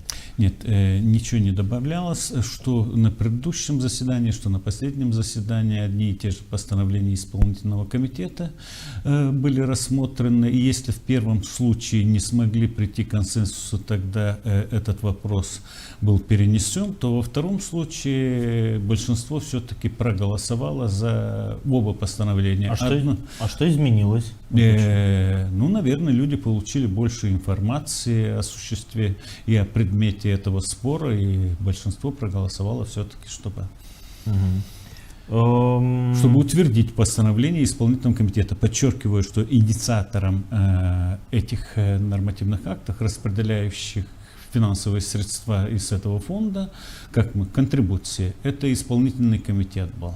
Мы должны были либо согласиться, либо не согласиться.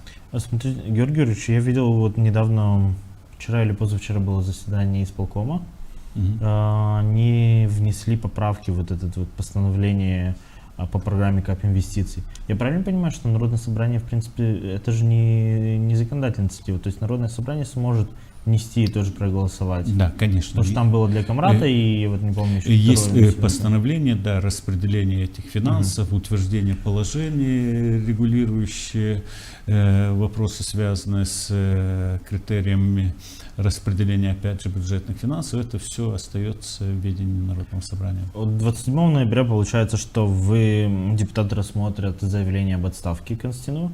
Мы, кстати, не знаем, может быть, даже и не примут. Это, конечно, маловероятно, но в гагузской политике все возможно.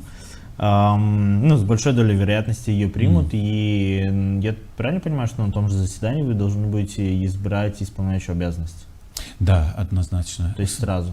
Же. Я, насколько знаю, уже известно имя. То есть по закону, то есть либо один из вице-спикеров, да? То есть у нас на данный момент 2 вице-спикера. И, насколько я знаю, этой кандидатурой будет Николай Арманджи, то есть это да, возможно, да. Личное предложение Константинова. Может быть и так. Я не готов сказать, но у нас был не в этой студии, в другой, по-моему, какой-то студии вопрос, связанный с замещением председателя, с учетом того, что осталось 3 месяца до, если мы назначим дату выборов, имеется в виду, то ломать копии особо не надо. Хотя в то же время это дискуссионный вопрос. Я думаю, коллеги разберутся и определятся, кому что. То, что будут предлагать кого-то, я в этом даже не сомневаюсь. И то, что будет предложена кандидатура Арманджи, тоже не сомневаюсь. А почему именно Арманджи, почему не вы? Ну, мне сложно об этом сказать. Это легче, наверное, Константинову задать эти вопросы или другим, которые выдвигают эту идею. Они более, наверное, осведомлены или мотивированы каким-то образом. Потому что господин Арманджи, то есть его назначили, пока еще непонятно вообще, что за группа депутатов, которая вот рабочая группа депутатов, там, да, межпарламентской рабочей группе. Это когда Константинов самолично подписал. Там господин Арманджи председатель. Сейчас вот пока еще, ну, вы в принципе подтвердили, да, информацию, что он будет исполняющим обязанности. То есть у меня складывается впечатление, что в принципе Константинов оставляет человека, которому больше доверяет и на которого сможет больше влиять. Я правильно понимаю? Возможно, но я говорю, что ему виднее, почему он пришел к этому выводу и какова мотивация. Но решает большинство депутатского корпуса. Тут не в Константине в одном лице дело, это во всем, подчеркиваю, депутатском корпусе. Депутаты определятся, кому поручить эту миссию председательства до последнего заседания, которое, наверное, все-таки до завершения легислатуры данного созыва будут иметь место не один раз. В последнее время очень много разговоров ходило, даже и Константинов сказал, что нужно налаживать диалог с Кишиневым. Вроде там даже какие-то действия пошли. При этом Николай Арманджи, в принципе, был, по-моему, участвовал часто на мероприятиях команды Шора. Если я не ошибаюсь, я заранее извиняюсь. Насколько я помню, в Москву ездил. То есть это точно не тот человек, с которым Кишинев будет вести диалог. И Кишинев дал ясно понять, что люди, которые были как-то связаны, мы с ними не будем общаться, то есть связаны с Шором. Как это? Я просто хочу для себя понять. То есть говорить одно, с одной стороны говорить одно и успокаивать Кишинев, с другой стороны... Я не могу сказать, потому что эти вопросы не со мной обсуждали, видимо, с другими, более высокими, скажем, чинами или лицами, потому что председатель свое распоряжение издал в тот момент, когда меня не было даже в здании Народного собрания. Я об этом узнал через средства массовой информации, по радио, находясь в автомашине в пути. Поэтому удивился, потому что ни с правовой точки зрения, ни с политической, естественно, это не давало никаких плюсов. Может, у него были какие-то обязательства перед кем-то, политические иного рода, не готов сказать, но с правовой точки зрения четко надо было понять, и мы об этом говорили, что рабочая группа может быть возобновлена после решения Народным собранием об отмене этого постановления. Депутатский корпус давно к этому готов. Очень жаль, что сейчас вспомнили об этом. Я подвергся, если вы помните, жесточайшей критике со стороны некоторых коллег в связи с налаживанием отношений с центром, когда мы в том числе ездили и в Стамбул, пытались наладить деятельность этой рабочей группы, была группа депутатов. Это в Кишиневе. Год назад, по-моему? Да, год тому назад. Это было год тому назад. И я говорил, что это то окно возможностей до начала кампании выборов в парламент.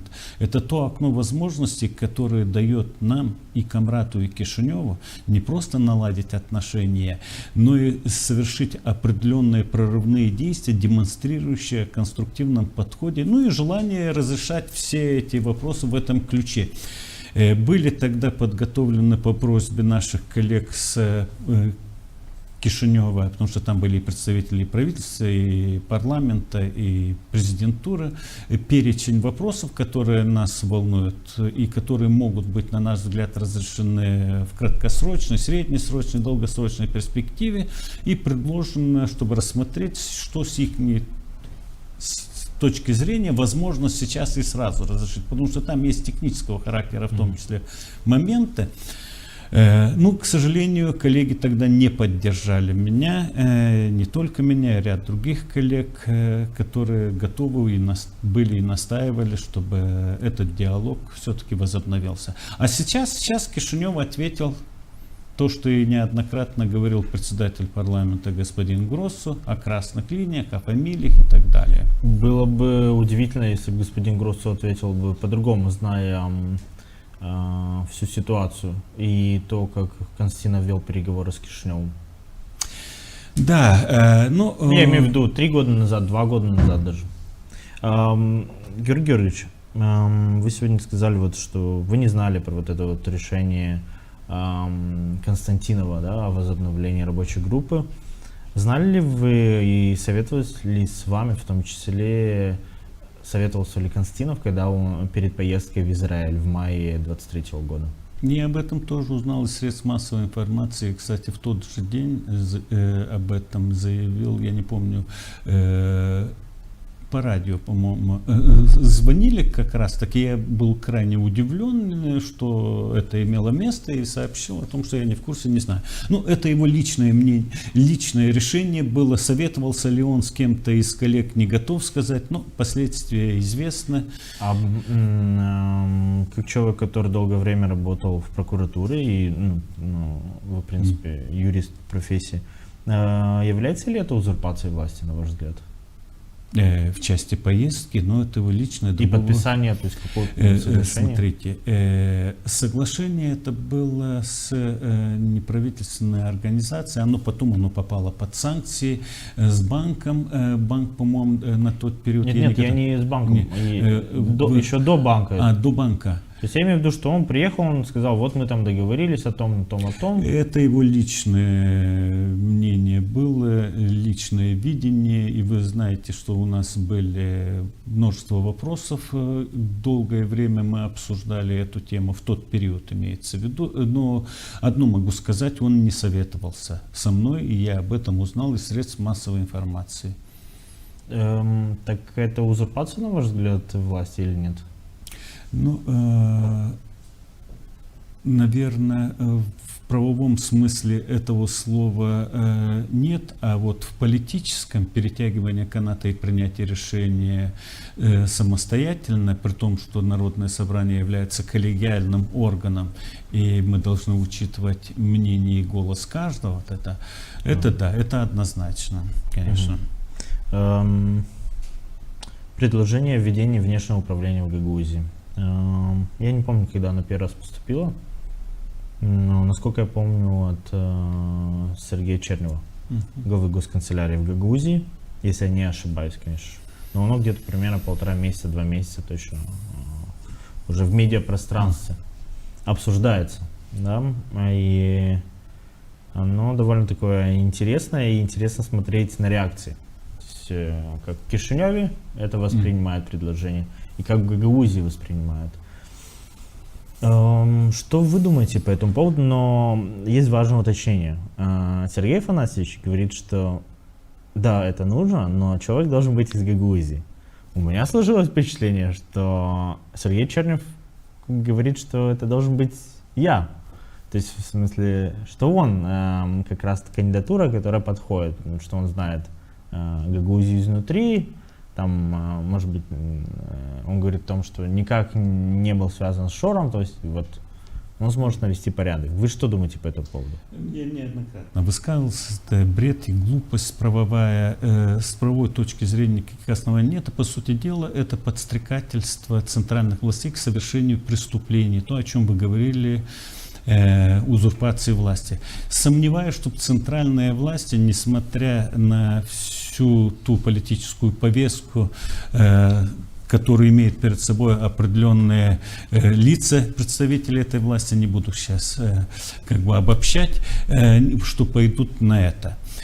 Ну а что вы хотели от Чернева? Человек с таким богатым прошлым, 4 судимый, десятки раз привлекаемый к уголовной иной ответственности, представляет власть здесь. Я об этом неоднократно говорил. Господа, вам не стыдно вообще, кого вы назначили, представлять центральную власть в Гагаузии? Это оскорбление не Гагаузии, это оскорбление вас как представители центральной власти, которые призывают Гагаузию, чтобы мы осуществляли свою деятельность строго в рамках закона. Иногда бывает разное понимание, и вы в то же время нам назначаете лицо, которые абсолютно не пользуются никаким авторитетом, ну, за исключением, наверное, определенных кругов. Вот это. Как вы вообще представляете строить конструктивную работу с Гагаузией? Может, там решили, что клин клином будем выбивать? Может, они решили, но я думаю, что контрпродуктивны эти решения. Ну и в конце концов, вот эти призывы, постоянные нарративы, что вот Одессу возьмут, здесь сепаратисты. Ну, единственное, не звучит, давайте карательные отряды сейчас направлять, прежде чем какой-то ГГУС что-то посмеет по-другому проголосовать по тому или иному вопросу. Георгий Георгиевич, касаемо... Но ведь и некоторые гагаузские политики и активисты сами же дают повод по вопросу сепаратизма. Согласен. Смотрите, есть уголовный кодекс, который определяет, что под сепаратизмом понимается и в каких случаях совершение определенных действий подпадает под признаки этого состава преступления. Это дело правоохранительных органов. И если правоохранительные органы выявляют подобного рода действия, они отслеживают достаточно плотно, я так понимаю, ситуацию в Гагаузии, то они реагируют. И правильно делают. Я за мы с вами, да. Георгий Георгиевич, мы же с вами были в одном зале даже несколько раз, когда были вот эти вот съезды депутатов всех уровней. Но обстановка была довольно напряженная. Да, я понимаю. Одно дело, когда ты для политического близира произносишь какие-то жесткие, резкие слова, чтобы на тебя обратили внимание. Другое дело, когда ты совершаешь конкретные действия, побуждающие вот к тому, о чем мы сейчас говорим, о сепаратизме, о нарушении территориальной целостности, независимости и так далее. Там подобное. Извините, буквально 30 секунд. В этой связи я всегда обращаю внимание центральных властей на тех, кто хочет полностью ликвидировать наше государство. Это тоже подпадает под норму Уголовного кодекса, я имею в виду унионисты и так далее. Важно то, что абсолютное большинство населения, 99, наверное, 9 в периоде, может быть, я ошибаюсь, это мое личное мнение, не высказывают, не поддерживают и, наверное, и не будут поддерживать подобного рода призывы с тем, чтобы разрушить наше государство. Это, я думаю, что и в центре это тоже понимают. А вот те нарративы, которые постоянно на каждом, извините, я иногда называю порнополитические сайты, значит... Ну, это очень некрасиво, кстати, да, неуважительно. Да. Потому что то же самое... Вам будет приятно, если журналисты будут говорить про народное собрание такое? Мы снимаем это, просто меня коробит то, что есть уважаемые сайты, телевидение, которые позволяют, чтобы с их экранов вот подобного рода нарративы распространяться. Зачем гагаузский народ так оскорблять, что здесь сепаратисты все ждут, когда наступит время Че, полностью здесь нету ни одного порядочного, там 30-40 тысяч человек находится на зарплате у Шора и так далее. Ну, нельзя же, наверное, вот эти вещи все время распространять. Ну, это мнение журналистов. Это я не журналист. Я не сказал сейчас журналист, я сказал, кто распространяет окей. это. Да, это Чернев. Смотрите, у меня сложилось впечатление, что уже начались, может быть, неофициальные переговоры, обсуждения между Кишиневым и Камратом. И вот в рамках этих переговоров Гагаузии и политическому классу Гагаузии дают понять, что либо вы соглашаетесь на определенные наши условия, либо введение внешнего управления. Я ошибаюсь? Или мне об этом неизвестно, я не являюсь участником подобного рода переговоров, но я еще раз говорю, с правовой точки зрения нету ни одного нормативного акта, который позволил бы назначить так называемое внешнее управление. Да и политических оснований для этого нету, считаю. Конечно, можно изменить Конституцию, можно изменить законы, все что угодно. Я говорю о действующем законодательстве. Ну и тех целях, которые преследует Центр. Центр ведь в конечном итоге не преследует цель как такового взять под внешнее управление Гагаузии. Центр преследует цель, чтобы здесь была такая обстановка и ситуация, которая не угрожала бы целостности страны, безопасности, значит, действиям институтов и так далее. То, что здесь население будет или может поддерживать ту или иную политическую линию или ту или иную политическую идеологию, очевидно, не является поводом. И полагаю, что Центр, Центр это же тоже не про это говорит. Я понимаю. Центр говорит о том, что политический класс и руководство попало под влияние группы Шора. Ведь да, про я это понимаю, Центр я понимаю. Ну, а то, что так у нас и во все выборы никогда в Гагаузии почти не поддерживали партию власти, допустим, или там хорошо, было заявлено представителями власти, что порядка 130 тысяч человек получали деньги от Шора или от ОНО. Да. Из них 20 тысяч с Гагаузии где-то, а 110 тысяч откуда? Может, внешнее управление по всей стране тогда установим?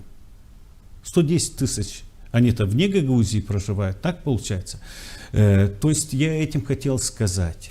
Конечно, с этими явлениями надо бороться в рамках закона, и это обязанность государства. И тут надо содействовать государству в этих вопросах. Но поддаваться на некоторые провокации с тем, чтобы удовлетворить свои политические амбиции, вы понимаете, что вот это внешнее управление, это связано прежде всего с удовлетворением или достижением своих лично узкополитических целей. На которые Гагаузия тоже подталкивает. Своими последними действиями. Политический класс Гагаузии. Да, может быть, я сейчас не буду отрицать это. Но... Ну, смотрите, мы не откроем Америку, если скажем, любая власть в Кишиневе, какая ни была, хоть демократы, социалисты, там все почти были во власти в Кишиневе, да, ну, я имею в виду в правительстве. То есть мы не откроем Америку. Не было такого, чтобы они сидели и говорили, а давайте вот, чтобы Гагаузия была прям такая вот политически независимая от Кишинева. То есть, понятное дело, у каждого свои интересы, и к автономии, к сожалению, из-за того, что власти Гагаузии часто были вот таким антиподом Кишинева или политики Кишинева, то есть сформировалось такое мнение, что вот надо, чтобы в автономии политический класс был как можно слабее, да? Я хотел у вас спросить про один момент. Очень многие начали открещиваться от Шора. Мы не видим митингов уже, мы не видим какой-то активности со стороны активистов Шора. И вот сложилось впечатление, как будто что этого и не было, это был сон. Просто вот 2 года того, что происходило в Гагаузии, да, а тут за 2 года митингов было больше, чем, наверное, за всю историю автономии. Как вы это объясняете? Почему это происходит? Ну, я думаю, все-таки тут множество факторов, начиная от действий властей, в том числе и через правоохранительные органы, заканчивая политическими методами, мерами, которые применил центр с тем, чтобы ослабить. Я не готов сказать, я буквально недавно узнал, что, оказывается, вот эти выплаты пособия пенсионерам в размере 2000 леев, они прекратились. Не знал об этом. Момента? Я не готов сказать, но мне сказали, что месяца 2 уже не выплачивают. То есть как раз после выборов? Да, скорее всего. Вот это, может, с этим выбором, может, иссякли деньги, может, еще какие-то причины. Но я все-таки связываю с этим. И, наконец, последнее. Уверяю вас, что в значительной мере население, получая эти деньги, не привязывала себя к каким-то политическим проектам и не думала об этом. А сейчас, тем более, когда то, что я сказал, и правоохранительные органы, и разъяснительная работа, и так далее, и население еще более отдалилось от подобного рода проектов. И навряд ли население сейчас в массовом порядке при любых обстоятельствах подвергнется так называемому подкупу, денежному поощрению для того, чтобы определиться на избирательных участках в пользу либо против какого-то кандидата. А вы у Дмитрия Георгиевича не спрашивали, почему закончились выплаты? Ну, все-таки он договаривался в Москве, подписывал. Я с ним на эту тему не говорил никогда. Бенефициаром ни я, ни члены моей семьи не являются. Поэтому мне это сложно сказать. Просто в этой ситуации Дмитрий Георгиевич как первоисточник. То есть он в Москве подписывал договор. Я подчеркиваю, что я буквально даже недавно узнал об этом, потому что я не знал. Мне сказали, что вот уже 2 месяца не получают, не идут эти перечисления. Всем или выборочно, не готов сказать. Георгий Георгиевич, буквально вот заключительная тема нашего выпуска. Ситуация с выборами. И я хотел бы немножко начать с декабря 2023 года. Потому что это был законопроект, то есть о распуске ЦИК Гагаузии. Это был законопроект Константинова. Он нас не так часто радовал законодательными инициативами, но они были очень точечными. Настолько точечными, что даже спустя 2 года автономия обсуждает этот законопроект, это решение большинства депутатов НСГ.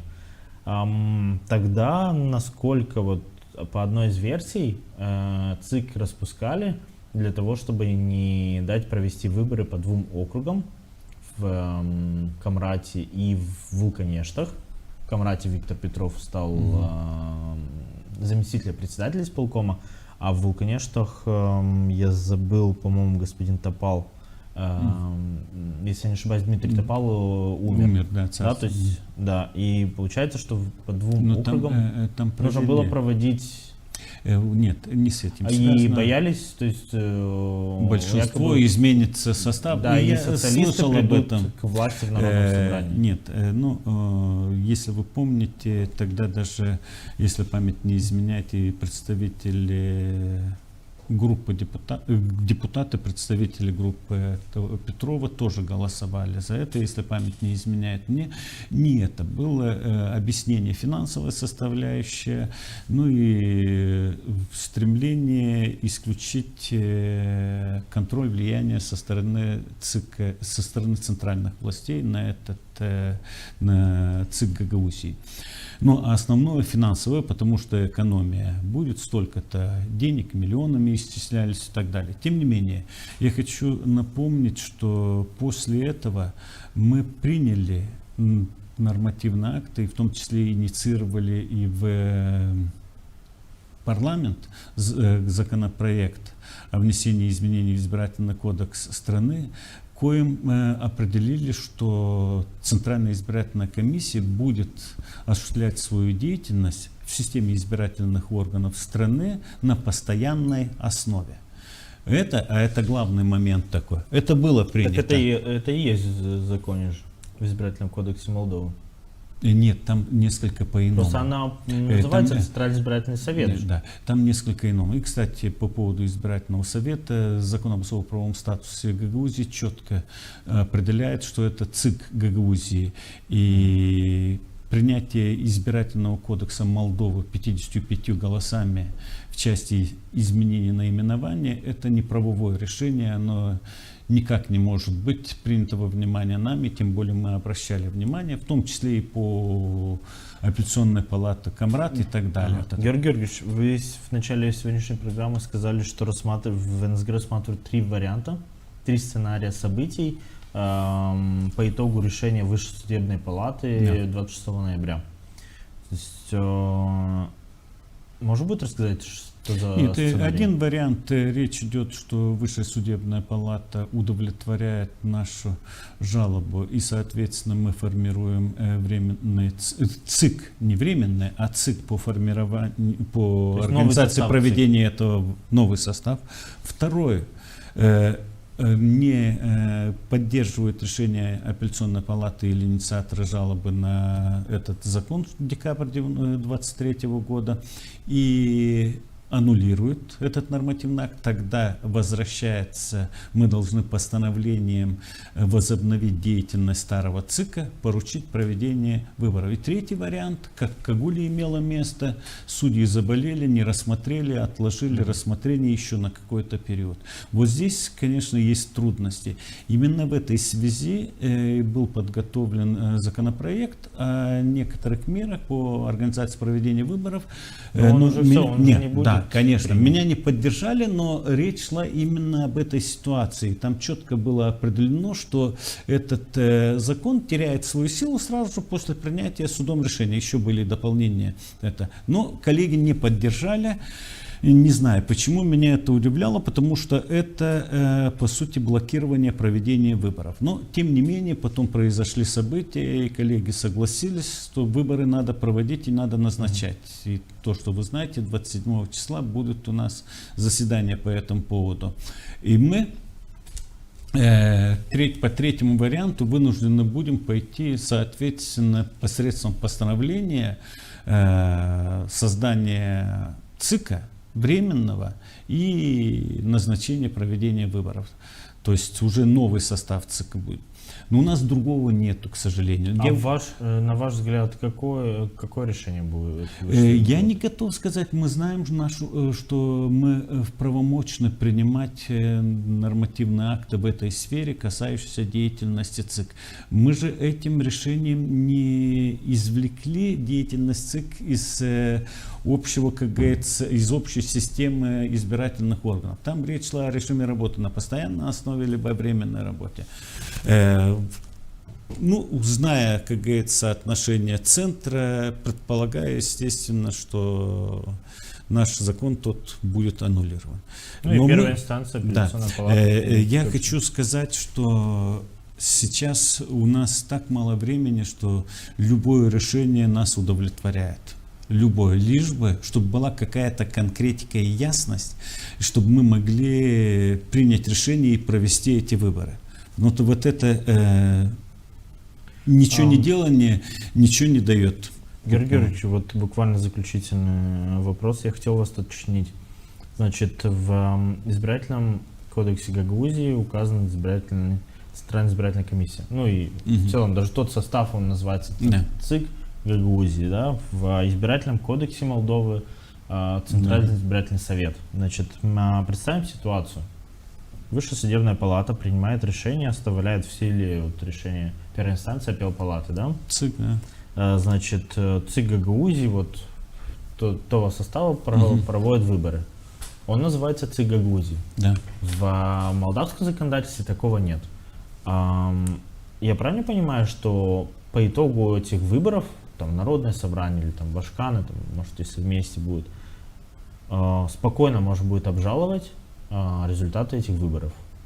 Ну, я не думаю, чтобы это было основанием для аннулирования результатов выборов. Именно вот это основание, что тот орган, не этот орган. Я уже говорил, что с правовой точки зрения у меня сомнений нету, как должен называться этот орган, руководствуясь законом о особо-правовом статусе Гагаузии. Предполагаю, что мы его будем называть ЦИК и изберем ЦИК, но он уже действует, он уже избран, а наши коллеги с Кишинева будут его называть Центральным избирательным советом. У меня были предложения на сей счет, были дискуссии в парламенте по этому поводу. Я объяснял невозможность переименования и более того даже предложил формулу, которая позволяет удовлетворить политические амбиции центра, потому что это чисто политические амбиции. Мне было так сказано, говорит, не может быть в республике два ЦИКа. Ну подождите, у нас достаточно много государственных органов, имеющие тоже наименование, что в центре, что и на периферии или где-то в автономии. Давай, и предложил вариант это делать. Кстати, мы это проходили уже через ДЕФИ. Центральная избирательная комиссия Гагаузии - Центральный избирательный совет Гагаузии. Либо наоборот, чтобы исключить недопонимания или какие-то противоречия в этом вопросе. Потому как он носит принципиальный характер, наименование этого органа, этот вопрос, только потому, что есть в законе, я вам говорил, изменить закон об особо-правовом статусе Гагаузии только 3/5, не менее. Вот это. А вы 55 голосами приняли. Вы завтра постановлением, значит, правительства упраздните Гагаузии и упраздните наши границы. Это не входит в вашу компетенцию?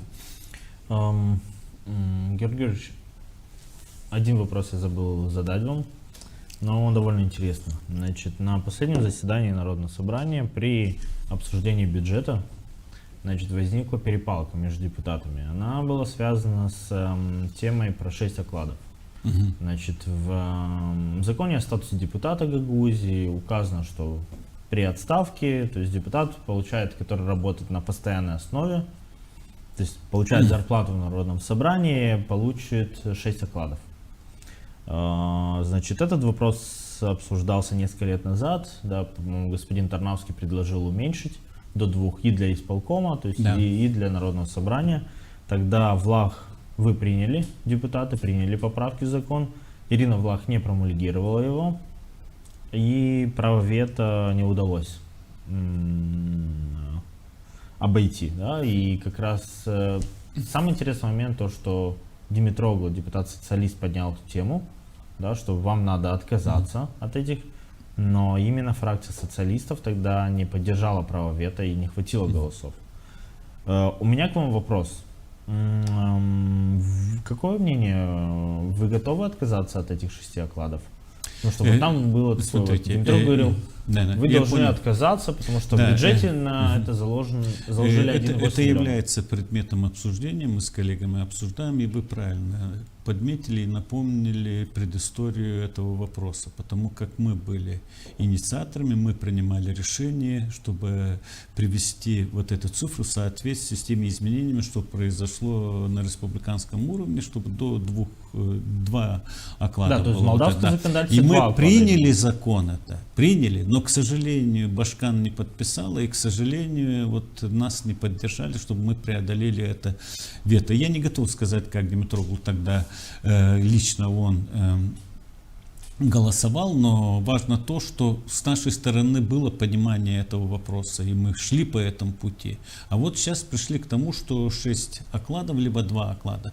Так здесь, получается, идет обсуждение? Да, мы с коллегами обсуждаем этот вопрос, как мы поступим в этой ситуации, как наши финансовые возможности будут соответствовать нашим потребностям или требованиям закона. Но тут хитрость в чем еще заключается? Ведь то, что вы говорите, отказ от этого выходного пособия, значит, от 6 до 2. То есть да, получить да, только да, 2, понятно, как положено по закону Молдовы. Здесь надо, чтобы и нормативно это было закреплено, потому как сегодняшний отказ это не говорит о отсутствии возможности в дальнейшем потребовать, чтобы эти... Почему? А закон о госслужащих? А что государственных служащих? Ну вот так это? там же 2 оклада. Нет, я понимаю, мы говорим о нашем законе. Эти законы наши... Но они же не должны противоречить национальному закону. Нет, конечно. Абсолютно разные вещи. Мы же не говорим о государственных служащих. Депутаты не являются таковыми-то. Нет. С правовой точки зрения тут вопросов нету. Я говорю о том, что сейчас заявление об отказе, а потом требования и никуда не денется исполком или управление финансов в части выдачи этих финансовых средств, ну, в данном случае Народного собрания, если не будет нормативных изменений. Да. Ну, я понимаю, вопрос такой, знаете, перед выборами тут можно пошарить по карманам. А не только перед выборами, Александр Георгиевич. Ну, мы должны понимать, то есть, какая ситуация в бюджете Гагаузии, да, то есть это видно даже по финансированию программ, экономических программ. И когда Татьяна Дойчева, исполняющая обязанности главы управления финансов, сообщила, что 1,8 миллионов леев заложили в бюджете, это большая сумма на самом деле. Это только просто, чтобы дать вот эти вот выходные пособия для депутатов, которые работают на постоянной основе. Не хочется давать оценку работе некоторых депутатов, но некоторые из них даже одного законопроекта, мне кажется, не предложили. Да, то есть, но при этом они каждый месяц получают зарплату, они числятся в Народном собрании и плюс еще и 6 окладов получат. Возможно. Смотрите, я вот сейчас начинаю вести арифметические подсчеты. Почему-то эта цифра прозвучала, но она нет у нас такого количества депутатов, которые получали бы заработную плату, и чтобы на эту цифру выйти. 13 или 14 депутатов, по-моему, на зарплате. Да нет, меньше. Меньше. Я сейчас не готов, потому что... Ну, главы комиссии, некоторые заместители комиссии. Все равно... Плюс президиум ведь. Ну, президиум это и есть главы комиссии или заместители. Вот это и есть. Я посчитаю специально уже, потому что прозвучала эта цифра, но я тогда не придал особого значения. От Татьяны Дойчевой прозвучала? То есть я хочу сказать, что этот вопрос действительно является предметом обсуждения. Не сомневайтесь в этом, какое решение будет принято и как оно будет принято. Все равно это станет достоянием гласности. Ну, мы будем с большим интересом следить. Ну еще бы, когда речь идет о зарплате. Ну, слушайте, ну это бюджетные деньги.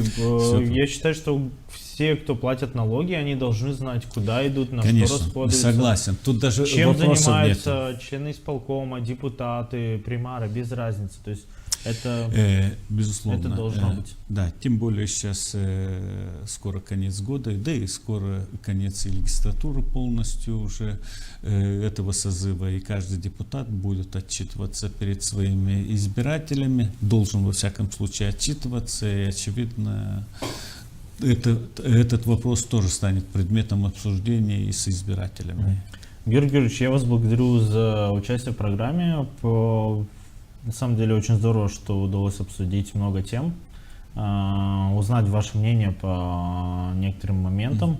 Мы напоминаем, что сегодня у нас в гостях был вице-спикер Народного собрания Георгий Лейчу.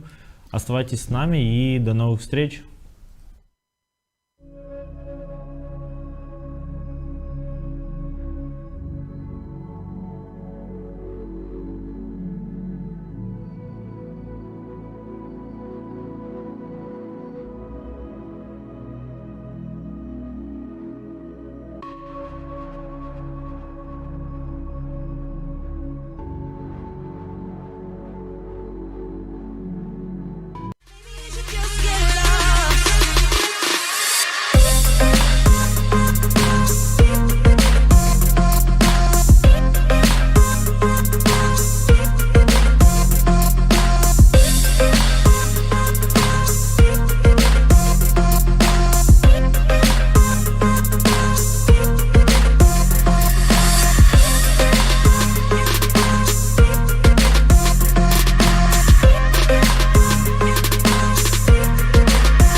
Здесь, в Кирсово, на одной улице можно услышать сразу два языка – гагаузский и болгарский.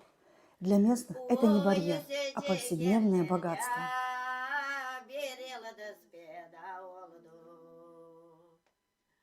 Перед вами два платья. Это платье тети Лены гагаузка, а это платье моей мамы болгарка, чисто болгарка. Вот эти два цвета, вот обратите внимание, здесь графировка. Вот эти платья назывались графировка. Вот она чуть-чуть в крупном размере.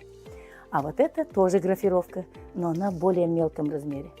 Формат такой оригинальный, но этим платьем это, считайте, 50-е, 48-е годы.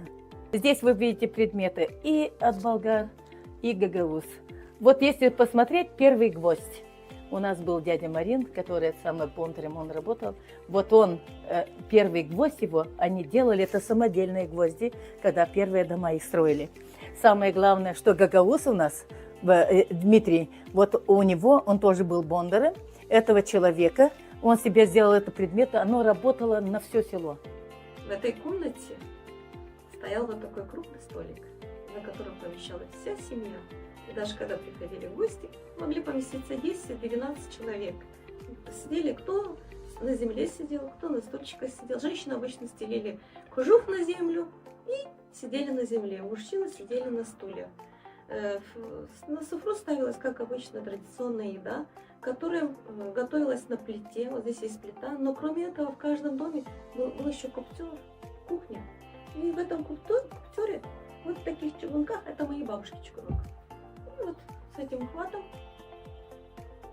доставали еду, готовили. Очень вкусная была еда, вот в таких чугунах. Грели воду и приносили сюда, и за этим столом сидели. Всегда в каждом доме, где была вот этот столик был, софра называемый, был еще долап, вот такой шкафчик маленький, в котором хранился хлебушек, посуда. Мой отец первый учитель гагаузского языка в селе Кирсово. Мама первый агроном колхоза «Маяк». Они построили этот дом в 1959 году. Здесь я сделала потом свои первые шаги. Здесь мы выросли 4 детей. Дом – это как память не только о моих родителях, это память о всех моих родственниках, это память о всех жителях села, как гагаузов, так и болгаров. Потому что моя бабка была и болгарка, и молдаванка, и украинка, и я гагаузка. Поэтому здесь память, здесь сколько экспонатов, я не могу разделить. Гагаузские экспонаты, болгарские – это и болгарские, и гагаузские, и молдавские, можно сказать, и украинские экспонаты. И вот эта память мне дает не забывать, а наоборот помнить и продолжать их, потому что они все это делали любовью. Различия между болгарами и гагаузами, мы яркие, у нас красный цвет, а гагаузы у нас синий цвет, более зеленый, более такой, а у нас все время яркий цвет.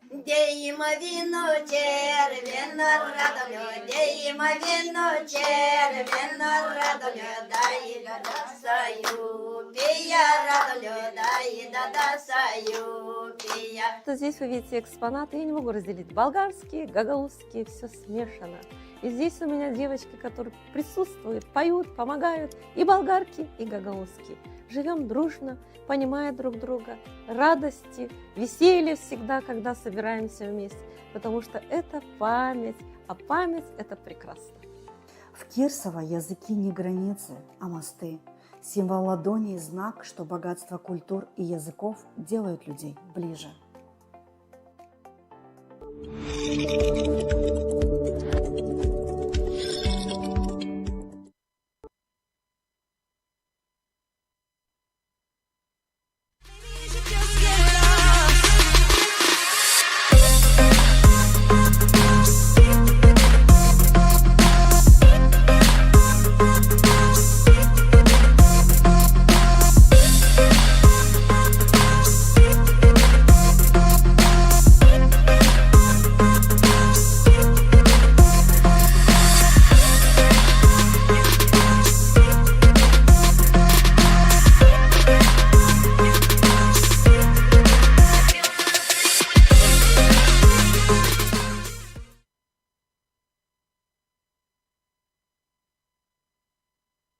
Тодур Занет, Zaman kanatları.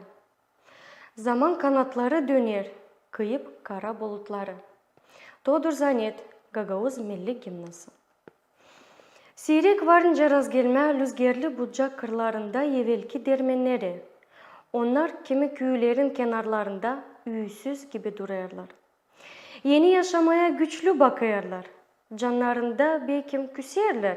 Hani insanlar onların yardımını unuttular. İkide birde sallarlar sakat kanatlarını, bezbelli ömüre hizmetleri akıllarına getirirler. Kanatlarsa sal kıcırdır, sonra oflayıp düşünmeklere karar. Ne akılsından geçirir o kanatlar? Kanatlar o zaman kaviydi. Her bir ekçi izinle duyardılar. Nice onların bile ilkten büyük dingil dönmeye başlardı. Sonra çarklar küçük dingilleri çevirmeye koşardı. Küçük dingiller de kaya taşlarını. Dati taşların arasından pak unu akmaya başlardı. Ne benzemir buğun altın tenelere. İnsanlar büyük sevinmelikle toplardılar onu çuvallara. Ama kanatlar bunları görmezdiler. Onlar sal duyardı. O duygulardan onlar daha da hızlı dönerdi. Sevinmelikten bakıp o kısmetli insanlara, anne dermenin dolay yanında Allah'a dua ederdiler. Kanatlar gene ofladı. Sanki ne gene akılsına getirdi. Belki gene insanların Allah'a dualarını. Ama niçin bu insanlar ağlar? Niçin getirmediler altın tine? De şimdi kayalar boşuna döner. Niçin süpürüp dermenin dolayını ilerler tozu? Açan kanatlar gördüler. Hani insanlar yef kapmayınca ağaçlıktan ölerler. Anladılar. Neyse oldu. Kanatlar sayıkladı. Bu yaz kuraktı. Kendimiz biliriz. Ama nasıl nice bereket vardı. Kendimiz gördük. Nice insanlar harman vakıdı terekeyi savurdadılar. Niçin getirmeyerler üyüdelim onları? Zavallı kanatlar. Onlar bilmezdi. Hani o bereketi zoruna aldılar insandan. Onlar bilmezdi. Hani evden eve gezerdi komsomolculuklar. Da çengelli süngürler, şişlerler, yekin arardılar. Bilmezdi zavallı kanatlar. Hani o ekinleri sonra çitlerde, ambarlarda, vagonlarda çürüttüler. Ama insana vermediler. Nereden vardı nice bilsin kanatlar? Hani yerindeki paliler büyük çorbacıların yönünde yaltıklanardılar. Düşünüp salt kendi kendilerini, halkımı kurban koydular.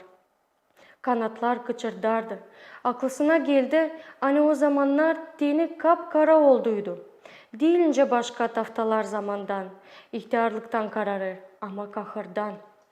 Kanatlar ta bir kere ofladı. Bu flamak arasında bekim akıllarına getirerler onu. Nice ağaçlıktan sonra diri kalan insanları gece yarısı kaldırıp hayvanları gibi hayvan vagonlarına doldurup Sibir'e yollardılar. O insanların çoğu kanatlar başka hiçbir zaman görmediler. O titsi yıllarda ne kanatlara ne de kaya taşlarına iş yoktu. İnsanlar kimde terike kalmıştı, saklardılar onu. Bolay biri görmesin. Of Allah'ım! Bakarım bu kanatlara da hesap alırım. Hani onlar küsülü dermeyin de, küsülü bize, insanlara. Bize kim unuttu onların zahmetini. Kanatlar gıcırdır, dayanık sesle salsın der. Bunca yıl oldu işleriz. Hiç yorulmadık. Sal biraz ihtiyarladık. Göz kulak olun bize. Sahip çıkın. Yeniledin. Bırakmayın zaman rüzgarları bizi dağıtsın. Biz historianız. Biz zenginliğiniz. Bırakmayın toz olalım. Zira bizimle bile toz olacak o uzak dedelerimizin ruhu da hani kaldı bu kanatlarda, bu kaya taşlarında, bu eski dermenlerde. Biz toz olarsak zaman toz olur. Zira biz zaman kanatlarıyız.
Вы смотрите итоги уходящей недели, самые важные события в подборке ЛАФ. В четверг депутаты Молдавского парламента и Румынского сената подписали совместное заявление. В нем они просят Брюссель открыть переговоры о вступлении Молдовы в ЕС до конца этого года. Умер бывший политзаключенный Приднестровья Ильи Лашко. Его семья сообщила об этом вечером 17 ноября. Национальная молдавская партия предлагает в его честь назвать улицу, которая находится рядом с посольством России в Кишиневе. Фракция «Демократия дома» зарегистрировала проект о создании парламентской комиссии, которая должна ускорить выход Молдовы из СНГ. А сейчас об этом и других значимых событиях уходящей семидневки подробнее. Ночь на 19 ноября российские войска нанесли массированный удар по Украине. Один из дронов предположительно пересек воздушное пространство Молдовы. Об этом сообщило Министерство обороны Румынии, чьи радары зафиксировали аппарат. Эту информацию подтвердила отечественная пограничная полиция, сообщившая, что в районе села Саиц мобильный патруль слышал звук неопознанного летательного аппарата. Чуть позже и Министерство обороны Молдовы подтвердило информацию о беспилотнике, который прилетел от украинского села Лесное в сторону молдавского села Саиц на высоте около 100 метров. В министерстве пояснили, что молдавские радары не зафиксировали дрон, поскольку он летел слишком низко.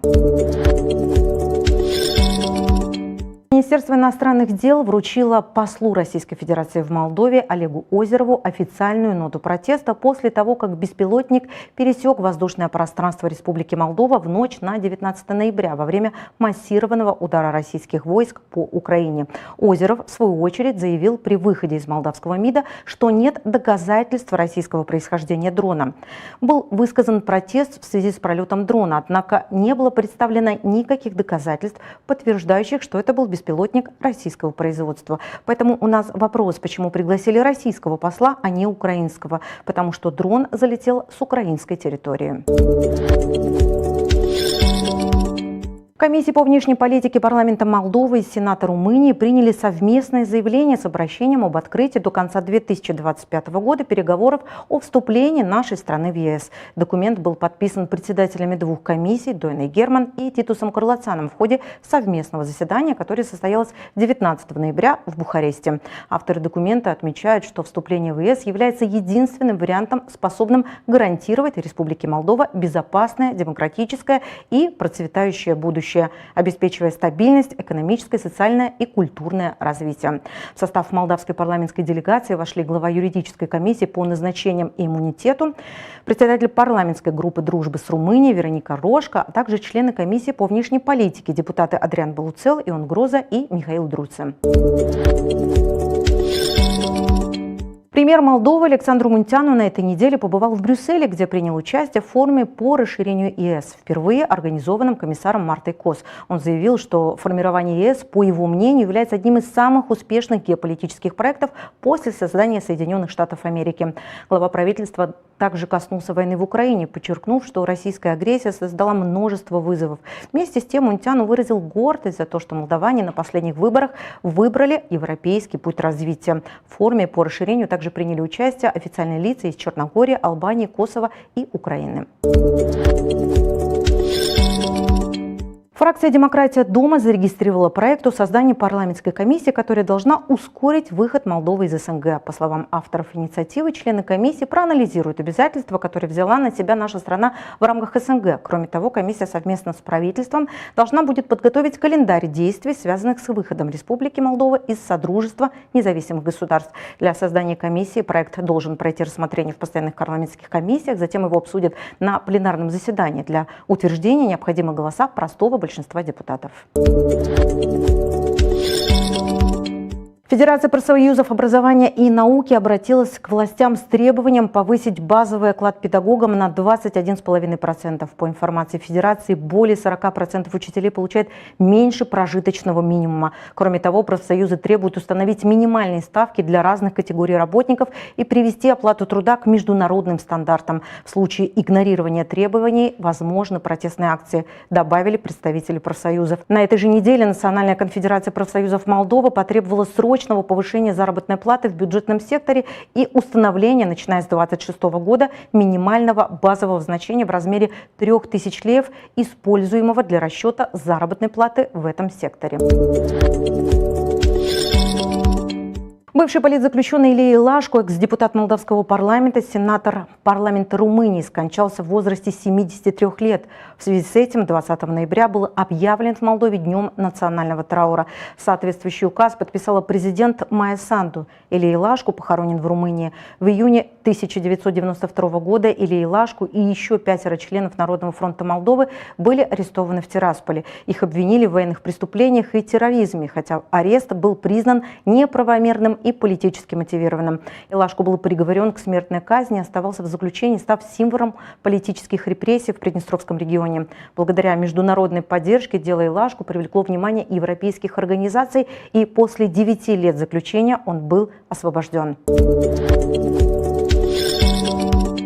Национальная молдавская партия выступила с инициативой о переименовании участка улицы в центре столицы рядом с посольством Российской Федерации. Соответствующий запрос направлен в мэрию и муниципальный совет Кишинева. Согласно заявлению НМП, речь идет об участке улицы Тома Чорба между проспектом Штефан Челмари и улицей 31 августа. Партия предлагает присвоить этому отрезку имя Илии Илашко, который, по утверждению НМП, является героем сопротивления российской агрессии и символом борьбы за румынскую идентичность. Председатель партии Драгош Галбур заявил, что переименование является актом национального достоинства и необходимо для почитания имени Илашко, который защищал граждан Молдовы в ходе конфликта 1992 года. Национальная комиссия по финансовому рынку предупреждает о новом способе мошенничества, который позволяет преступникам контролировать мобильные телефоны и похищать деньги с банковских счетов. Мошенники связываются с гражданами через WhatsApp или Viber, выдавая себя за сотрудников телефонных компаний и ссылаясь на необходимость улучшения качества услуг или проведения срочных проверок. Национальная комиссия уточняет, что мошенники просят установить приложение, которое под предлогом оказания технической поддержки позволяет им получить полный доступ к телефону. Пользователям рекомендуется не устанавливать приложение по запросу, немедленно завершать разговор и уточнять ситуацию напрямую, связавшись с оператором или банком по официальным номерам. Национальное агентство по безопасности пищевых продуктов задержало на границе Молдовы и уничтожило партию свежего укропа и петрушки общим весом 15 тонн. Импортная зелень не соответствовала нормам безопасности, а лабораторные анализы показали превышение максимально допустимого уровня пестицида. Зелень была изъята прямо со склада импортера и не поступила в продажу. Территориальное подразделение Агентства по безопасности пищевых продуктов, ответственное за Единецкий, Причанский, Окницкий и Дендюшанский районы, предупреждает население об опасности распространения очагов птичьего гриппа в ряде европейских стран, включая Германию, Францию, Испанию, Ирландию и Данию. В процессе искоренения болезни в этих государствах было уничтожено до 1,5 миллиона птиц. Кроме того, очаги были зарегистрированы и среди перелетных птиц. Власти предупреждают, что с усилением миграции птиц риск распространения вируса на территории населенных пунктов Сербии и Молдовы возрастает. Для предотвращения возникновения очагов в домашних хозяйствах и на фермах Национальное агентство опубликовало на своей странице в интернете ряд обязательных предписаний. Компания «Энергоком» призывает потребителей сообщать о случаях расхождения между данными о потреблении природного газа, указанными в квитанциях, и показаниями счетчика. Как объяснили в компании, процесс снятия показаний счетчиков и передачи данных о потреблении поставщику осуществляется операторами распределительной системы, такими как Кишиневгаз, Белсгаз, Кахулгаз. Таким образом, поставщик выставляет счета на основании этих данных. В случае расхождения оператор проверяет и пересчитывает потребление. А в случае, когда оплаченная сумма превышает фактическое потребление, разница будет считаться авансом и отразиться в последующих счетах. Потребители просят сообщать о расхождениях в фактурах в колл-центр по номеру 1304, либо по имейлу канцелярия@furnizari.energocom.md. Такой была минувшая неделя.